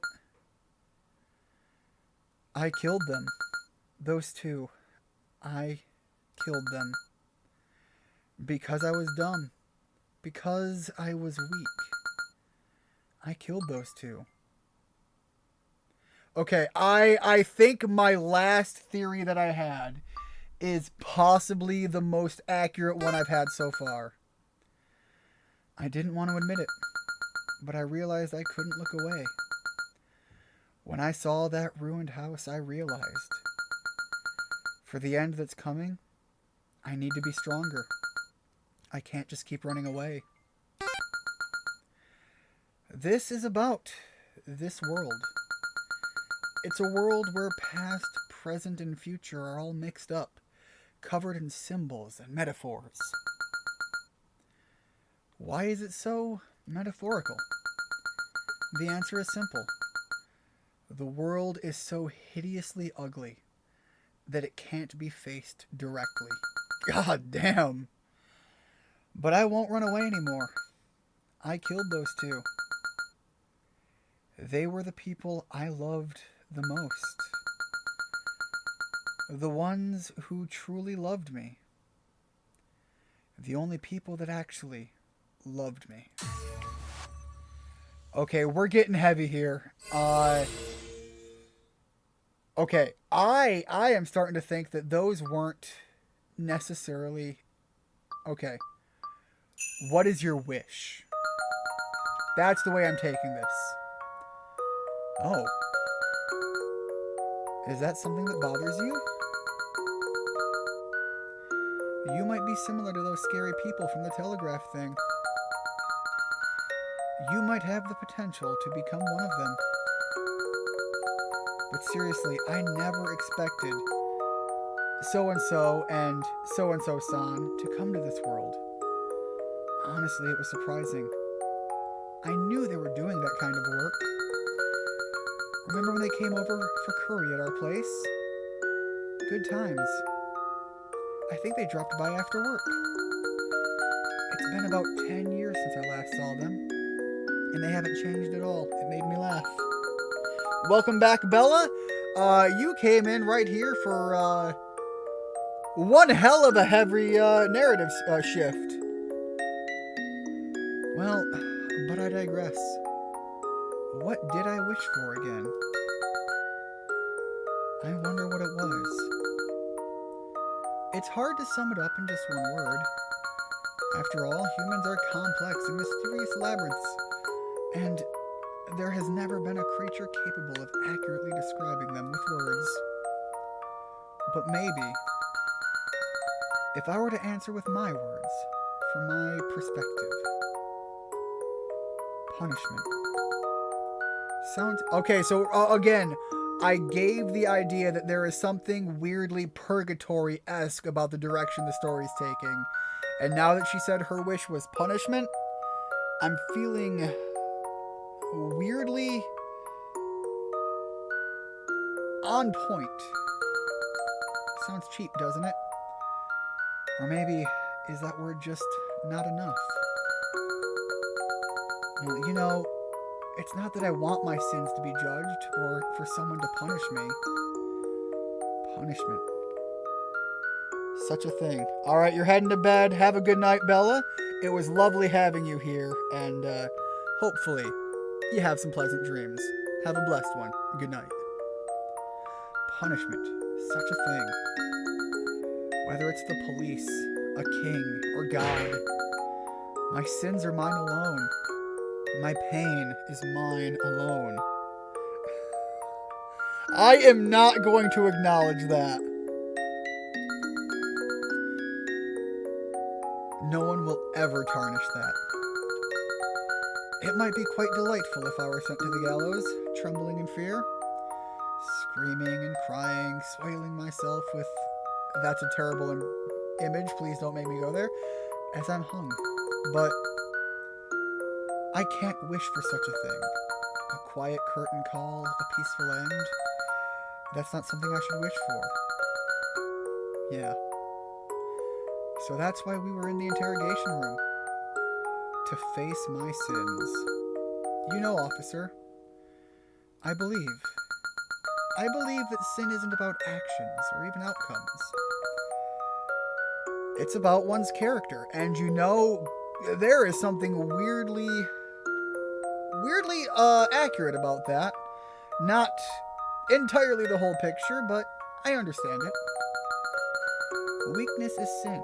Wretchedness is sin. Foolishness is sin. Again, all of these things I don't think I inherently agree with that element of it, but I still think I get the direction she's going for here. I'm not really talking in general. It's a rule that applies only to me. It's my faith. So again, we talked about earlier that there are like biblical references that were being given, but it didn't feel to me like it was inherently truly biblical, and I wonder if that's kind of what's going on here. That's what I wished for, but at the same time, do you realize there is a contradiction in this world, officer? This world is a place to torment me, but it's not just that. It's vexing. I'll never forgive such things. That's the contradiction this world holds. What that is, I can't tell you, because it's not fair. I'm looking forward to it.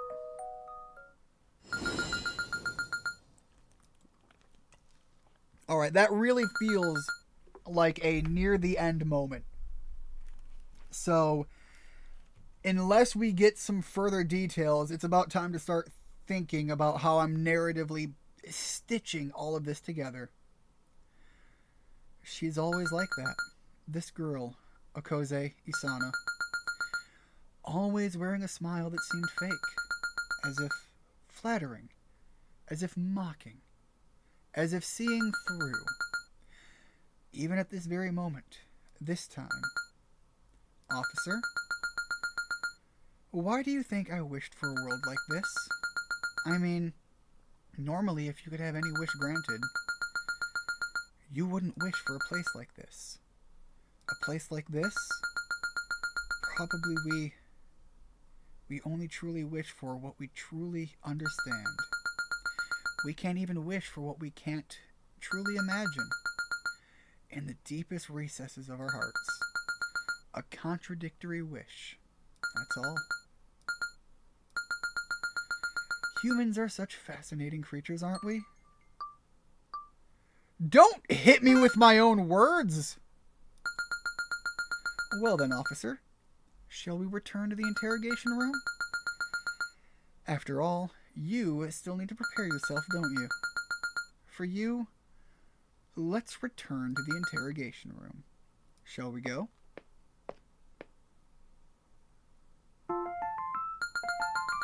Okay, we're back. It's funny. Even though it's just an interrogation room, it feels like home. Weird enough? Well, we've had quite the adventure, huh? Are you tired? Officer, did you enjoy yourself? I did. I had fun. Even just walking together, it was fun. So, I'm sorry. Yeah, no, she absolutely just killed me. The question is, did I really die? Have you finally woken up, Colonel? I've been calling out to you multiple times. What happened? The suspect Okoze. Okay, so yeah, she didn't kill me. She just struck me really hard. Well, thank you very much for that, Ollie. I'm probably going to sleep too. I might rewatch this later. Good stream so far? Yeah, no, what is pretty accurate. This is, I feel like this is the big final push. And I'm curious what the two things the game is going to ask for me at the end is, because they really built it up that, like, that's where everything comes to a head. She knocked you out cold. Stole the keys. She fled far away. She probably timed it for this moment. The moment when you entered the interrogation room. And the surveillance drones disappeared. The only moment when she could be free. She's strong. And smart. Again, I said early on, she keeps saying that these things are not true of her, but there is really something more to her than that. No, first of all, anytime anything gives you the option, especially when you're talking about someone that you are thinking about romantic inclinations towards, which I think is the implication of this, chase. Don't just let her run. Your judgment is correct. It's only been about 10 minutes since this... It's not about the timeline. Lieutenant Colonel, fortunately, Case Town is not a large town. Means of escape should be limited. We should be within range to catch up. An order for shooting has been issued from the military headquarters. Oh, that's a hell of a gun! Here, take this. No, it's unnecessary. Colonel, that is not an option. This is nothing but a metaphor. Do you understand? The world is a reality molded to its extreme limits. Killing someone isn't about the bullet. It's your will. It's not about possessions, weapons, or strength. Because you decide to kill. Can you understand that, Colonel? I'm with you. It's not a trick, nor a boring, unrealistic joke. Colonel, I'm with you. You are hearing me. Can you see my face? Can you hear my voice? My revered, proud master. When you align the vector of your heart to specific coordinates, I will always be there to witness it. Please believe. Then please, take care, Colonel. May your adventure be incredibly enjoyable. That is a weird way for that to have taken the direction thereof.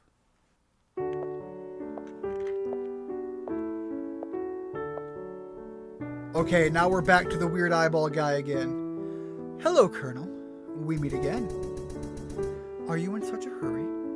Is something urgent? I'm looking for a woman. Ah, yes, I saw her. She looked frantic, running desperately somewhere. Yeah, no, again, Ollie, I am with you on this. This is curveball territory. Colonel, if it's all right, may I ask you something? I'm in a hurry. Why are you here? But this is just absurd, isn't it? You didn't wish for any of this. That lonely bastard just wished for it on its own. You're not anything like this. Soldiers, guns, death, blood, and intestines. You have absolutely no connection to those things. No, hold on. If I'm understanding the story as I think I am, that is not true. Because, again, maybe it's just because I'm a hopeless romantic and I view my connections with people that I have those relations with differently, but I have more of a connection with all of this, if I'm understanding the story right so far, than I would say even she does. Because I personally view my ties into a relationship as almost... I don't know how to say this other than it is my sacred ground. And when things go south, when things spin sideways, I feel more involved with a situation than a lot of people from the outside looking in probably ever feel I should. So I am interpreting the direction of this story, and I'm saying that if my understanding is correct, I might not have been the one to have wished for this world, but there is something about what I'm interpreting here that feels more of a direct involvement for the character I'm placed in the position as being than even the character who made the wish for this world. You're a simple person. You are so peaceful. Never even raised your voice. Okay, so, Pei earlier was definitely correct calling out the stories of the Chronicles of Narnia. So the first edition of Narnia is a treasure. Sure, you were certainly cantankerous, abstruse, and self-constricting, always tying yourself up in knots with your own convoluted reasoning, but you couldn't have possibly wished for a world like this. Besides, even that woman didn't love you in the end, did she? She just tossed you away like a rag. You shouldn't be here. Who are you? And stop telling me how to live my life. I'm no one special. I am the observer. The one who's been watching you. You must have realized by now, but this is the world This is the interior of a world created by a certain human's wish. But what a joke it is. Look at this terrible sight. There are no actual humans here. No, not even creatures. Not a single blade of grass grows here. You're catching up on this, Rigid, because things are getting... Watching. I just got what you mean by that. God damn it. So indifferent to the world, it's laughable. They must have been someone completely devoid of anything outside of their head. Yes, they are terribly introspective individual. They carry sins and regrets as big as Jupiter. We all do. Fuck off. But I'm here. So, I'm here. Right? Because, I mean, a world where everything goes according to your convenience. There's nothing more fucking worthless than that, right? So, you're given the right to choose, and I'm living in this broken town. It's still grotesque, no doubt about that. On that one point, they are fair. Well, I hate them. Binding you in such a shithole place just makes me sick to my stomach. I'm saying this for you. Just leave from here. How about fuck you? Where's Bay? So that's your decision, huh? But somehow, I feel like I knew it all along. That you would continue the story. You, who I know. The one who loved adventure and humanity more than anyone else. I'm a dumbass in my dirty 30s. I can't help it. She went to the sea. God, no! Wait, no. You don't make me not like the water here. She might be planning to die alone. I'm just speculating. Honestly, I don't know. I wasn't very close to her, to be honest. It's probably best to catch up to her soon. I warned you. Well, it's nothing new for you not to listen to me. Bye, bitch! Yes, we probably won't meet again. And that's how it should be. Do you remember? When we were in elementary school, we floated a rubber boat in the waterway together. We wanted to see how far we could go, right? We were so excited, feeling like we could go anywhere. But somewhere along the way, we became terribly afraid of that future. What if we really could go anywhere? What if we forgot the way back and were trapped in the night's embrace? Now that I think about it, we probably couldn't have even traveled the distance of that station to another. When we were children, we feared the infinitely. Wow! Why am I struggling with the English language? When we were children, we feared the infinitely expanding world. But still, we couldn't stop moving forward.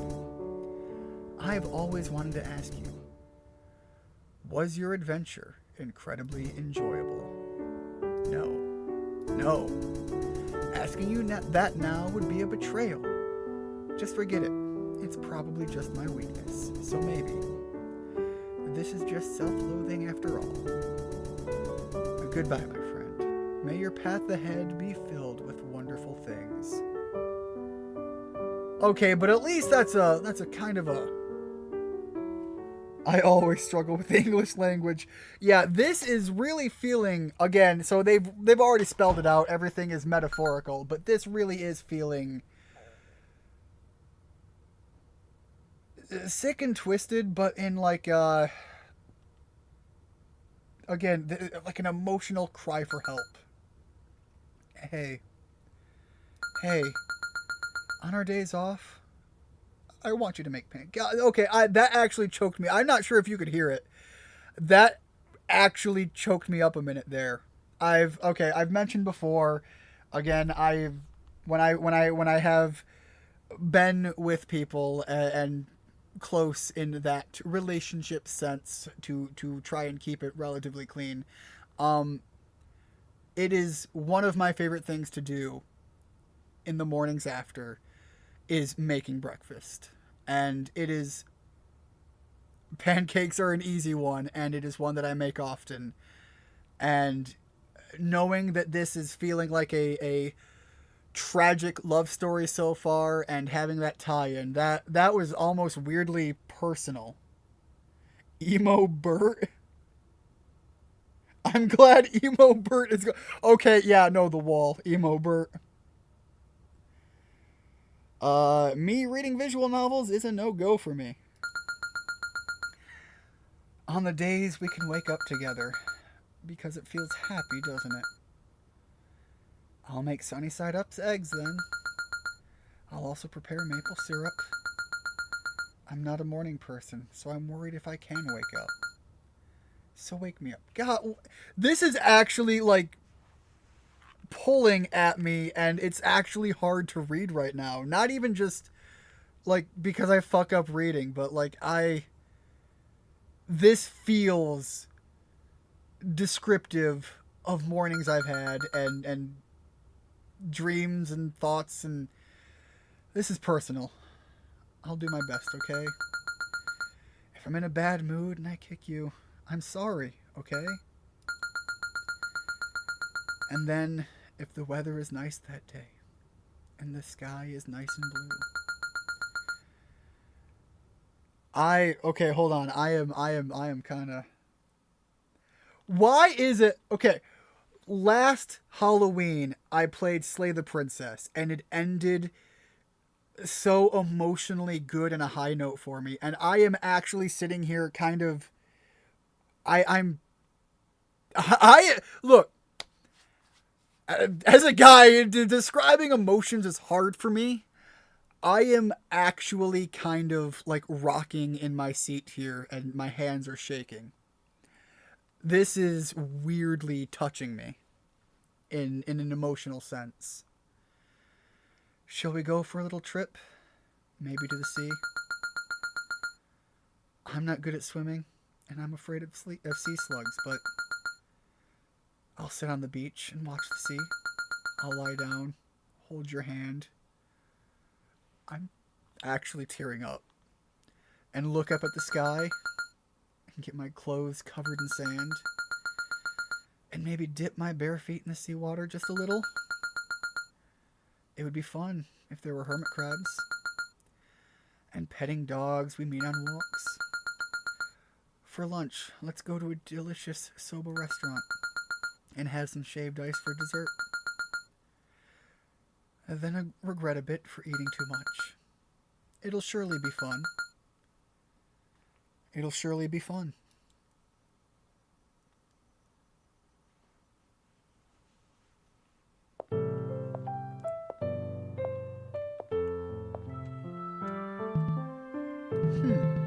Colonel, what brings you here to the outskirts of the town?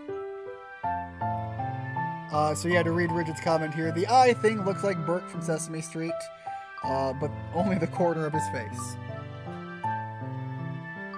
Why are you in such a remote place? Me? Well, I guess I just wanted to see the edge of the world. I wanted to know the shape of the world. Look, I didn't even play it and I teared up. Ollie, the thing is like, some of this, I feel like I've lived it. So, like, it felt at moments of that. Like, I don't know, written words as a sledgehammer against my heart for a minute there.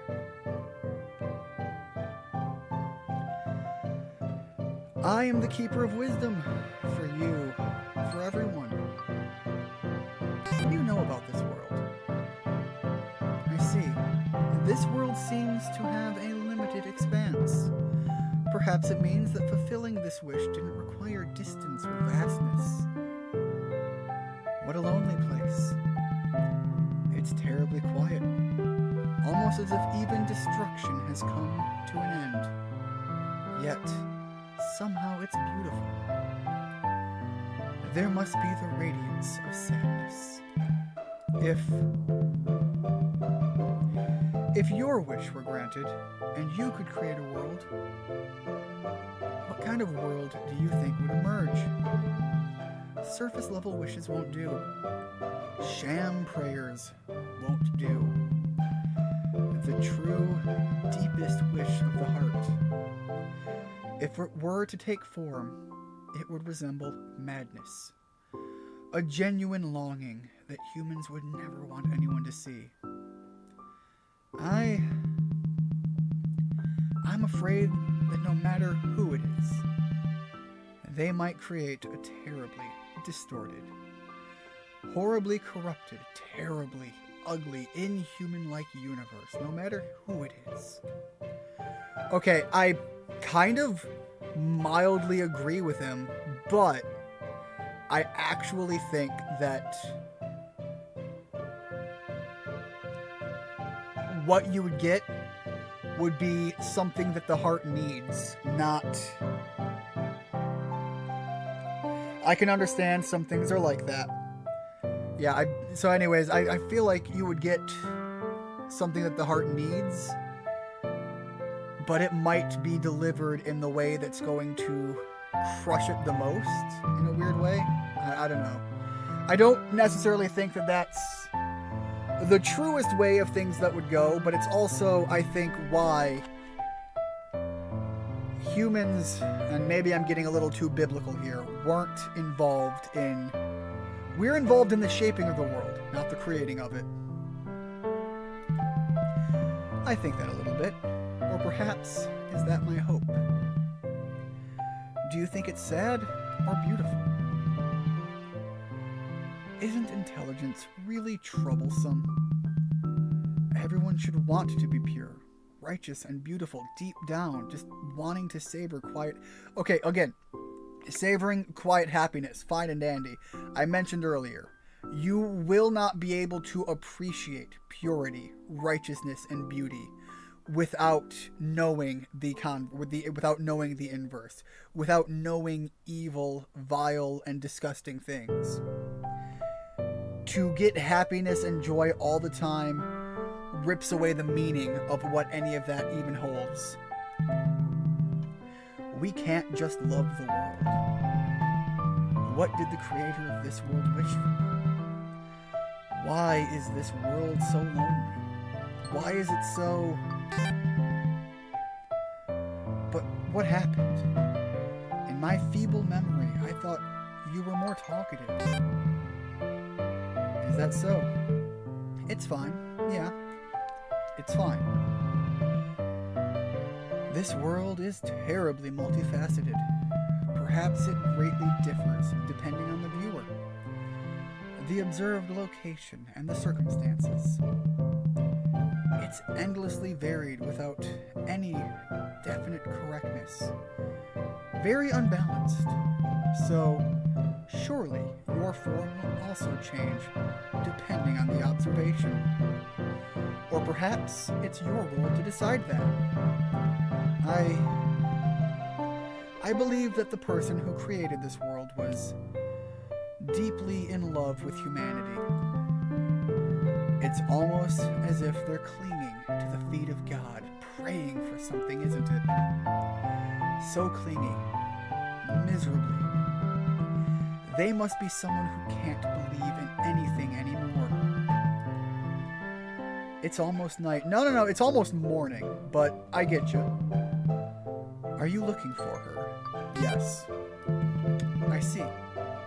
Is there anything I can do? No, I'm looking for her, and that's where I'm leaving it. I see. Good. That's good. You've become stronger. That's good. I'm glad. Truly, truly glad. I'm sorry for stopping you when I can't even offer much of a conversation. Truly, I've never been able to do anything. There must have been something I could do for you. Are you going to the Sea of Sorrow from now on? If that's where she's at. If so, you should be careful. The sea at night is beautiful, but dangerous. To be honest, I actually had quite a bit of fun in this world. It may have been arrogant, ugly, and a short-lived dream, but I got to see you again. Instead of listening to an old man's tales, there are things you should do, right? I'm going. Oh, wait, no, we're not telling me that this is actually like my father or something, right? Like, that's a weird twist, but take care, my son. Go see the end through. If there is a next life, next time... No! You must not die before me. I am full-blown tearing up right now. God damn, This was supposed to make me feel, like, scared and unhinged. Now I'm scared and sad. This is just a hypothetical scenario. But if sacrificing my life alone would make everyone in the world happy, should we choose death with a smile? Why do you look so sad? I said it was just a hypothetical scenario, didn't I?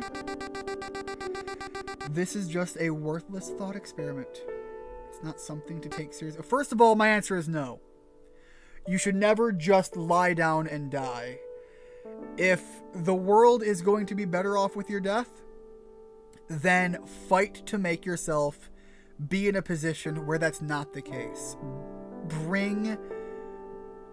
There's no reason you can't bring to this world a reason for your existence. Really? Oh yeah, I've been told that by friends too. That I'm pessimistic or stubborn, even though I don't mean to be. Yeah, that guy who isn't really friendly with you. Why can't you two get along better? But let's get back to the topic. It's what you'd call self-sacrifice. It's not a big deal. Even goats have individuals who choose death to protect the herd.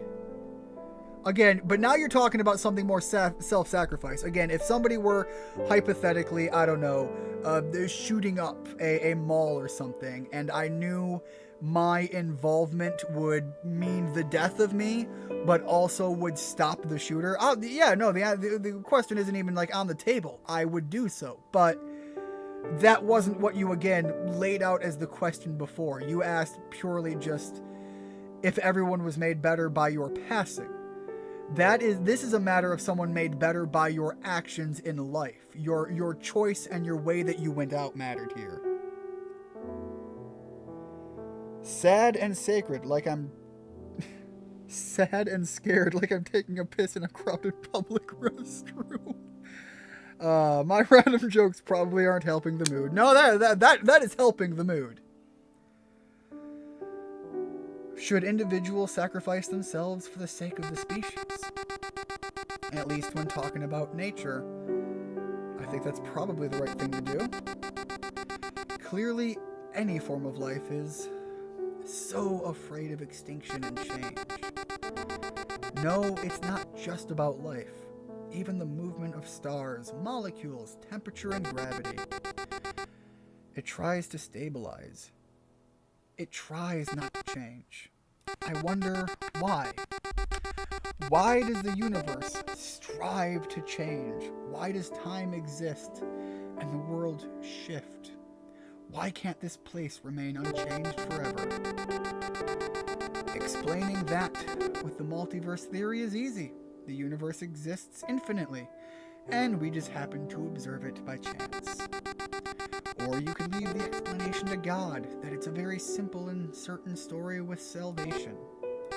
So, it's understandable to want to conclude with a know-it-all attitude that human life is insignificant. No, again, I stand firmly and I plant my feet on the ground of the significance of all of the life there, of what we're talking about here.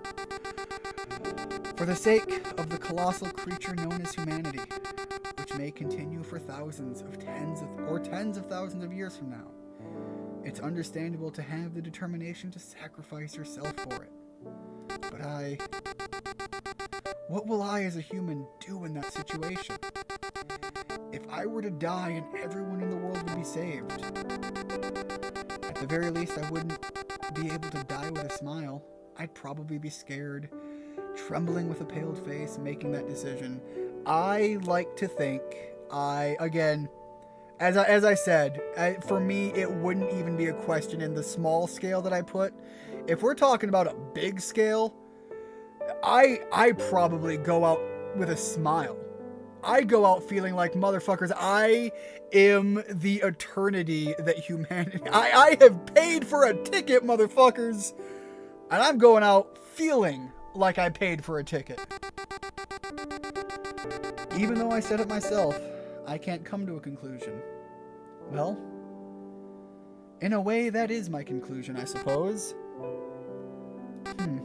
You? You okay? Right. Yeah. You're like that. And that's why I admire you. And really want to cherish you. But I don't know how to put this. It's a terrible insult to deny someone's decision. Everyone should have different opinions, don't you think? But no. That's why. If you were to die and the world would be saved, even then and forevermore, I want you to never give up hope. Look, that's a message I can take away from this. Never give up hope. You can choose whatever you want. You can spend your time however you like. I believe that's what it means to be human. No matter how painful it gets, even if you fall into the depths of despair and sorrow, yet, even then, reaching out for hope. I believe that's the beauty of humanity. So no matter what your choice would be, I want you to imagine that at the end of that outstretched hand, there is hope. Don't let your heart be consumed by sadness, anger, despair, or hopelessness. If you could do just that for me, I wouldn't care who you are or what you become. Now that right there, god damn, that's a takeaway message. Can that just be it? Just wrap the game up, be done. Don't make me feel anymore. Don't make me hurt. Just end on the big humanity fuck yeah note. I don't know what kind of hardships, sadness, or pain awaits you in the future. It is very heavy, Allie. But also, you know, it's getting to the end of this game and not, again, just like last year, getting the wildest curveball of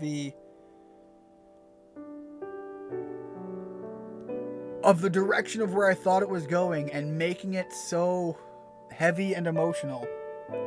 What is this game? The game is It Was a Human. And I still don't know exactly how it's going to end, but I feel.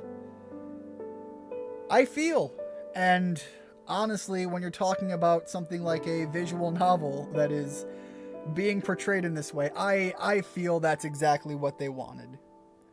And whoever the hell made this game, right now already, I'm feeling like, holy shit, this was a good process. I don't know what kind of hardship, sadness, or pain awaits you in the future. I can't say something so macho and irresponsible like, I'll protect you from all of it. That's not really me. So please, don't stop imagining. Tomorrow will surely be a better day.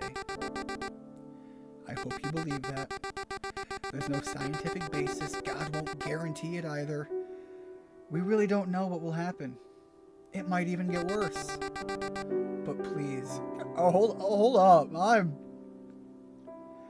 But please, don't stop believing in your imagination and your love and courage.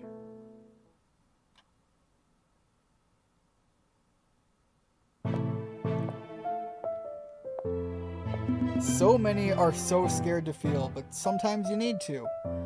Again, I said it earlier. As a guy, I struggle to explain my emotions, and maybe that's a guy thing, maybe it's a me thing. I don't really know, and frankly, I don't care. I'm just gonna generalize it in that sense because, hey, I guess that's kind of just what society has built me to understand it as. But I'm not afraid to feel.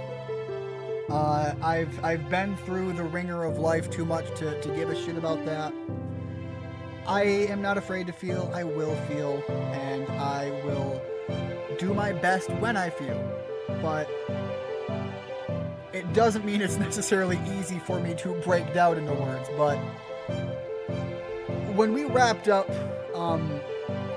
Slay the Princess last year, I gave it like a massive applause. The wrap up that I got, the fact that it was like the first time through, you get the journey that was true to you as you play it. It has so many endings, and there's like a big DLC thing coming out for it, and a lot of additional content wrapped up into it. I don't know if I'm going to play the additional content. I'm probably going to buy it just to support them because, my God, they made something great with that, in my opinion. Anybody that hasn't played Slay the Princess, I would say wait for like the big update that's coming out and then play it, because I think it is truly an emotional journey and a roller coaster that is comical and goofy and funny and serious and ends on such a note that is very well tailored to the experience you went on when you play it. With autism, I am the same, so yeah, maybe it's an autistic thing, I don't know. But again, I don't fear it. I don't shy away from it. I have no problems getting emotional. That said, even here tearing up and feeling as I do, it's not like I'm gonna full blown fall down and bawl my eyes out and start sobbing into the microphone.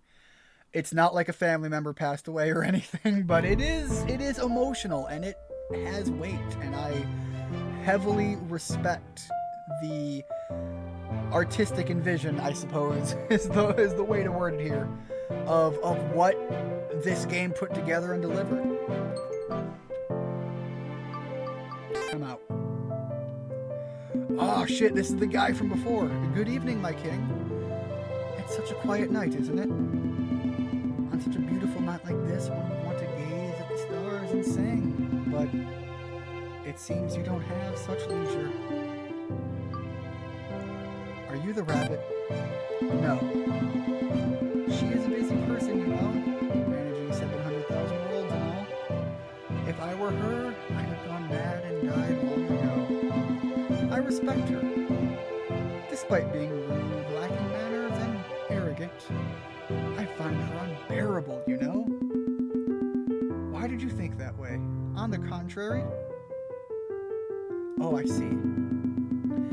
It's because there's not even a fragment of her in my memories or in the corner of my heart. I guess that's why it felt strange. Is that a sign that you're beginning to regain your form as well? That's magnificent. The world must be fair. Do you agree with that, my king? No, in fact, I think it must, unfortunately, not be so. It's a kind of complaint for sure. However, that's just how I am. I'm not anyone's enemy. Ideally, I want everyone. Again, I understand that. But I don't know how I would reconcile the idea to that in reality. Just got back home, gonna take a shower. Shoko, enjoy. And by the way, before you hop in the shower, if you're still in chat, how was the workout? Work out a good sweat and make it meaningful? Explaining emotions isn't necessarily the problem for me. It's thinking of anything to say at all in an efficient way in an actual conversation. That's why I prefer to type, because talking is hard. I can understand that. I don't think I necessarily have trouble talking, and I don't have trouble saying things that I think are meaningful. But it is... It's like walking a minefield. And I don't know, maybe I just don't fear blowing up. Well, it's difficult, you know. Well then, my king, have you understood the rules of the game? What you desire, what the world desires. Have you found the answer? I think I found the answer. That's magnificent. Many a person, even after reading old books until the very end, until they fall asleep alone in a dry bed, don't know what they desire. Have you found the answer? That's magnificent. A splendid march, my king, an eternal applause that never falters. Again, this feels like the talkings of the way I will talk with other guys when I'm getting weirdly emotional. I will refer to people as king, and I've actually done that in our Discord a few times. Oh man. Forgive me, my king. The proud reader of tales, the foreigner, the selector, our lord with 1,000 names. Now we're all talking poetic because of this game. We've been infected with limericitis. I am going to pretend that I know what that is. What that is a word playing app. It seems I have been a bit too nosy. After all, I have only 3 clicks before my life runs out. Adding more blemishes at this point won't be a problem at all. Now, what shall I say at last? Hold on, was that 1 click? 2 click? Ah, well, there's no more time. 3 click. Farewell, all the suffering. May you find peaceful silence. He was legit 3 clicks! Okay, that was... Fuck you, that was good. Now, what should I do next? No. I don't know what the implication there is. Let's go find her. Now, I have selected that, but I need to step away for just a moment again, and I will be right back.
All right, I am back, and even in my leaving for a moment there, I was still in chat, so I'm going to read what I typed up just to make sure that anybody who might decide to watch this after the fact might have interest in my thinkings, as I had to walk away a moment there. I'm not sure if I selected well, but I selected, and I am getting the ending that I picked. I enjoy stories that make me feel this way. And also, Rigid is right. This game is very long. every time I feel like, again, I feel like that we're getting to an ending, the game finds a way to squeeze more juice out of it. Out of all the climactic moments so far, this one does, as I said in the chat, feel the most climactic so far. It feels end worthy. That being said, this is definitely the mental and emotional roller coaster of a lifetime. Again, when I selected this, I expected like psychological horror thriller-esque, not emotional make me scared because emotions. Don't hurt me this way. Like that's where this feels like it's going. To the end of the story. Oh, hey, speaking of,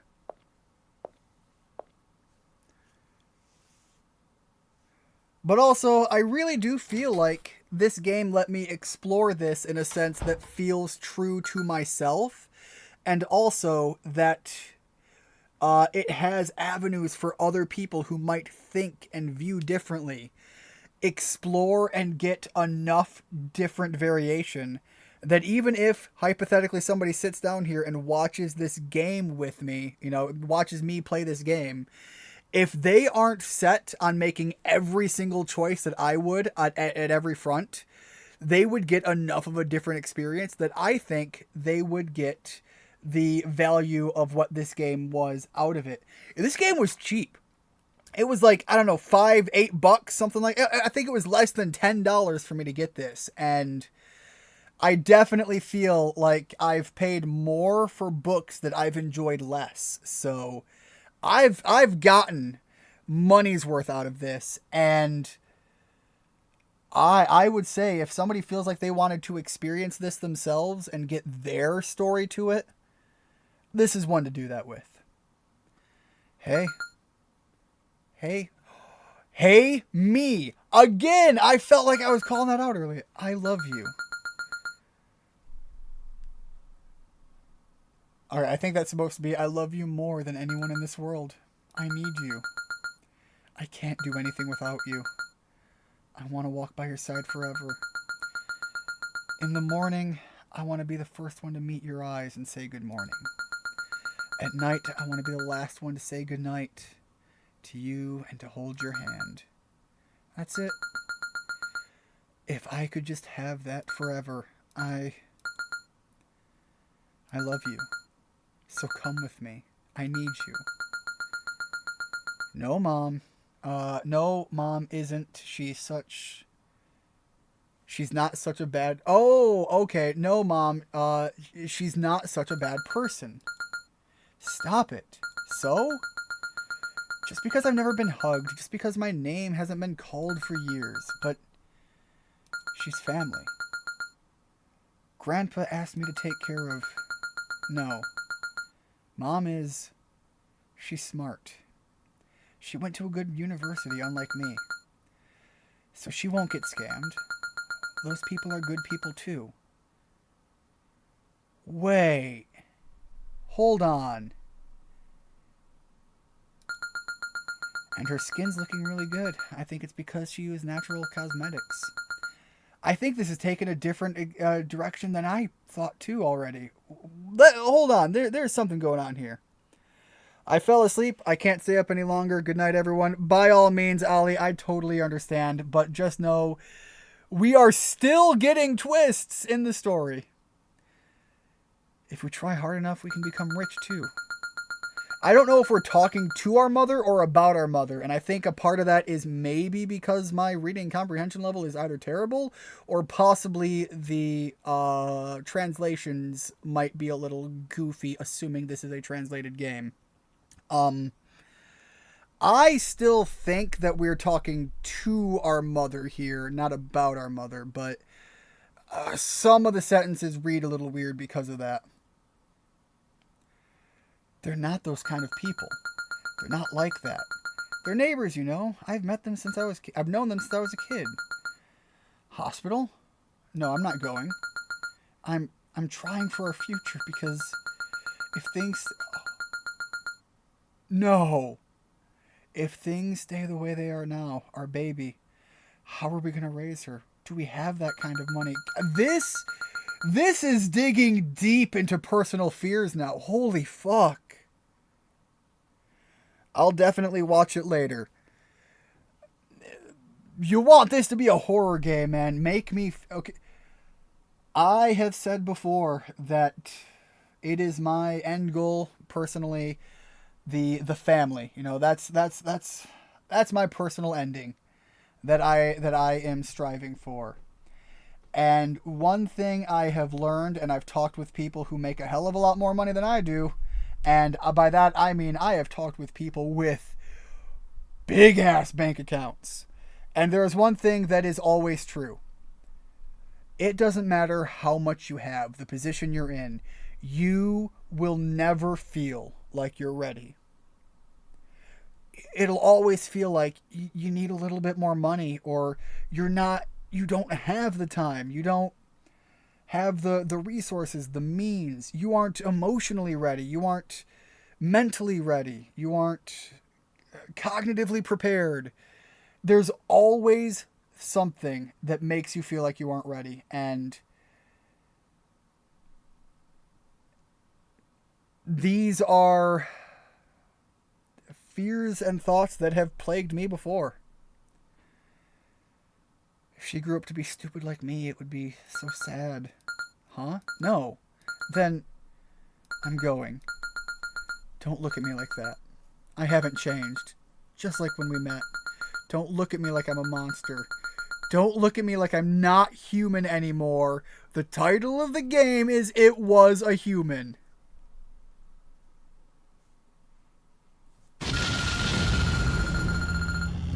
Holy shit.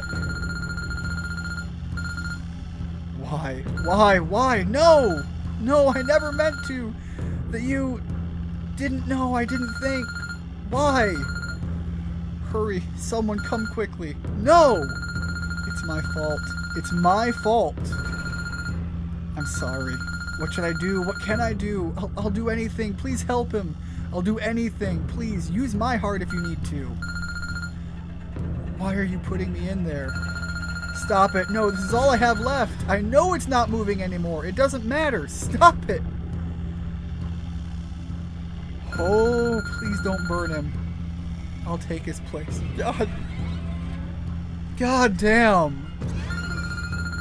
I'm sorry. I know it's all my fault. It's because of me. Please stop.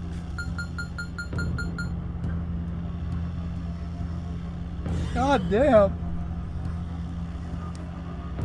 Oh, I'm sorry, guys. That's... Oh. Don't turn him into ashes. I don't want this. I'm sorry for being stupid, for being useless. You gave me lots of things, but I couldn't give anything to you. I'm sorry. If only I wasn't here. I'm sorry. For being born, I'm sorry.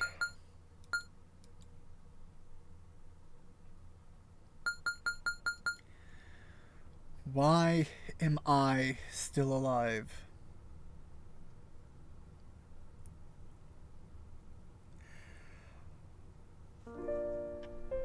Holy shit. That got real heavy. You came.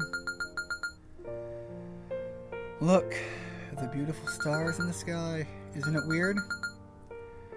This is my world, yet why is the sky so beautiful? Even though I'm so ugly, that fake sky is terribly beautiful. I was gonna come home to you about 3 days after I went back to my parents' house. I was already at my limit in many ways. There were so many things to the point I had laughed. expressing the complexity of the world in one word is too difficult, but I wanted to see you as quick as possible. I wanted to say sorry. I wanted to say goodnight again, like I always did. But you... When I got home, you... All I have left is hate.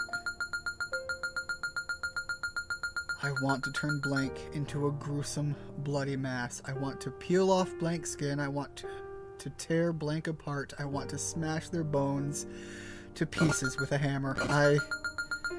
No, I'm sorry. Because of you. Because of me. I can't take this. I feel like my heart is about to shatter into pieces. I hate it. Being me. Existing as me anymore. I can't bear it.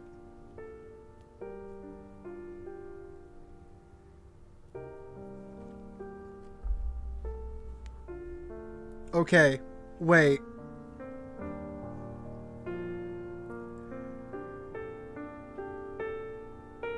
I think I'm understanding, and I think I'm getting why this is just beating my ass so hard right now.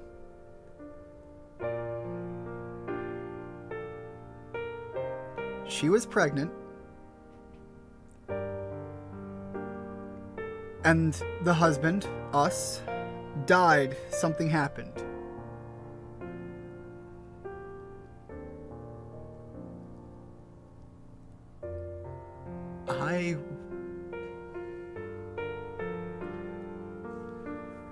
I'm not going to finish that thought. If you understand where I'm going with this, you understand. But I'm not going to finish that thought. That hurts too much to even say. And I hope that that's not where they're going, because that is going to hurt so much to read if they actually spell it out. If only there was a time machine. If I could time travel to the moment I was born, I would throw myself out the window. Yet, this place is and that would explain why she wants to hurt so much in the situation she's in. We were granted our wishes by that filthy bone rabbit. A twisted world woven with the ugliest wish deep in our hearts. We were trapped in here. I do not want this. I just wanted you. I wanted to spend time with you like we used to, just like before. Like the anime we used to watch on Sunday evenings. The same boring days. If I could just spend time with you, that would have been more than enough for me. But because I knew my ugliness, because I couldn't believe that I was a wonderful being who deserved a kind daily life, I'm not human anymore. I can't return to being human. I'm not wise, and I really hope I just took this to a personal level because of my own fears, and that it's not going to take it that heavy. But I do think I'm at least somewhere in the avenue of the right. I just hope it doesn't go that far. I'm dumb, I'm miserable, I'm helpless. That's why I made a world. A place like this. And what did you come here for? Do as you please. You understand your role, right? Did you bring the gun? And make sure to save, too. You've always been clumsy. And no. Wait, did we turn on autosave? We're both clumsy. There's a... I haven't done anything. If this game crashed, I'd be fucked right now. Is there a save?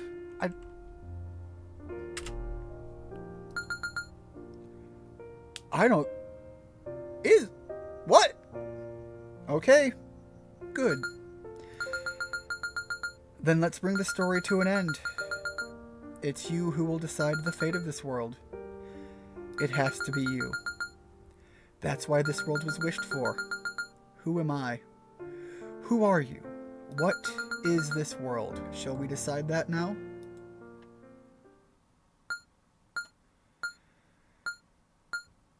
Now, it's judgment time.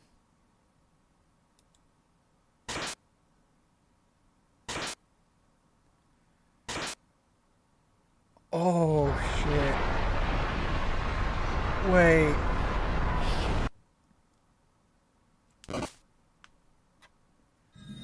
I am, like, afraid to even click anything right now. Holy shit.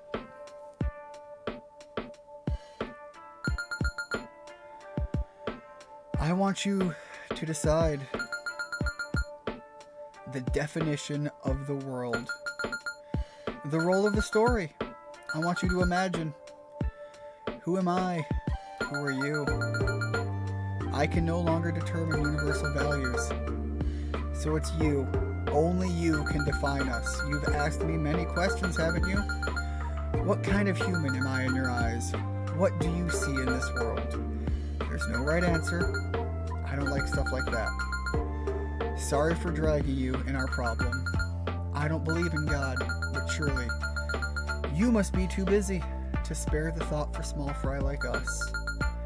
But you, on the other hand, have listened to our stories so attentively. There's no one more fitting to bring about the end of the world than you. Those who have committed sins must be judged, but that doesn't mean they will be forgiven. We can only wander endlessly in a maze with no exit, struggling futilely. Still, I believe that the end will come, and it's you who will bring about my demise.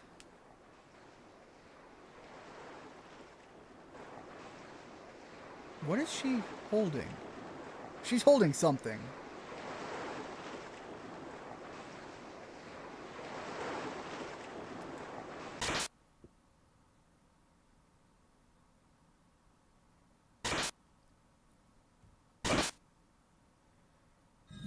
Who am I? Okay, wait. Okay, is that...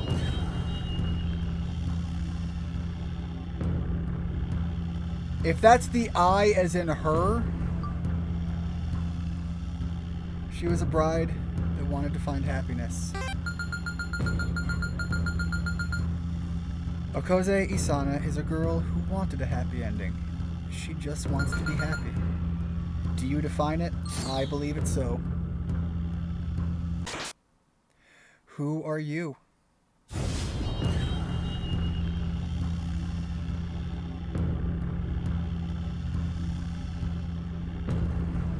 I'm not the creator of the world. I think she is the creator of the world, but I'm the lover who revived. You are the person Okoze Isana loved to death. Surely a happy awaits you when it's all over. I don't think we're getting the happy ending, but we're getting a completed ending. Really? Really, is that okay?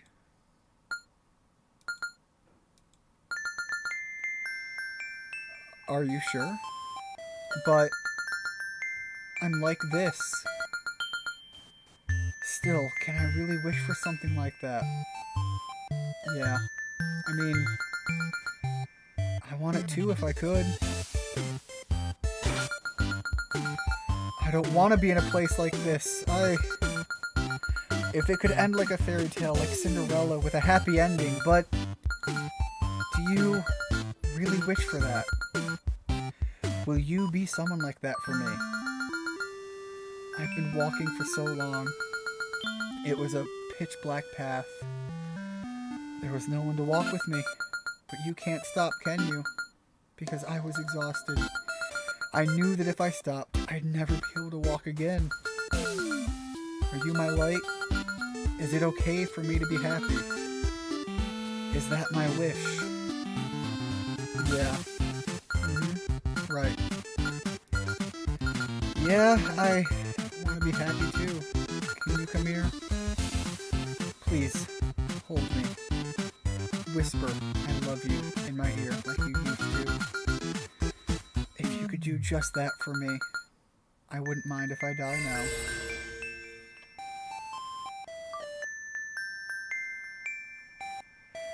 Man, I worry about the implication here, but I'm gonna get close to her. It's you. How nostalgic. For how long have I desired this? It's so warm. Truly, thank you for coming back. Can we stay like this forever? At least until the world ends. Is it okay to stay with you like this?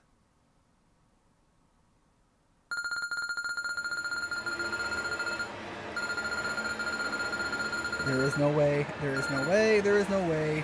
You... Oh! A disgusting, filthy, worthless pest like you has no right to find happiness. Who the fuck do you think you are? I'll never forgive you. Absolutely never. Even if the world forgives me. Even if you forgive me. Even if God forgives me. I won't forgive you. You should suffer miserably, begging for forgiveness for eternity. There's no other ending. Die.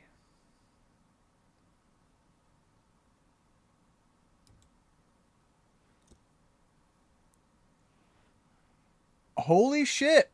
Okay, guys, I am going to relaunch the game because it actually just killed itself.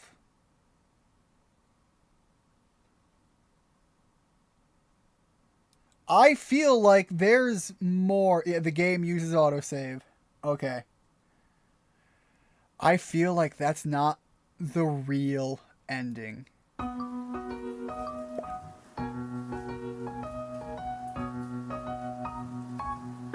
Wait.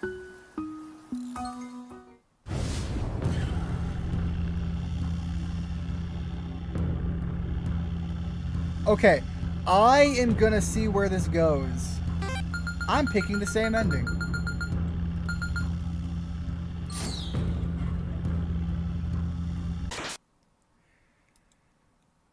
I wonder if this is some sort of weird test to my conviction of the outcome here.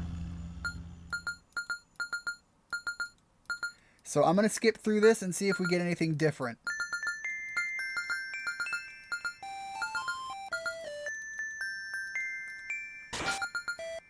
Alright, come on, keep it going.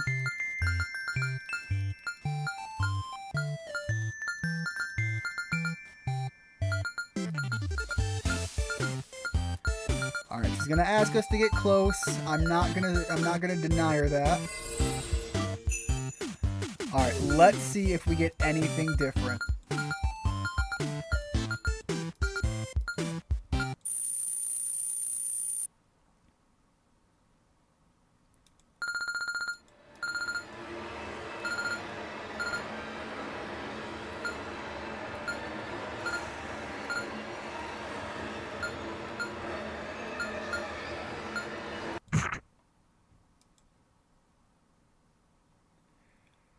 Okay, but wait, it didn't close this time. Oh, shit. Nope, I spoke too soon. They used the angry Scottish C word. Good thing you didn't read that. I don't even know if I did or not. Okay, I'm going to take one more stab at this, but I do think it's implying something to me about her.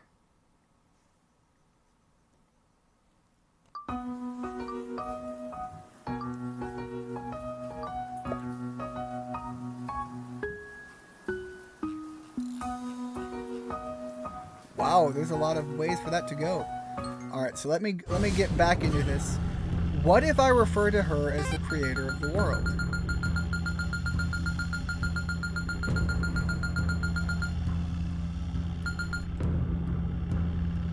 I'm gonna try this different ending and see where this goes. Who are you? I'm gonna continue saying that I'm a lover who revived. Now, I almost think maybe if I defined myself as the judge, maybe I get to overwrite that. Let me see what this is.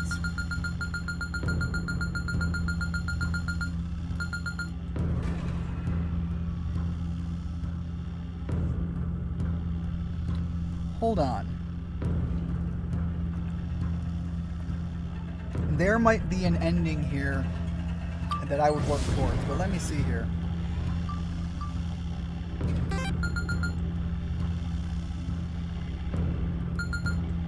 I'm gonna go with that ending. I've referred to her as the creator. I think if I'm gonna try this one more time if this doesn't go. But I think I feel good about this. The other one is that I would refer to myself as the judge and still not use the gun. It's been a while. Did you get a haircut? Lose some weight? Wearing weird clothes? How have you been since then? Had any fun? What's it like in the afterlife? Did you watch over me?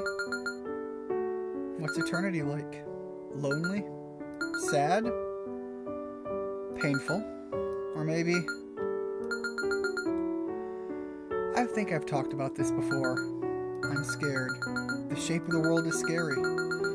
Because you see, as a creature, I'm just a mass of trillions of cells, and in a few days, I'll be replaced by a completely different arrangement of cells. The feeling of being myself is nothing more than a combination of neural signals. Oh shoot, what happened to... Wait, hold on, what happened to chat? What's going on? YouTube! YouTube, you're broken. YouTube, go home, you're drunk. Alright, there we go, I brought it back up.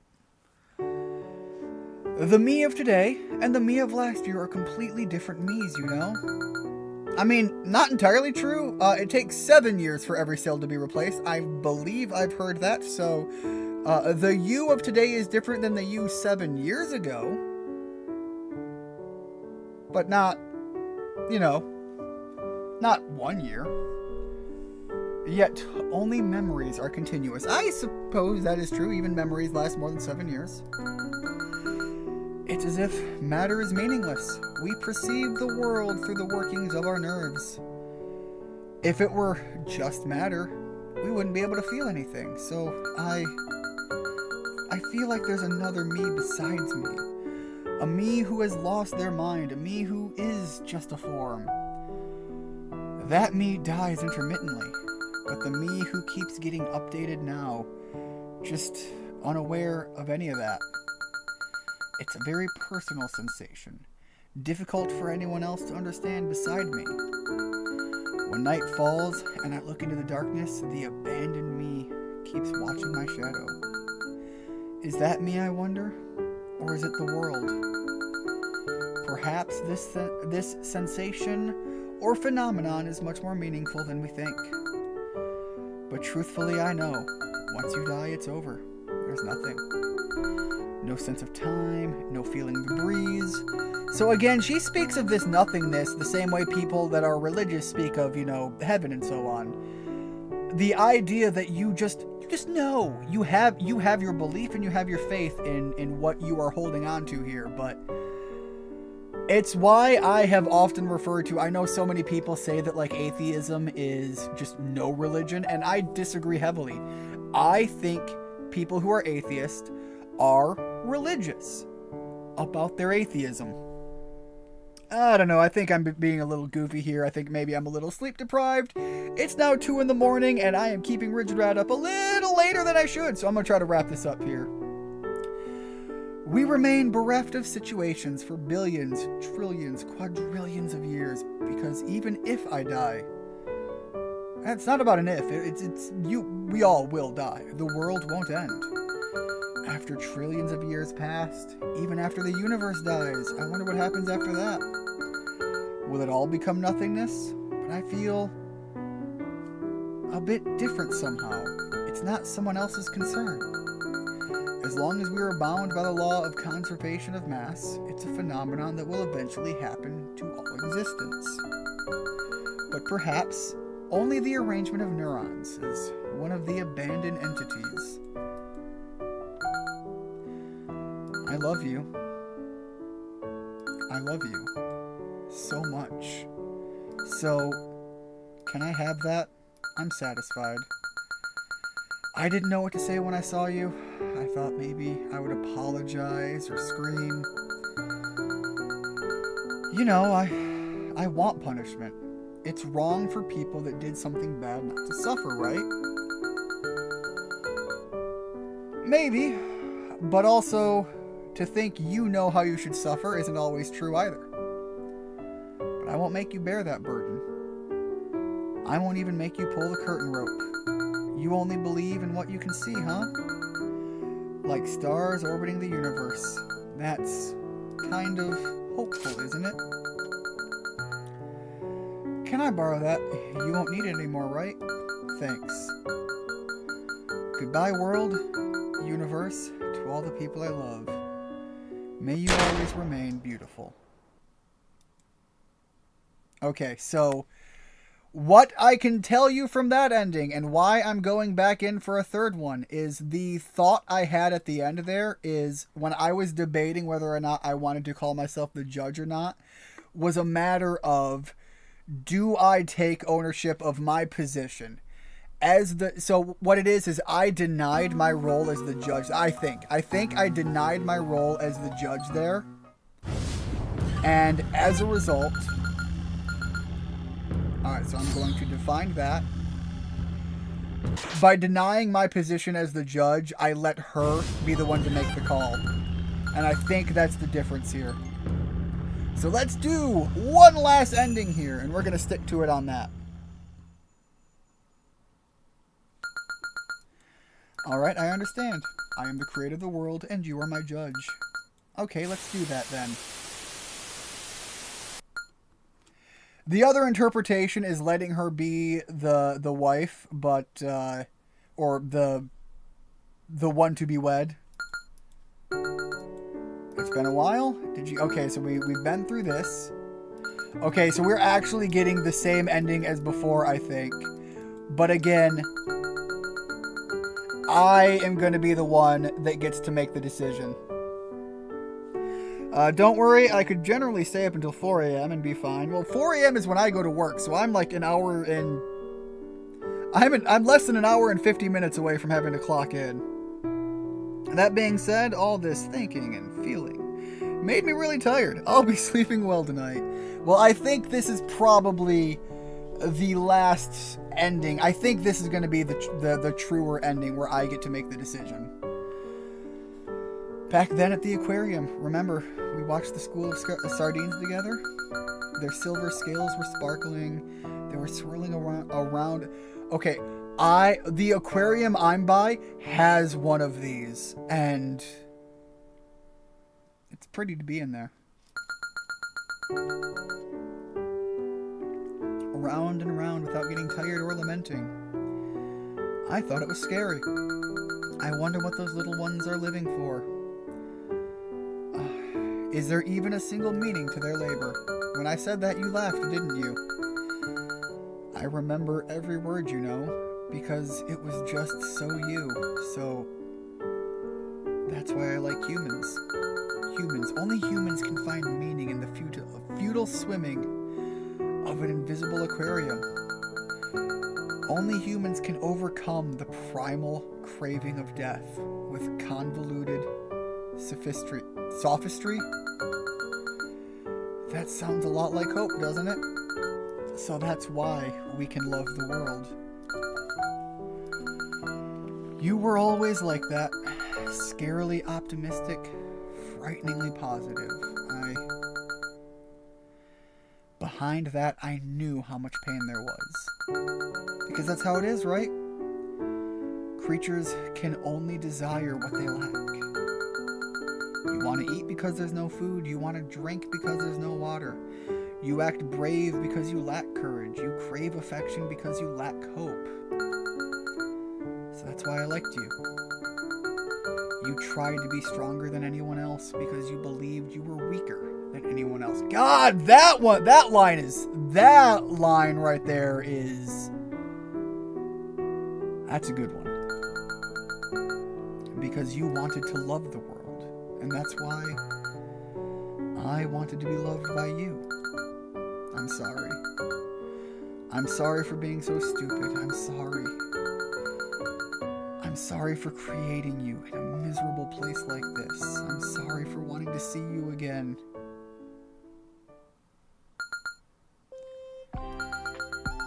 The person who loved me the most in the world. The person I wanted to make happy the most in the world. Are you ready? You know it, right? You realized, right? The reason you're here? The reason I created you. My nature, my dumbness, I have nothing left. There's not a single reason to keep swimming in this transparent tank. So please, one last time, just a little, could you make me feel loved? God, I'm tearing up again. Yes.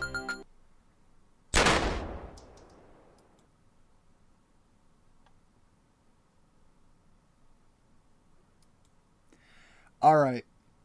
I don't know if that's... Dude, you still going? Keegs, we are just about to wrap it up. I feel like I have exhausted the options in the ending that feel true to the way I would want to experience the game. And I feel that on every front, the ending I get is one of a sad path for this position. I feel to myself that I would be betraying the direction of the game to pick any answers that don't feel right to me to give. And so if someone wants to see about maybe a better, a truer, a righter answer, I'm sure there is one in the game somewhere. But I feel my journey through that game is not one that is leading to it. So, I came back just at the right time. Did you get shot? I don't even fully know. But to answer the question here, the game did close itself. And it did that a couple of times. And I went through and I picked all of the answers that seemed right to me. So, this was a 6-hour stream. Yeah, it's a big-ass fucking stream for me. Tori woke me up to go potty. That's why I'm up. Oh, fair enough. But yeah, I do actually feel like there is a better ending here. I feel like the story is written as such to give something of a more completed ending. But I feel, again, I want to do this stream in such a way that feels right for a journey on me. Same thing we did last year with the... with To Slay the Princess, and I feel I got out of this what I needed to get. And honestly, there is a part of me that fears a potential direction that the story can still take. I'm wrapping it here. I kind of feel I need to. So thank you so much, everybody, for stopping in. I hope you enjoyed this wild ride. I don't know what to say about the ending there. It's heavy. The game is heavy, the emotions were heavy, and I feel emotional. I feel that's what they wanted. So thank you so much, everybody who stopped in. Have a happy Halloween. Enjoy yourselves. Enjoy life. And as always, have a blessed one. Bye-bye.